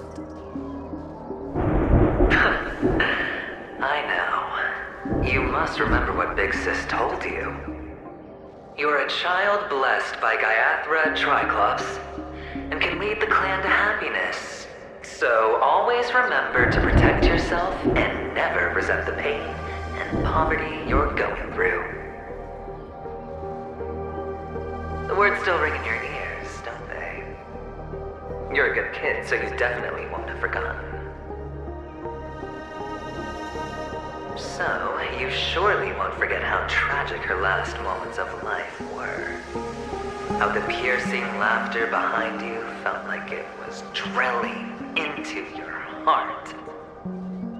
You ran away without looking back, just as she told you to. Tisk, tisk.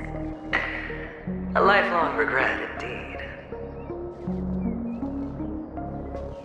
Enough! Do you not have anything better to talk about? Oh, shut me down like a champ! Well, I guess when it comes to mind games, this isn't exactly your first rodeo. I think I finally get you. And woo! You are nuts!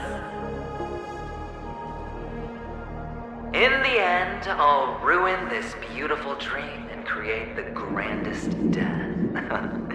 Well, you stuck to that start to finish. Think about it. There's a Stellaron in play, the fabulous Robin loses her voice, 2 unsolved murders, cryptic messages from a masked fool, and a chance to go head-to-head with Sunday himself. And the only thing to pique your interest is one word. The last word. A word that's right there at your fingertips. Death. But whose exactly?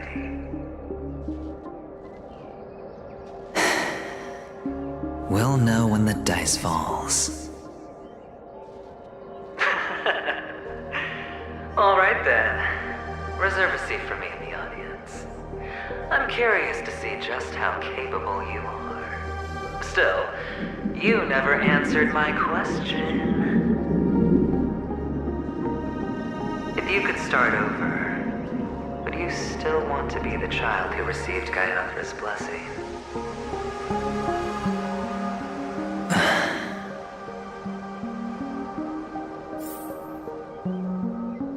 It's so quiet this time.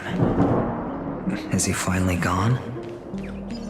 Or am I the one about to disappear?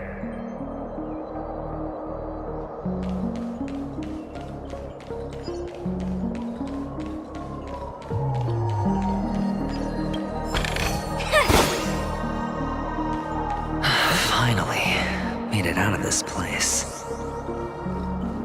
We're going home? But I don't want to go back yet.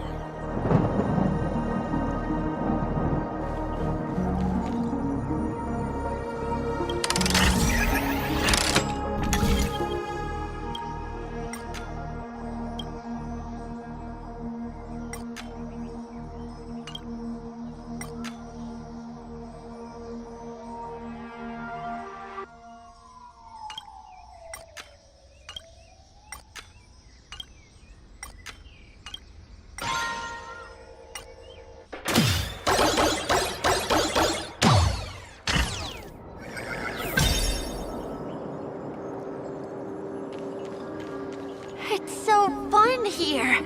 I want to stay here forever.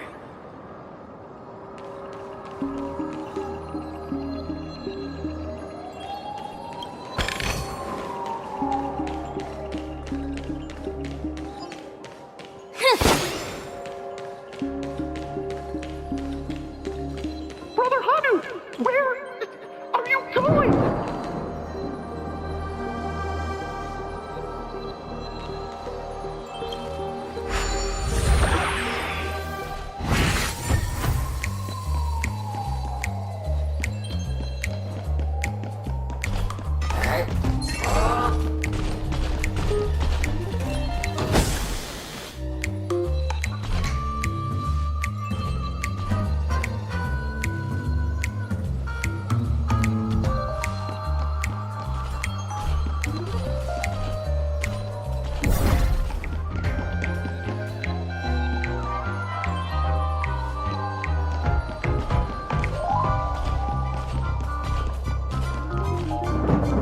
There's only one place he can be going, whether it's in the past, present, or future.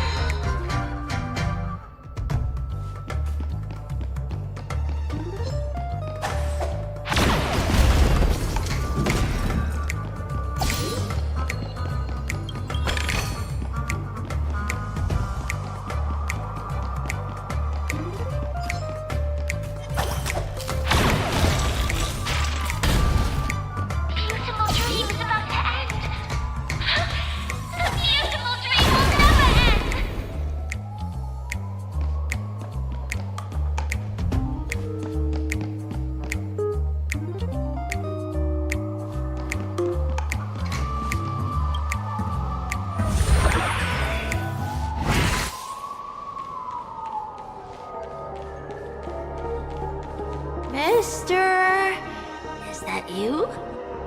sound of leather shoes.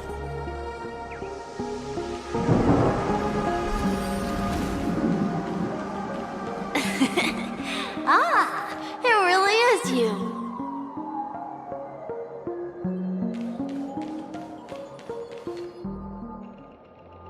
I don't know why, mister, but you always give me a special feeling that makes me more curious about you. It's sad that I can't get to know you more. We have to say goodbye. Did you have fun? You're going back? Yes, I should go home. The day's getting dark, and it's going to rain. I don't want to worry the others. You're home. Where is it? What a strange question. It's where Papa, Mama, and Big Sis are. In this dream.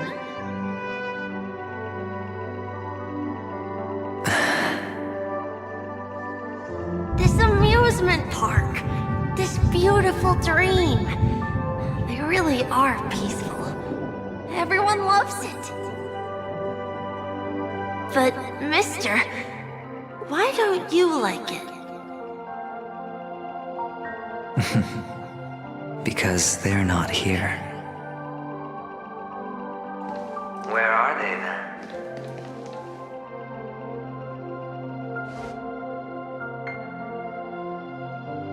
I don't know. You do know. But there's no point pressing the issue.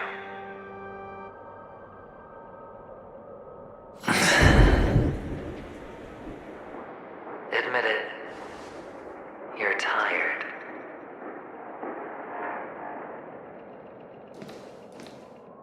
We all are. Which is why we chose to stay here. Me and him. Your past and future. How long will you stay? Forever. We'll be with you forever in this dream. This is the greatest honor that we can offer to those who hurtle towards death.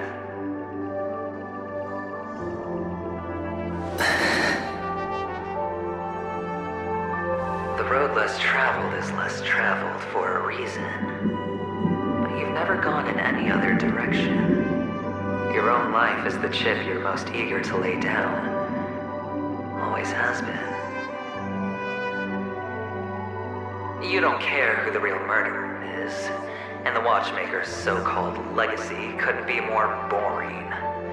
What you want, what you need, is to be the smooth operator, the solid gold deal maker who doesn't waste a drop of sweat, even when he's up to his neck in danger, deep inside family territory.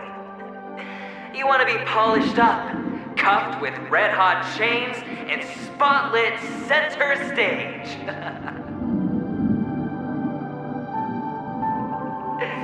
You'll be the closing act, the final sacrifice. I can do it. And it will be flawless. Of course you can. Your luck will help you at the right time. A Stellaron and an Emanator. It's that simple, no?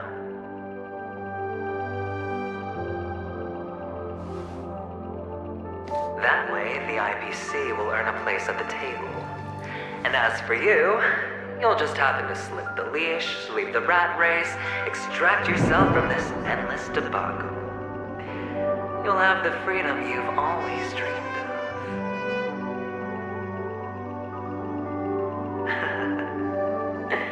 This isn't the first time. You've been an escape artist from day one. This fiasco started with a death, and its curtains will fall on another death. Oh, so that's why Diamond chose you. He's just after Penacony. No matter the means, no matter the price. It's not personal.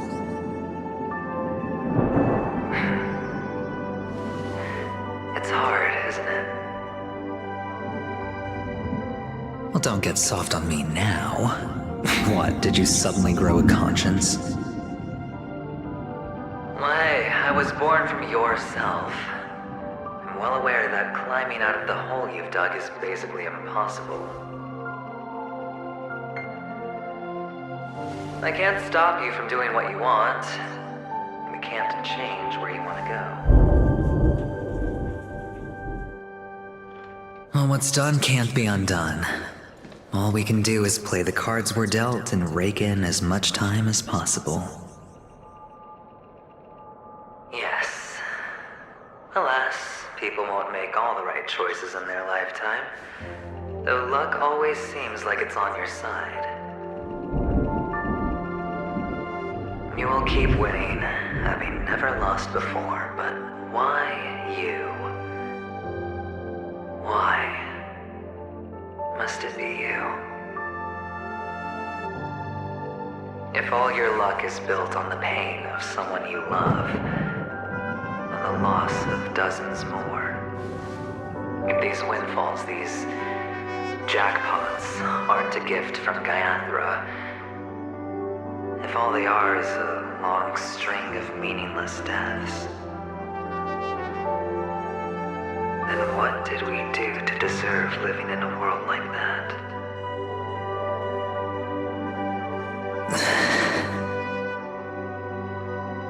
Well, maybe when I get to where I'm going and look back, I'll know what the trip was all about.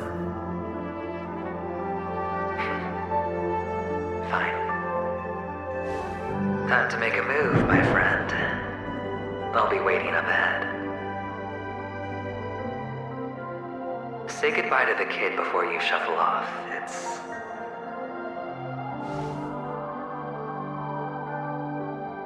It's best to die without regrets.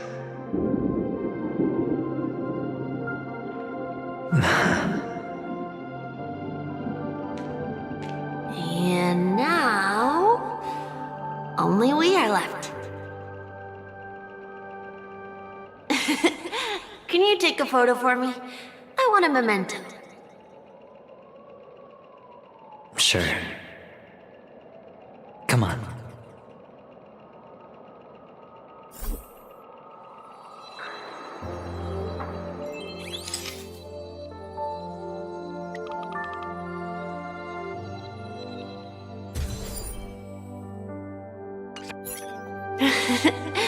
How nice. Now I can see what I look like too.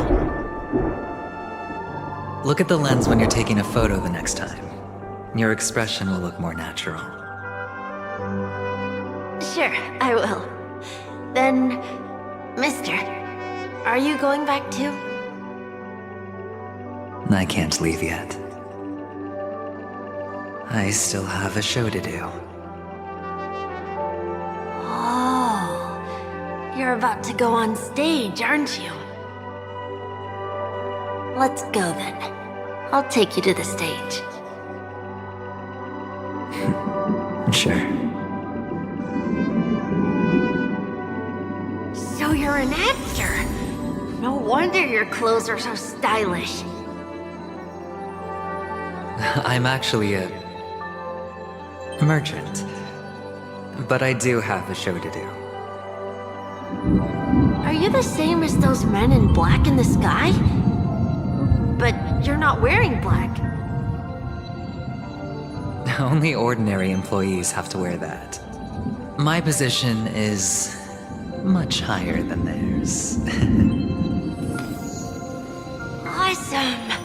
I hope I can become as good looking as you when I grow up. The way felt just now. Of course you can. You'll be better and stronger than me.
Behind this curtain is the grand stage.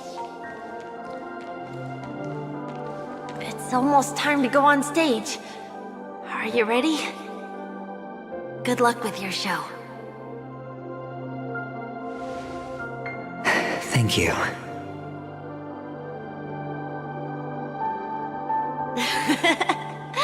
You still seem pretty nervous. Let's put our palms together. If you receive Gaiathra's blessing, you'll feel more relaxed. Putting our palms together is a simple ritual. By putting our palms together and reciting the prayer to Mama Funga, she will bless us. If you're not familiar, I can guide you.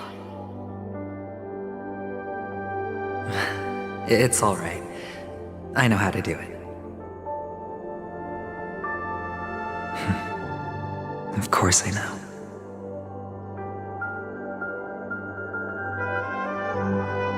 This is where we go our own way, Kakavasha. The catechins are coming. Why? The catechins have already taken all our money, food, and they killed our parents. What more do they want? Catechins are bloodthirsty, cruel, and insatiably greedy. They want everything only to end up with nothing. This is a trick, an act of revenge. Remember? Today is the day of the Kakava, and also your birthday. They know the Avgin will surely hold a festival today. With the aid of this rain, they will come to destroy our wagons and take everything they want. Little do the Catechins know, this time we will fight back. The men in black that descend from the skies are on our side. The Catechins stand no chance against them, and will surely pay for their arrogance. Without this rain, the Catechins would never take action, and we would not have the chance to turn the tide. This is a gift from Gaiathra, and you are Kakavasha, whose good fortune will bless your sister with success. But people will die, and you will be in danger. How is that good fortune? Why are you all doing this? The Avgin always return their blood debts. Gaiathra calls for me, but Papa and Mama are waiting for me. I must answer the call. She will bless you with good fortune and help you survive. As long as you are alive, the blood of the Avgin will never run dry. So run, Kakavasha. Do not be afraid. And do not look back. Go to the other side of the mountain. The rain will accompany you, and the rain will bless you. As for us, we will reunite in Kakava's next aurora. May the goddess Gayathra close her eyes 3 times. Keep your blood eternally pulsing. Let your journey be forever peaceful, and your schemes forever concealed. Farewell, Kakavasha.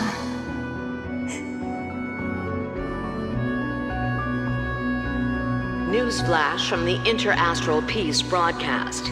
The IPC Marketing Development Department spokesperson confirms that a small-scale rebellion has broken out in the unclaimed region of Sigonia. The situation is now under control. The insurgents are from a local clan known as Kataka, which has a long history of disdain towards the IPC. This has caused a serious negative impact to the work of the IPC's Marketing Development Department. The clan launched a massive attack on the Abjin, who were under the protection of the IPC, resulting in 6,728 deaths and 3,452 missing. The casualties are currently under the care of the frontline trauma team. The spokesperson expresses his deepest condolences for this devastating humanitarian disaster. At the same time, delivering an important message on this matter to all interplanetary citizens. Finally, he proclaims, the hammer of preservation will fall on all beings, regardless of life or death, regardless of race, regardless of ideology, to uphold the basic rights we inherently possess.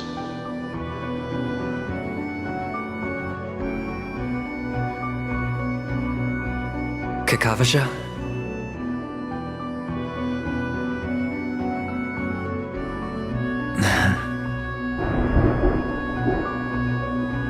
Bye.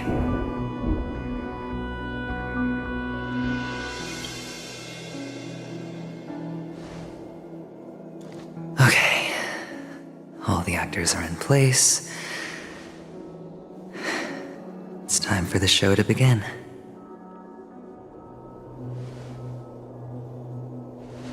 This act is dedicated to you. I hope it'll be an unforgettable memory for you.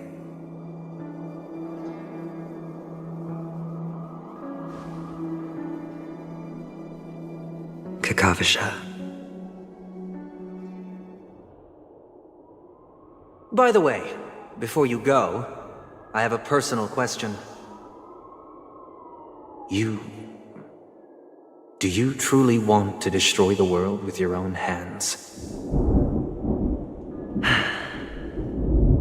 Let's assume, just assuming now, that every time I roll the dice, there's a possibility of achieving this particular outcome.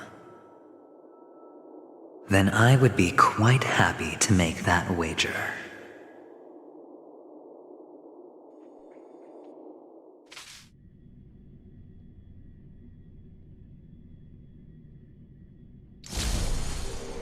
Is this Miss Acheron? Hello, I'm Himiko, the Astral Express's navigator. Hello, I'm March 7th. I'm sure she needs no introduction, as you definitely know her.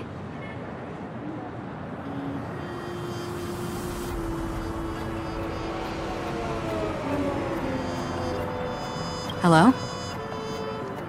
None of you seem surprised by my arrival. Since Weld has decided to travel with you, it means that he trusts you. And we trust his judgment. I envy your close friendships. Miss Acheron here doesn't present a danger, and she's of no threat to the Astral Express. Aventurine's prior accusation was based on nothing more than his own subjectivity. which is why, before we continue working together, he has a duty to explain himself. You want to create a situation where all three parties are present? There must be some deeper meaning behind Aventurine's actions. I suspect he's been aware of Penacony's secret from the beginning and has been continuously strategizing to unveil it. In that sense, the Astral Express's role in his plans would be imperative. In the worst-case scenario, he may use us to do something unexpected. Assuming things do escalate to that stage, having an extra ally is a good insurance policy. Penacony has numerous factions, and the state of affairs is significantly more intricate than that of Bellabog and the Xianzhou.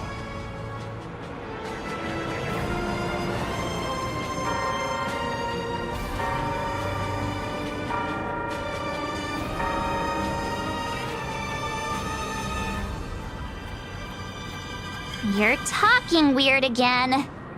But it's a good vibe. No matter what, we can't ignore the safety of Penacony. To solve the mystery of the Watchmaker, it is crucial to get the IPC's intel.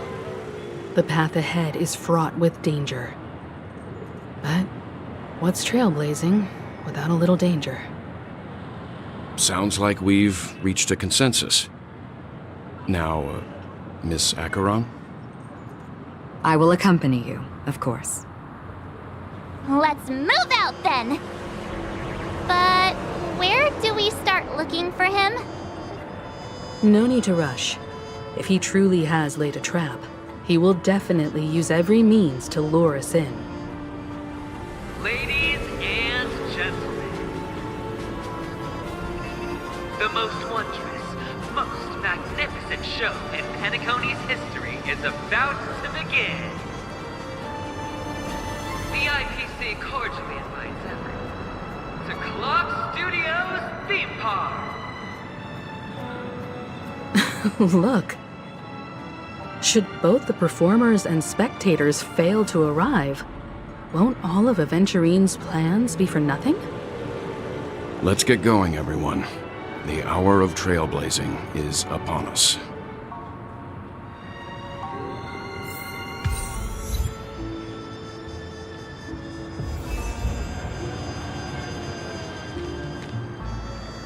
To solve the mystery of the Watchmaker, it is crucial to get the IPC's intel. The path ahead is fraught with danger. But what's trailblazing without a little danger?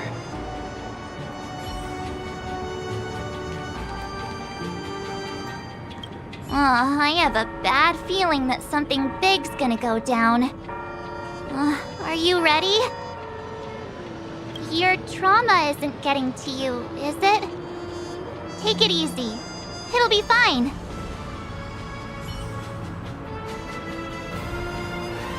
Let's get going, everyone. The hour of trailblazing is upon us.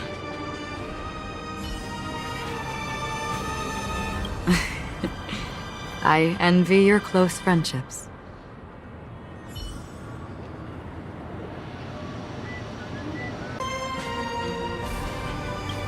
I have a bad feeling that something big's gonna go down. Are you ready? Your trauma isn't getting... I have a bad feeling that something big's gonna go down.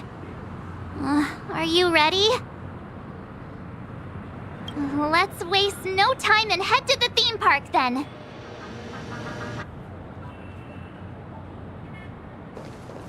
Mr. Yang.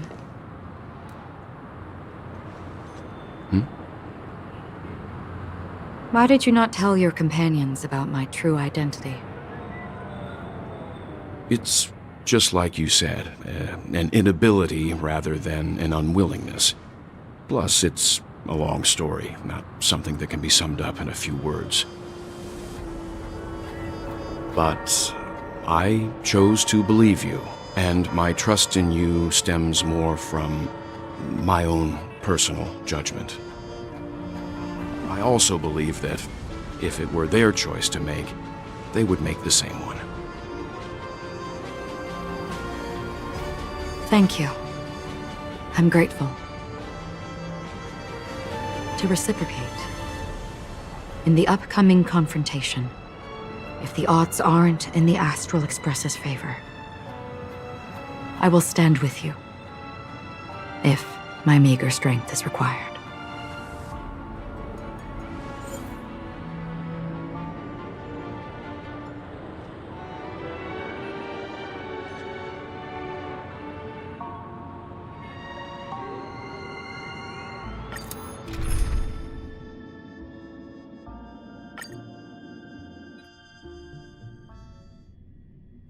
We're back here again.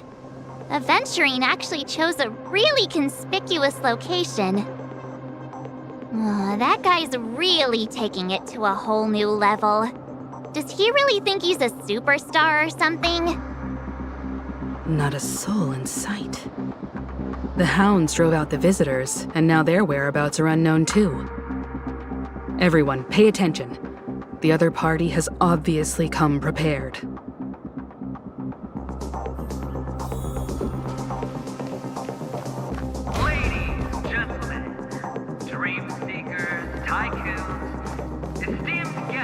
Of the Watchmaker and the family.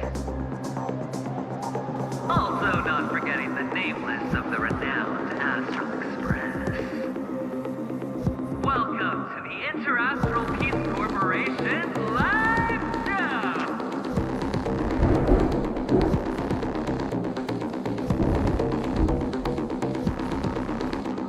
Astral Express, you're late.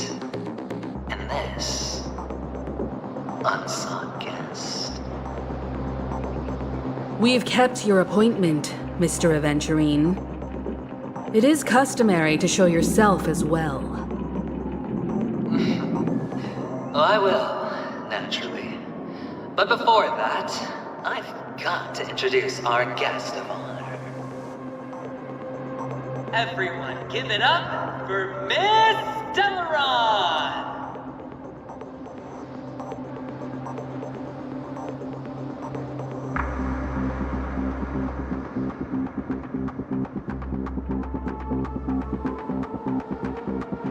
Let me remind you that in all likelihood, this stage and her identity have nothing to do with the wanted murderer. Oh, no, they do. Of course they do. Otherwise, why would I work so hard to gain your trust and then invite you all here? Because she's the only one who saw all 3 homicides. She is the key to proving that the family's death does not exist in Drain's promise is nothing but a sham! 3 homicides? That's right, madam. The 3rd one is about to happen right now, right here, in Clock Studios theme park. A truly grand death.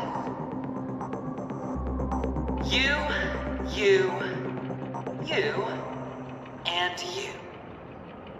All of you are going to die. And it's all because of you, Miss Stellaron. You will become the personification of death.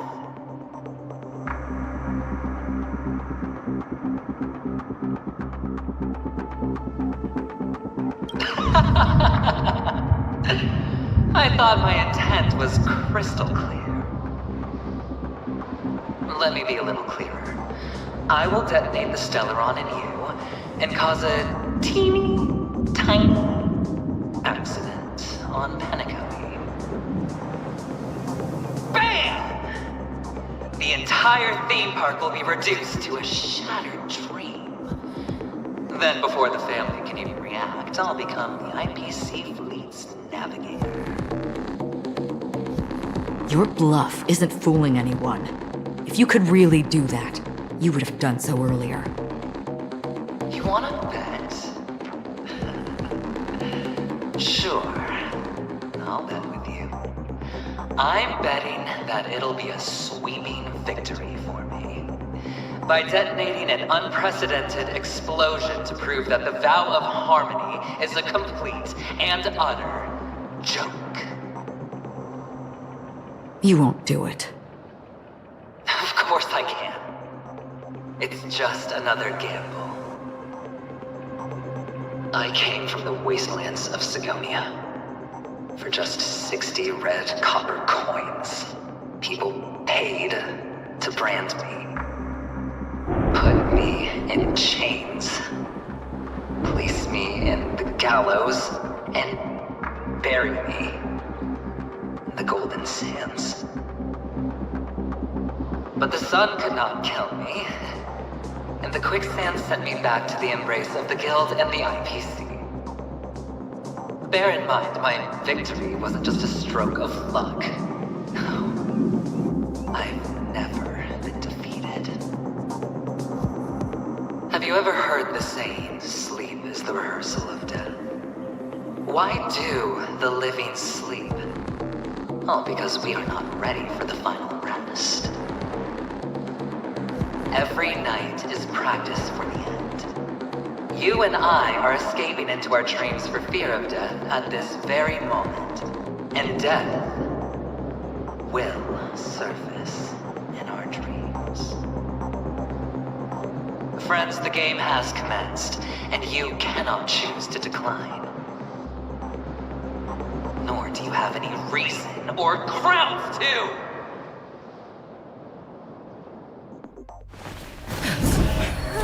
The dice are cast. Ladies and gentlemen, ready to unveil your cards?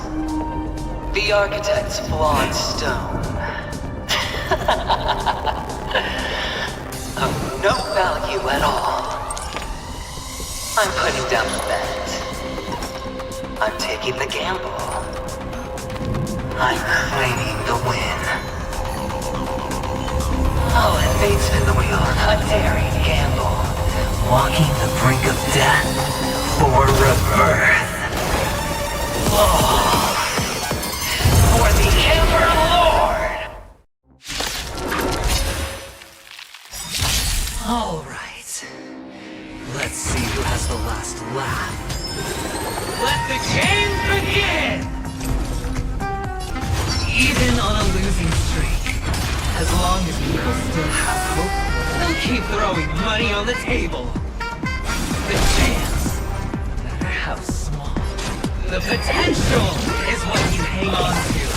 That's what justifies the gamble! Everybody's like that, down to the last player. So why can't I be happy too?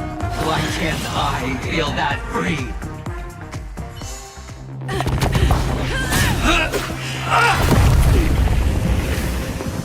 Always hide your ace with a straight face. I'm starting to get a little impatient with you all.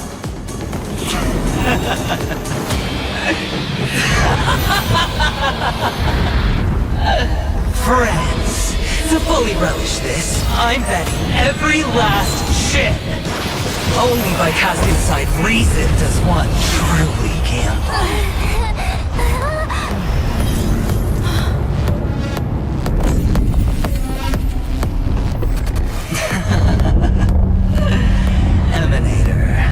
I know you'll match my wager, right?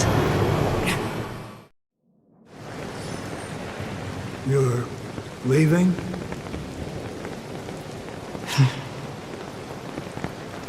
Perhaps. I might pass through the place you mentioned. Penacony. What do you hope to find within a dream? I'm not looking for anything. They aren't in a dream.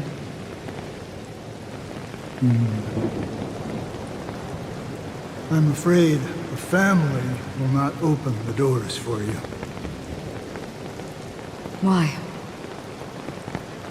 Because the path you walk is not accepted by the Harmony. Even if that's not what I want. Precisely because it's not what you want. Because they are not like other eons. They have never glanced at anyone, and they never need to. They leave woven strands of fate for humans to walk, and together, they weave a great shadow. And this shadow silently envelops them. There are always those who rise from the shadows.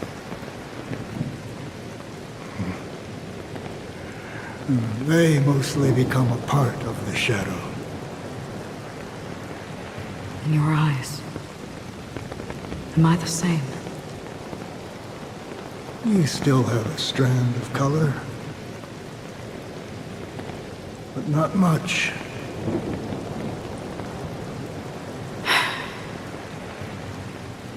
That is enough. Before they vanish completely, I will reach the Nihility's end.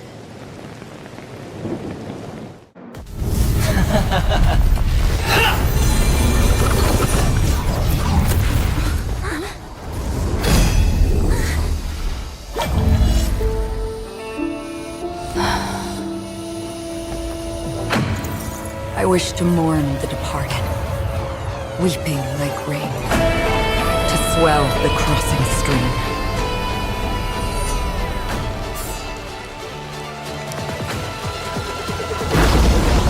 As the tide arrives, leading you back home.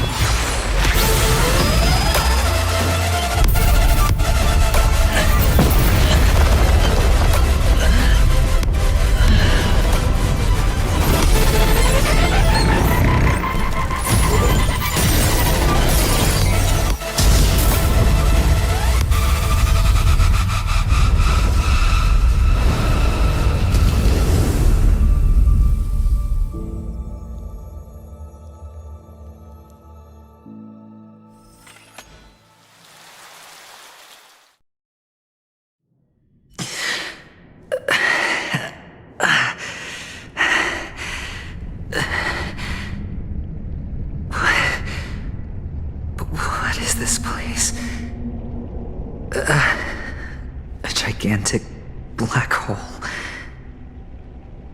And see? Have I succeeded?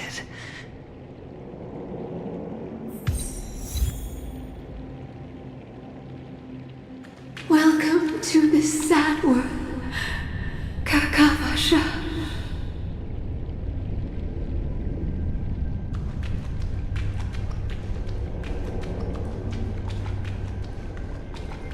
Your good luck is the most precious wealth we, all Avgin, have.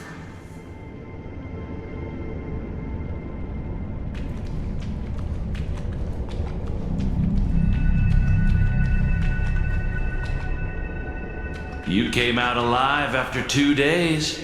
It proves that you are the real deal.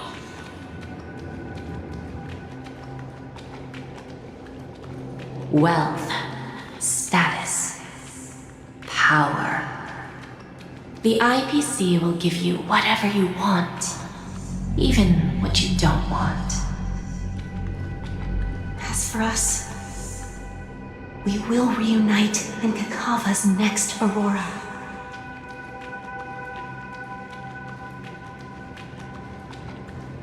It's a pity this is not the place you were expecting.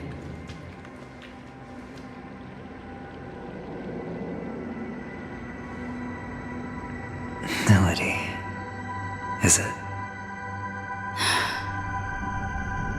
Perhaps to you, I am just an emanator who's hiding her identity.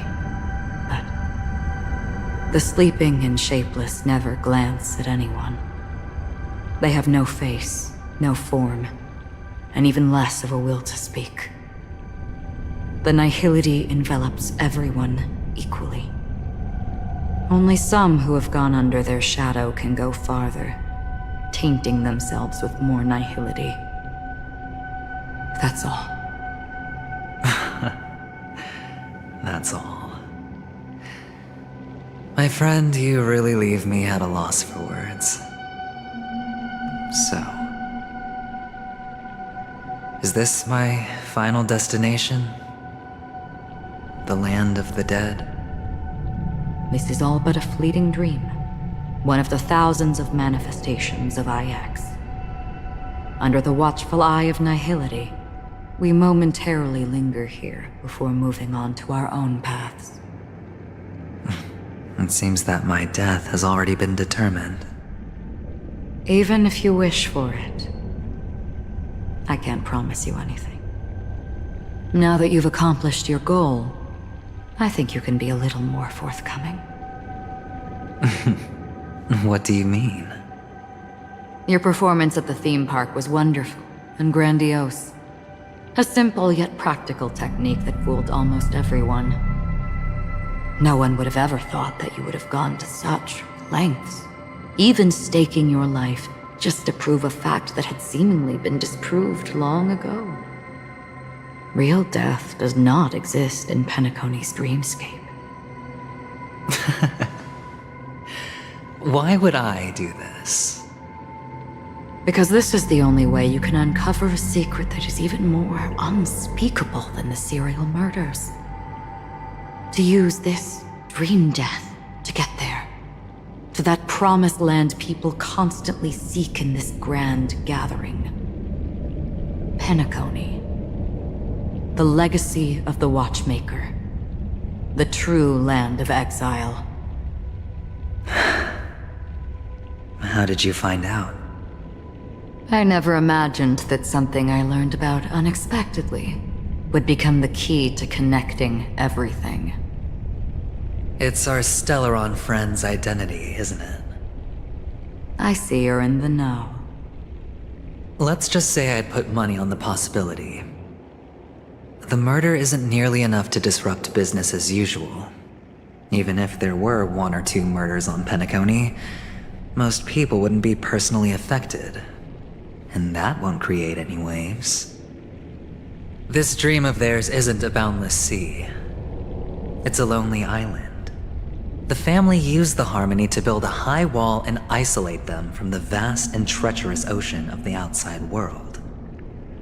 That barrier they built keeps death out, but it also keeps the secrets that are lost in that watery abyss from floating to the surface. In a beautiful dream, free of suffering, who would want to go fishing for those secrets? No one. Unless someone goes to the other side of the barrier and lives to tell the tale. Someone already has. I got the idea early on, chewing on that masked fool's little hint. If a mute isn't someone who cannot make a sound, then it has to be someone who cannot speak. Someone who survived the treacherous depths, but is unable to take the stage and speak the truth. Well, I'm happy to know she's safe and sound, and still on Penacony. Hint. Is that not proof? Well, proof is the one thing I don't have. The only thing that can prove these conjectures is for the family to come clean. And with the way they buttered up these outsiders, it seems pretty clear they're intent on covering their tracks. But you don't need proof to have a suspicion. And for me, suspicion is enough. I didn't need to find the Memory Zone meme. I just needed for someone to kill me like it killed that silver-haired girl. You don't sound very confident to me. Going out of your way to make citywide broadcasts in an attempt to involve more people. You are simply betting on the possibility of someone being able to break down the barrier. You're very lucky that fate has decided to let us cross paths. I happen to be equipped with a very sharp blade. Sharp enough to slice through the veil of dreams. I can also carve the Harmony's brand off of you. You possess great cunning, deliberately setting us up to be on opposing sides, constantly repeating the words of the Emanator in front of others, leaving me no choice but to draw my blade against you. And that's how you win. Opportunity and strategy, both are essential. And in your plans, the IPC always wins. Even if you lose the bet. To the family, the life of an ambassador is still invaluable. Well, it's a huge gamble, isn't it? But allow me to point out a mistake. The IPC's success is not guaranteed. I, unfortunately, have no contingencies for such an important matter. Detonating a Stellaron. I can't do it. The Aventurine Stone is too broken to even safeguard my escape from the stage. If, at the end of the day, you did not unsheath your blade, I would have lost the bet. It is pointless to discuss what-ifs. You have won. Your prize is an entry ticket into that deep sea. And after this, whether you can return from the abyss is another gamble of yours. Have you never wavered? Wavered? Of course I have. But I can only bank on my own good fortune. Because other than that, I have nothing. Wake up from this dream and go to where you should be. Your gamble is not over yet.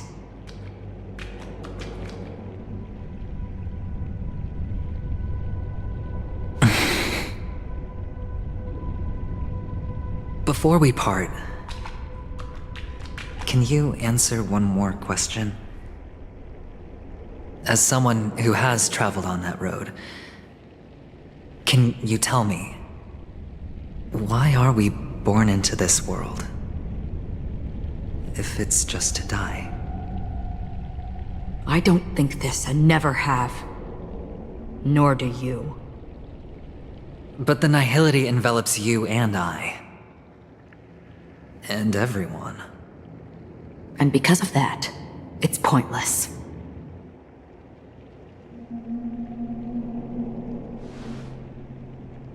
But it is still there.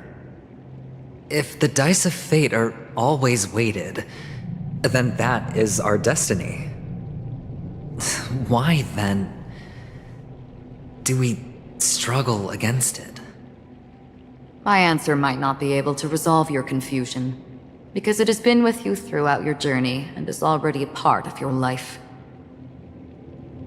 But you said, sleep is the rehearsal of death. So why does life sleep? Because we are not ready to welcome death. So you can definitely understand why we want to be prepared. Even if the ending has been predetermined, that's fine. There are countless things that humans cannot change. But before the end, there are many things that humans can do while on their journey. And because of this, the end will thus reveal a completely different meaning. Take a good look at your pocket. Your friend has already given you the answer. Good luck.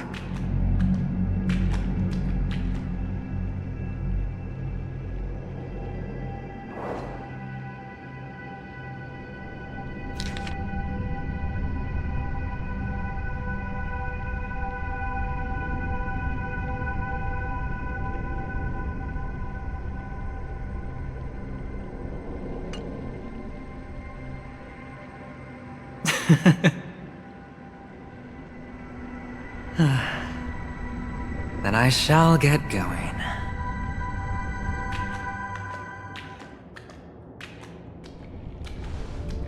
Mister? You're leaving? You ultimately chose to leave this dreamscape? Yes. Because they are not here. My papa, mama, and big sis. Then where are they? They are in a place where everyone will go. A very, very distant place. Then are you going to? I'll get there one day. But not now. There will come a day when the sky will drizzle, and I will hear the call of Gaiathra Triclops, and know that it is time for me to go, and be reunited with my family. So, until that time comes, I should be preparing. Preparing for what? Well, preparing to face them, Kakavasha, and to make them proud. I know you'll be able to do it. Good luck. Well, of course, for I am a child who received the blessing of Gaiathra Triclops.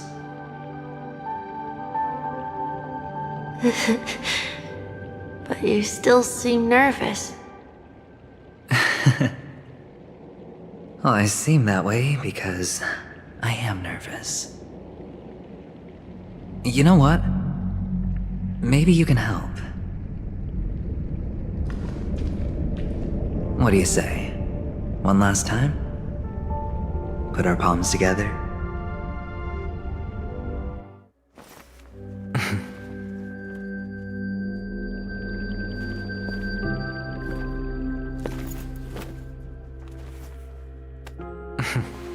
Are you going now? Yes.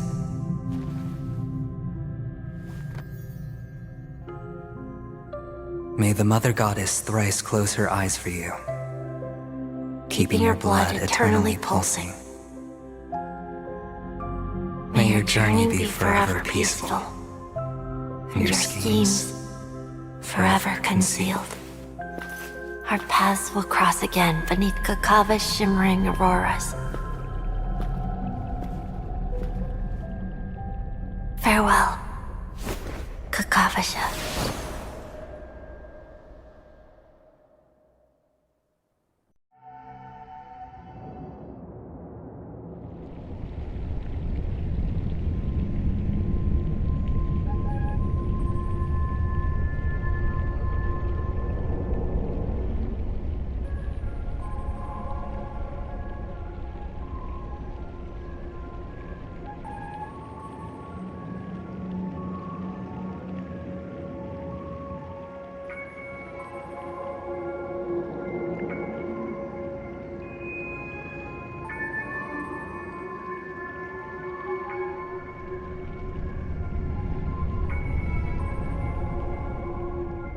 The light of the Aventurine Stone has disappeared.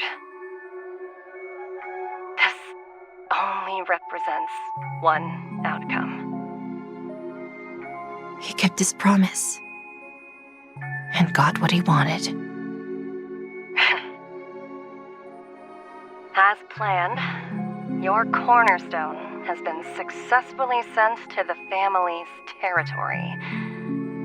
Then... let's fulfill our duty and start harvesting.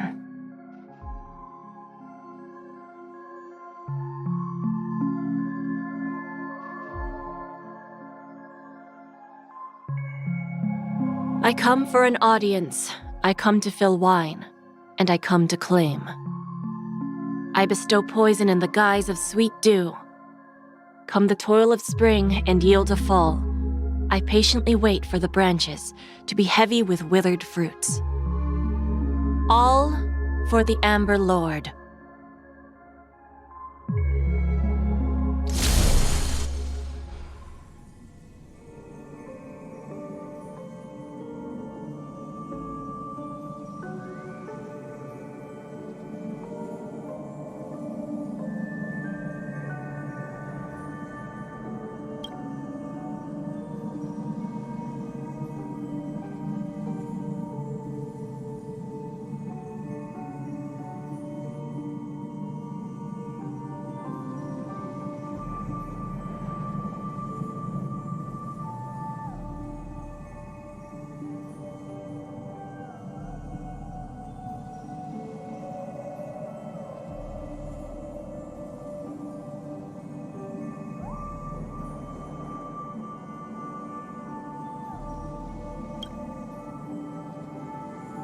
You're awake.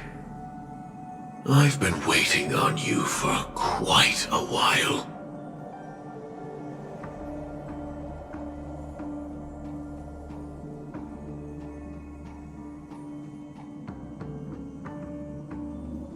I didn't do anything but wait for you to wake up. You've met me before.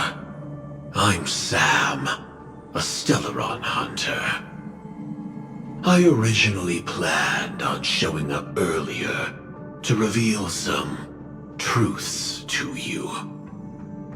But I encountered more roadblocks than expected. 11 times I've tried, but ended in failure. Before I knew it, this world and I became too intertwined, and it became too difficult to escape the constraints of the script. Elio is right. In this land of the dreams, you and I will reap unforgettable gains. I don't know people's hearts as well as he and Kafka do. Nor do I have a specialty like Silverwolf and Blade.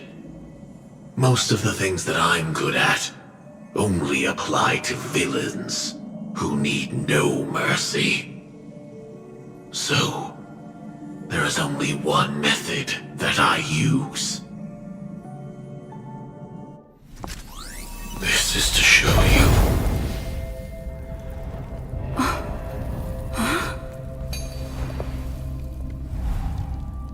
All that I am.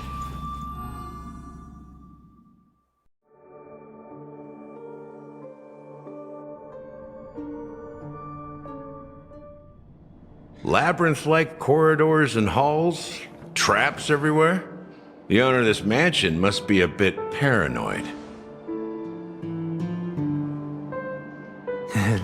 You are so funny, Mr. Security Officer. I hope that sense of humor of yours has helped you find the serial killer. Just expressing a personal opinion. Why? Did I hit a nerve? Mr. Gallagher, my patience is wearing thin. Neglecting duties will only make me more suspicious that you and the real serial killer are connected.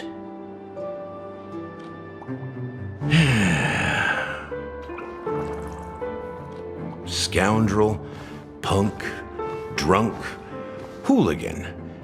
I have heard this trash talk all too often. But I have never once thought that I'd be treated as an accomplice to a murderer.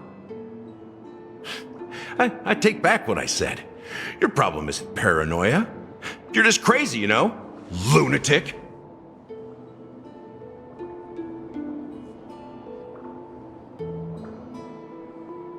You, the family, you broke my spine and pulled out my fangs, and now you want to accuse me of murder? Ridiculous. Only idiots who've drunk too much Soul Glad will berate a stray dog in the streets.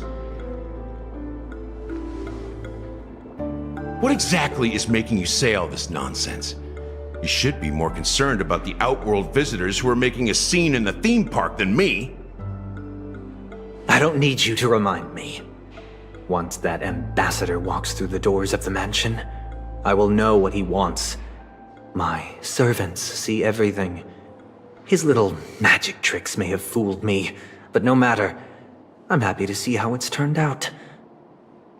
Why do you think that I just let him go? And why do you think I emptied the theme park stage? Because my target from the beginning has always been you, Hound. The more noise he makes, the more opportunities I have to make you and your true master pay in blood. If I were really the murderer, why would you need to be so secretive? Ha! I forgot. You also have a difficult master to serve, telling you to ignore the murder case and focus solely on that Charmony festival. Isn't that right, my brother? Looks like your disguise has helped you successfully understand every facet of the family. Disguise? You must be blind to be accusing me of being a fake. Open your eyes, take a good look.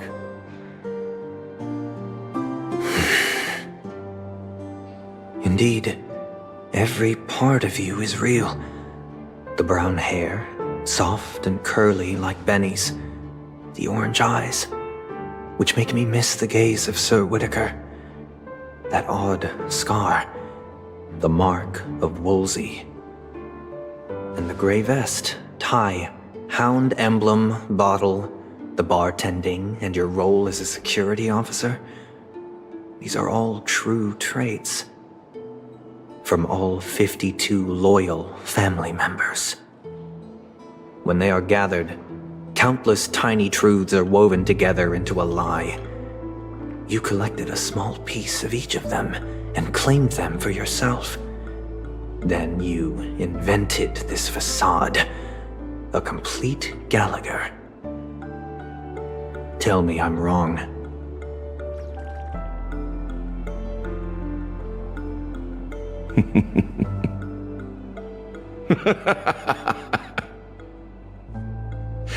You have guts, I'll give you that. Not bad. I severely underestimated you. Admirable. But so what? Can this prove that I murdered your sister and that stowaway? This proves that you and the Memory Zone meme death are linked. And that's enough. Listen up. I don't care how you did it. I only care about one thing. The answer to a question.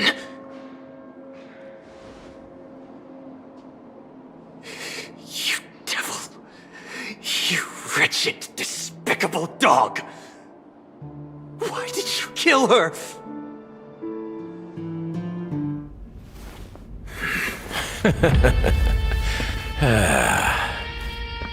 You know, in the thick of things, people are blind to the grit in their eyes. Yet they can always feel it scratch. Want the answer? I'll give it to you. The whole thing is just fate playing a cruel joke on us.